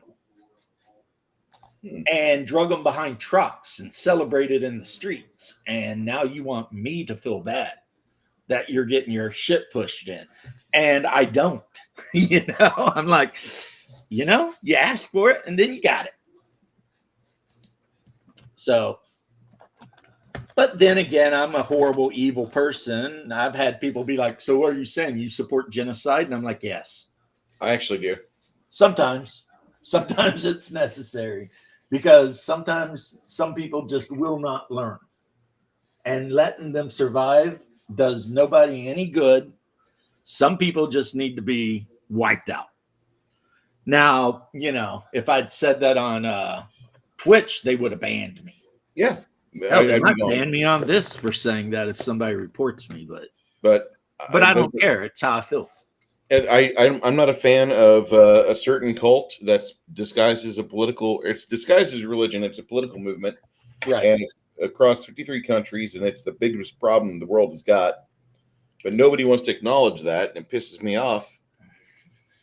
And then worse yet, you have people out there that are in the media that we don't hate them enough because they still keep spewing lies.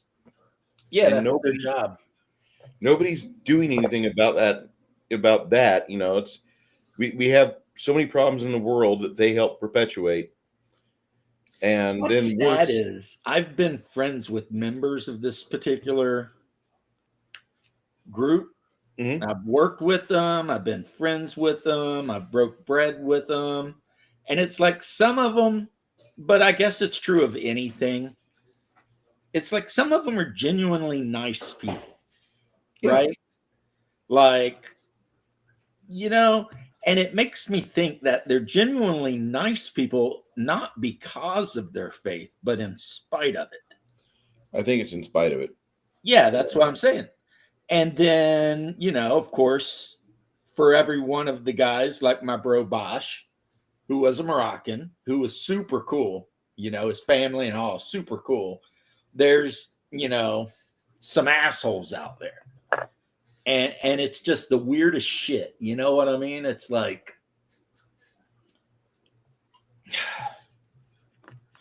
people I've never met a good one of in my entire life. And I know this is going to sound super hateful, but is Hasidim. In my entire life, I've never met a member of the Hasidic sect that I would be like, yeah, that guy's cool. And never once has one of them ever been nice to me. You know what I mean? Join a club. I mean, I've got to deal with them here in town. Oh, yeah? Yeah, we've got a couple here in town, apparently, and they're assholes, and they expect anytime that you're dealing with them financially that you're going to just give them the best price automatically because of their fucking hairstyle and tiny hat. And go ahead. I think, and I've been called a racist a lot of times. Yeah.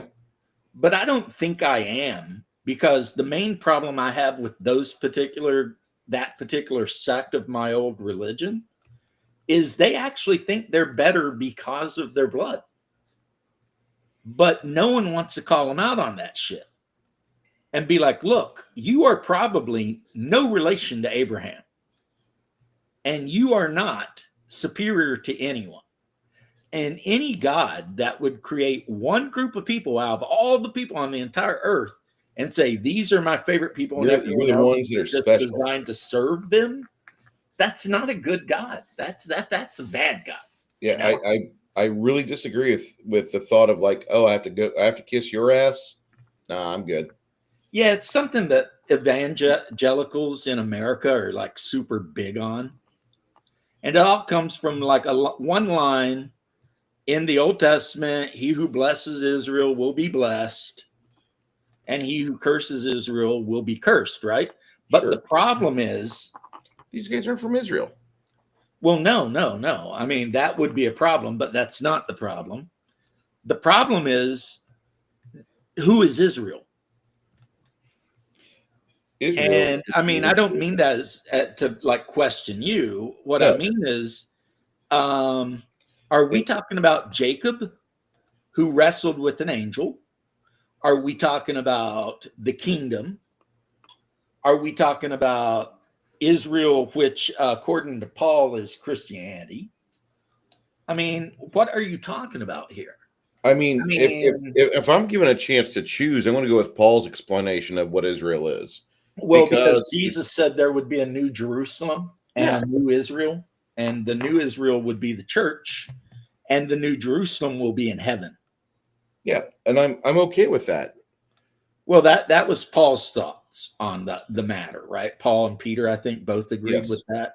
Peter. See, the idea that a country that got put together, whether I like it or not, and I'm not trying to hate on, this particular group of people at all. I'm not. Or their country, or whether or not they deserve to exist. And I'm going to say something here because I don't want people to misinterpret. What happened to him 2 years ago on the 7th of October, absolutely tragic. And the people who perpetuated it, who planned it, they're pieces of shit. That's all there is to it. I can't believe that there's people in America that would even doubt that. Yeah. Like pre-Palestine, it's like, didn't those guys just invade like a fucking Israel music concert and murder a bunch of civilians? And now a bunch you're of out teenage here, kids with no military training got slaughtered by these guys, and you want to fucking start parading around the fucking triumph of terrorism? Nah, go. Yeah, remember when they drugged that poor little naked blonde girl all through Gaza, and everybody's standing out there cheering? Disgusting. We're supposed to forget that. Yeah, I'm not gonna forgive it. No, I don't forget that, and I don't forgive. But anyway, I have had Muslims that were nice to me, but the Hasidim have never liked me or my dad. They hate him too, because my dad's half-breed. His dad was Irish. So to them, he's basically no better than Italian. Than he needs to be, as my mom would say. I think my mom means it different, but she'll say that so-and-so is just no better than she needs to be. You know what I mean? And it's like, I think that's like a nice way of calling somebody a whore. But my mom is, your traditional Southern lady. So, she's going to say stuff like, bless your heart. Yeah, I was going to ask, is the bless your heart far from your mom's lips at any given time when she's in public? Yes. But bless your heart means you're retarded. Yes. That's what that means. If you say something really stupid, really fucking stupid, a Southerner, a polite Southern woman will say, well, bless your heart. You know what I mean? And that's just their nice way of saying you're retarded, or the thing you just said is the stupidest shit I've heard all day, or something like that, right? But they have other things too, like if some woman's like just the town bike, then you say, well, if you're a woman, sorry. If she's the town bike, you never heard that? The town bike? I haven't heard that in years, but it's fucking great. Yeah, everybody rides. Anyway, the saying is, she's no better than she needs to be. And I guess, yeah, that's just a polite way of saying, yeah, that chick's a whore, man. No better than she needs to be. And it's like, all right, I'm related to a lot of those no better than they need to be. So, it is what it is. Finally getting some summertime hours gone away, and it's almost twilight here. Oh, it's been dark here for a very long time, and 70 degrees. And we don't have the nice temperatures. We got these idiots that build solar panels like they're going out of style. Dumbest thing next to the fucking windmill. It's green. Well, I mean, they could be smart if they're done right. They're just. It's got to be all part.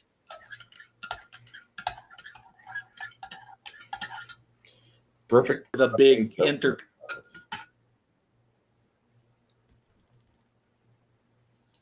It's a perfect government job. It's a guaranteed failure. Guaranteed to fucking always require maintenance.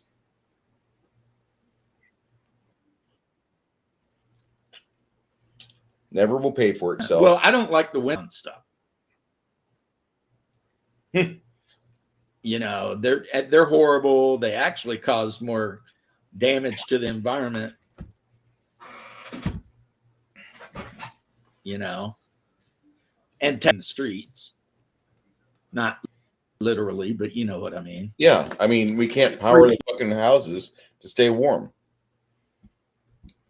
Now, because they're like, oh my God, we got no. I got heat, but that's because I got a cast iron stove. I'll just go throw some wood in that bitch. Catch you later. In some northern states, you might be surprised to know that they're trying to outlaw potbelly stoves. It's a true story. Like New Jersey, I think, is one of them. Like, because of they're saying pollution. So you can't own a wood burning stove. Isn't that crazy? That's crazy.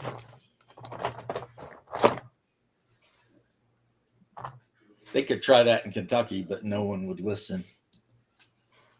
You know?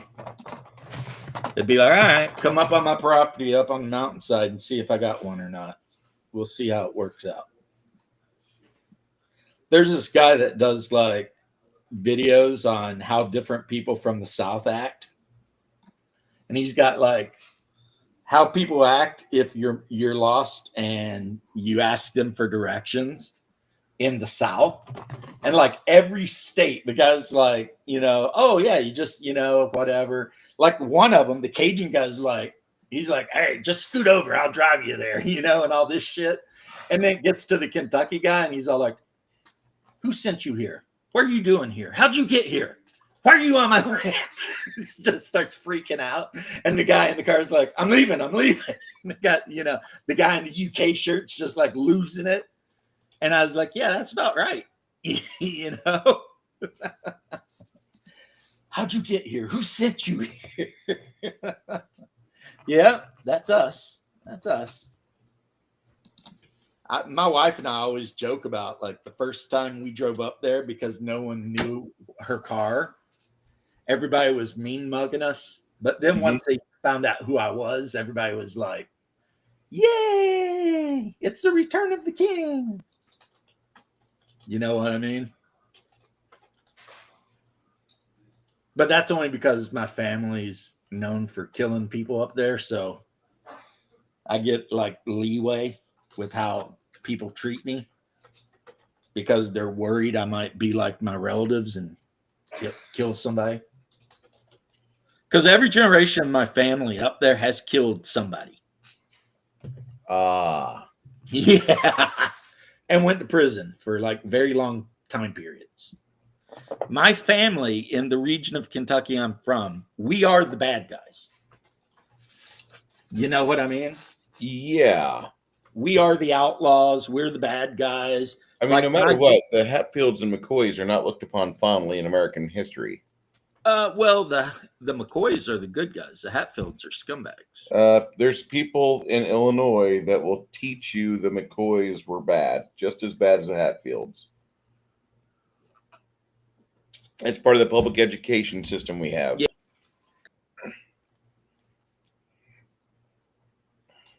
Yap went AWOL from the Confederate Army, and then so F them.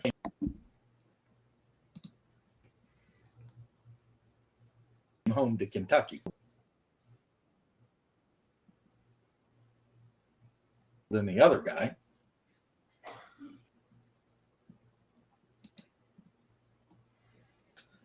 And there's even more, everything don't matter anymore. They're like all real now. But yeah, we were never parts of that. But I have told, right? And they died, and he died, and then his brother, my great uncle, went to prison for a very long time. And if I go up to where my mom lives, but I hang a left down Antioch Drive, the church is still there where they got into the gunfight, and you can still see the bullet holes in the brick wall.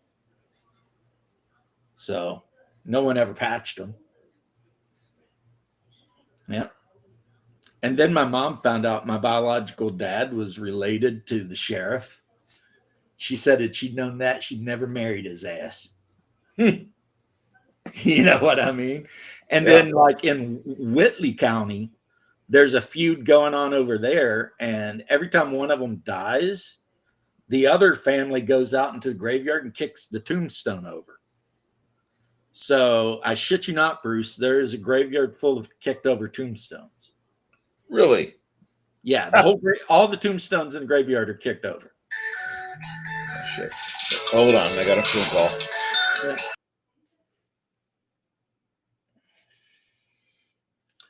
And for the few of you listening, it's because somebody slept with somebody's great grandma and they shouldn't have. And yeah, apparently that's all it takes. And then the next thing you know, your tombstone's getting kicked over. Man, I love my part of America. I do. It is the best part. I mean, you know,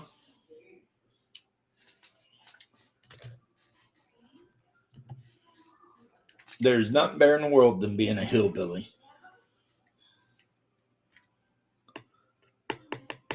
It's like old Hank said, we can survive. You in trouble? No, the wife has got a new job. Oh, good. Not a new job. She's been promoted. Oh, nice. She hates her job. She hates this job. Oh. And I told her, I said, just put up with it. Just fucking deal with it. Be the adult. Come on. Don't tell me you can't stand it. It's a part job. of the team. Yeah, you're a person. You're supposed to fucking do this. Go do it. You know, and they hired her to be a manager for a oil change place, and she's upset because they only hire kids. I'm like, what type of 20-year-old or 25-year-old man's going to go work there? None of us are going to go work there. You know, we're going to let the kids have that. Right. And so that's why you get the young kids that don't listen. Have fun. Right. Yeah. I would think that it'd be a pretty chill job, you know. Somebody pulls in, you put the car up, you pop the nut. Yeah. Pull the freaking filter off, you know. Put the new filter in, put the nut back in, and run a couple, however many liters of new oil in that bad boy and call it a day. I mean, that should be it. Apparently it's not. I used to change my oil all the time. Back in the day, shit, yeah. I mean, pay somebody to change my oil when I had my little Saturn SR2. Like, nah. Oh, the Saturn SR2. You had one of those? I did, and it was a real one before whoever bought Saturn, Oldsmobile, Chrysler. Oh, such a great car, man. You couldn't kill that thing. Had a little 4-cylinder in it, so it wasn't super fast, but I mean, that thing just would not stop, you know? It's just a really good 4-banger, and I would just pull it up on a couple of ramps, you know, and climb under it and just I had the tool to take the oil filter off, the little strap thingy. I think it might even be called an oil filter tool. Because you know how you put it on hand tight, but you know, over time that shit gets on there tight. You know, but you just rub a little oil on the rubber and then hand tighten her on, right? And then put 4 liters of oil in her and call her a day, man. It's all right. And yeah, I used to do my own brake jobs, everything like that.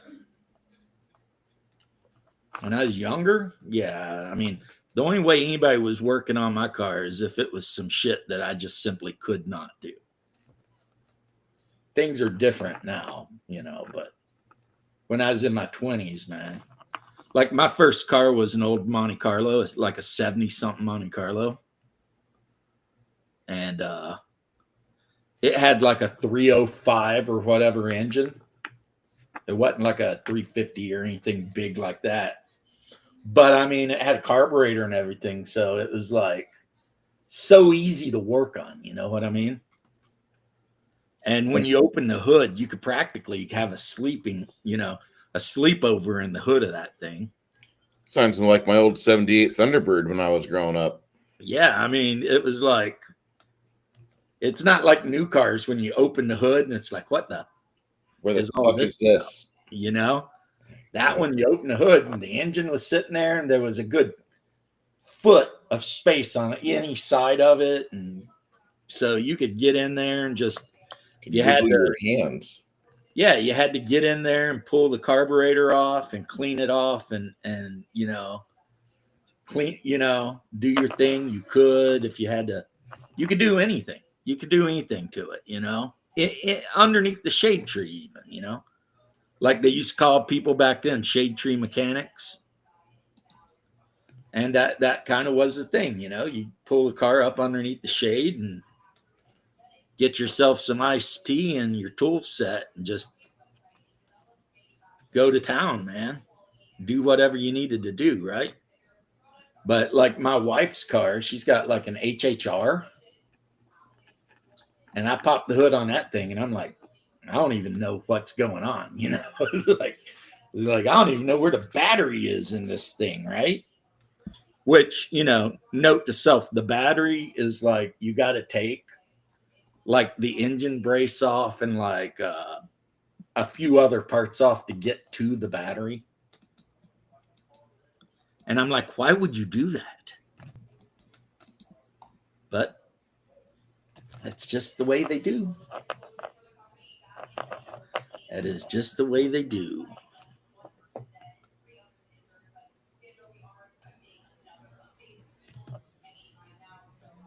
Well, some more people are dead.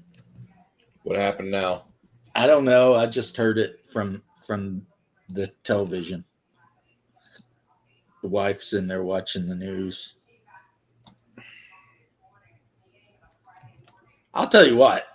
I'm getting a little bit pissed off at these Hispanic government people that have been elected to like positions in Peoria and wherever, getting out here and talking about if you see ICE, call this number, blah, blah, blah. Wait, you're starting to make me feel like this is a racial issue. And also it's starting to make me feel like they're traitors. That's what I'm feeling like. One, I don't want deporting illegals to be a racial issue. No. And two, if you're an elected official, you should not be out here trying to protect criminals from federal law enforcement. That's my biggest problem that I have going on. And yet they are, and it's always some Hispanic woman, sometimes a man, but almost always a woman. And they're all, it's kind of like that one asshole, Hakeem Jeffries, the Timu frickin' Obama. Yes. Talking all that shit. They're going after black and brown people. And it's like, no, they're going after illegals. Their skin color does not matter. When they deported the bunch of Russian illegals from Florida a while back, no one gave a shit. But if they deport some Mexicans, oh my God. And then the mayor of one of those cities up in Illinois there, they got a picture of him standing with a bunch of guys around him all waving Mexican flags. And I'm like, this is like starting to feel like an invasion. This is like, I hope Trump does the Insurrection Act and just puts his foot right on their necks. Fucking curb stomps the shit out of Illinois. I'm loving it. But I mean, I hope he takes it further. I hope he throws Pritzker and Johnson, all those assholes, in prison. I want it. I want it to happen. Forever. And Are also, you trying to I'll hurt tell my you what, feelings? if I were an ICE agent and somebody threw a brick through the windshield of my truck, I would shoot them. Yeah, and I think it would be a legal shoot too. I think they'd call it a good shot shooting. You know, I mean, you can kill somebody with a brick. The girl that rammed her car into the ICE truck over in Illinois, they released her because she's on a flight risk, which is the dumbest thing I've ever fucking heard. Until I heard the transcript in the report where they were saying, badge 9999 says, do not go to this location. Skip it. And I fucking lost my because shit. Chicago PD, and it's like Portland PD is practically members of ICE or of Antifa. And it's like, so now, see, since they arrested that one dude, the federal government's calling for like all the information and shit. Mm-hmm. And if they find out that these cops were like aiding and abetting, I think every single one of those cops needs to go to prison. I'd be okay with this. They're traitors.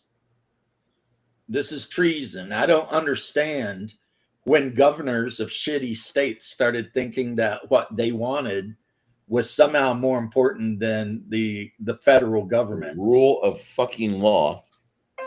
Yeah, we've got that thing, the whatever clause, supremacy clause, that says that if a state and a federal statute conflict, the federal statute wins. Right. And it's like, so the president says, this is the thing we're going to do. We're going to enforce these laws, which have been on the books forever. And a governor says no. It's like, wait, what? I mean, I don't think you can do that, right? I mean, pretty certain you're not supposed to. Yeah, I'm pretty certain that you can't do that. But these guys think that they can. And, you know, of course, the president's treating them with kid gloves, but it's like, you know, you would think that the second they said, yeah, we're going to try and stop the president from enforcing the law, that they just send federal agents in and arrest him. That's what I would think, but apparently people don't like that. But, you know, meanwhile, if I do something stupid, I'm going to jail, you know. But these guys, they just can do whatever the hell they want, apparently, you know. But, Bruce, I'm going to leave. I just want to leave you with this one thought. At the end of the day, at least we're not masturbating minotaurs. Yeah. That's good. Can't complain with that. James, I hope you have a good weekend. I'm going to be running my Pathfinder game tomorrow, and the game will be starting off at about 1:30 by the time I get everybody facing forward. And we'll be playing one of the players has got an 18th level character. I'm so proud of him. Well, I always watch your stuff. You know that. Yeah, and I appreciate that. And anyone else, I always say, pop in, watch a little bit, go do something, come back, watch it a little bit. I mean, it's a good time. And right now, Nerds probably losing our mind with that gaggle. So, who knows? Nerd makes me laugh. She's something. That's one of yours. That's one of yours. Department of Navy all the way. I know. Well, we will definitely take credit for her. She's great, and she's one of my favorite co-streamers. I wish she had her own content, but she does not, and that's okay. She's a fine, very fine commenter during these games. Well, you're lucky too, because you got Janet. She shows up on your channel and hangs and shit, and that's cool because she's cool. Everybody likes her. Everybody likes Janet. Yeah, and if they don't, they're just wrong. They're just wrong. And the thing is that Janet is not. She's not as quite unique as everybody thinks she is. I only say that because I've met two of her sisters. Are they just like her? Two of her four sisters are a lot like her. They're not just alike, but Janet is probably the one that is the most stubborn. And I say that with as much love as I can because I don't want her to think I'm trying to shepherd her out of the pasture. I'm trying to keep her, trying to make sure she's okay, trying to make sure she's well, she's mentally fit, but she needs to really just not worry about politics so fucking much. It's going to happen no matter what. You can get upset about news, or you can just be like, oh, fuck it, whatever. And it's a lot easier to be like, oh, fuck it, whatever, than just get entirely consumed by it and become a rage baiting commenter on YouTube. I don't want to do that. Well, I'll tell you one thing. At least she's not trying to tell you about this great book she read about masturbating minotaurs. Wait, is that an actual? Is that really an actual book? Yes, there's a whole line of women's books that have to do with women having sex with various monsters. And one of them, which is called Moondell Milk Farm or some shit, is about a young in-debt college girl jerking off minotaurs for their semen, which is used in pharmaceuticals. Now, before you wonder, yes, she does end up effing one of the minotaurs. That does become a thing. So Moondell Minotaur Farm. Yep. That's crazy. That's a real thing, and it's only one of like 20. Because Western women are depraved degenerates mostly. And that kind of book is especially good for modern Western women because they can be choked and have their hair pulled and have stuff shoved into all their orifices by a minotaur. And that's not a man, so it's okay. It's more acceptable. Is it called Morning Glory Milking Farm? It sure is. Oh my God. Yeah, this is a real thing. Shoe on Head did a whole video about it. Nux did a video about Shoe on Head's video about it. Yeah, this is a real thing. And Nux? it is because liberal Western women are depraved, degenerate monsters who would rather be buggered out by a monster or demon than have a normal relationship with an actual male. Wow. Yeah, you missed that whole part of the conversation, which was the first part of the. I did miss that. The first hour or so of the chat, but now I'm going to go in here and see what my wife is doing because I've been swearing I'm going to do that. She's probably been hoping I wouldn't, but it's happening. The fucking front cover of Morning Glory Milking Farm. Hey, we'll talk about it next time we talk about it. Feel free. A monster bait romance. Oh yeah, feel free to explore that. It also gets into like how much she wants to blow him and his penis, all the stuff. I'm mildly. Or I'm trying not to laugh. If you want to prepare, just watch the Shoe on Head video that came out today. No, the fucking Reddit thread that I stumbled into. This book, Morning Glory Milking Farm by C.M. Nacosta, has no right to be this good, but it is so in all caps good.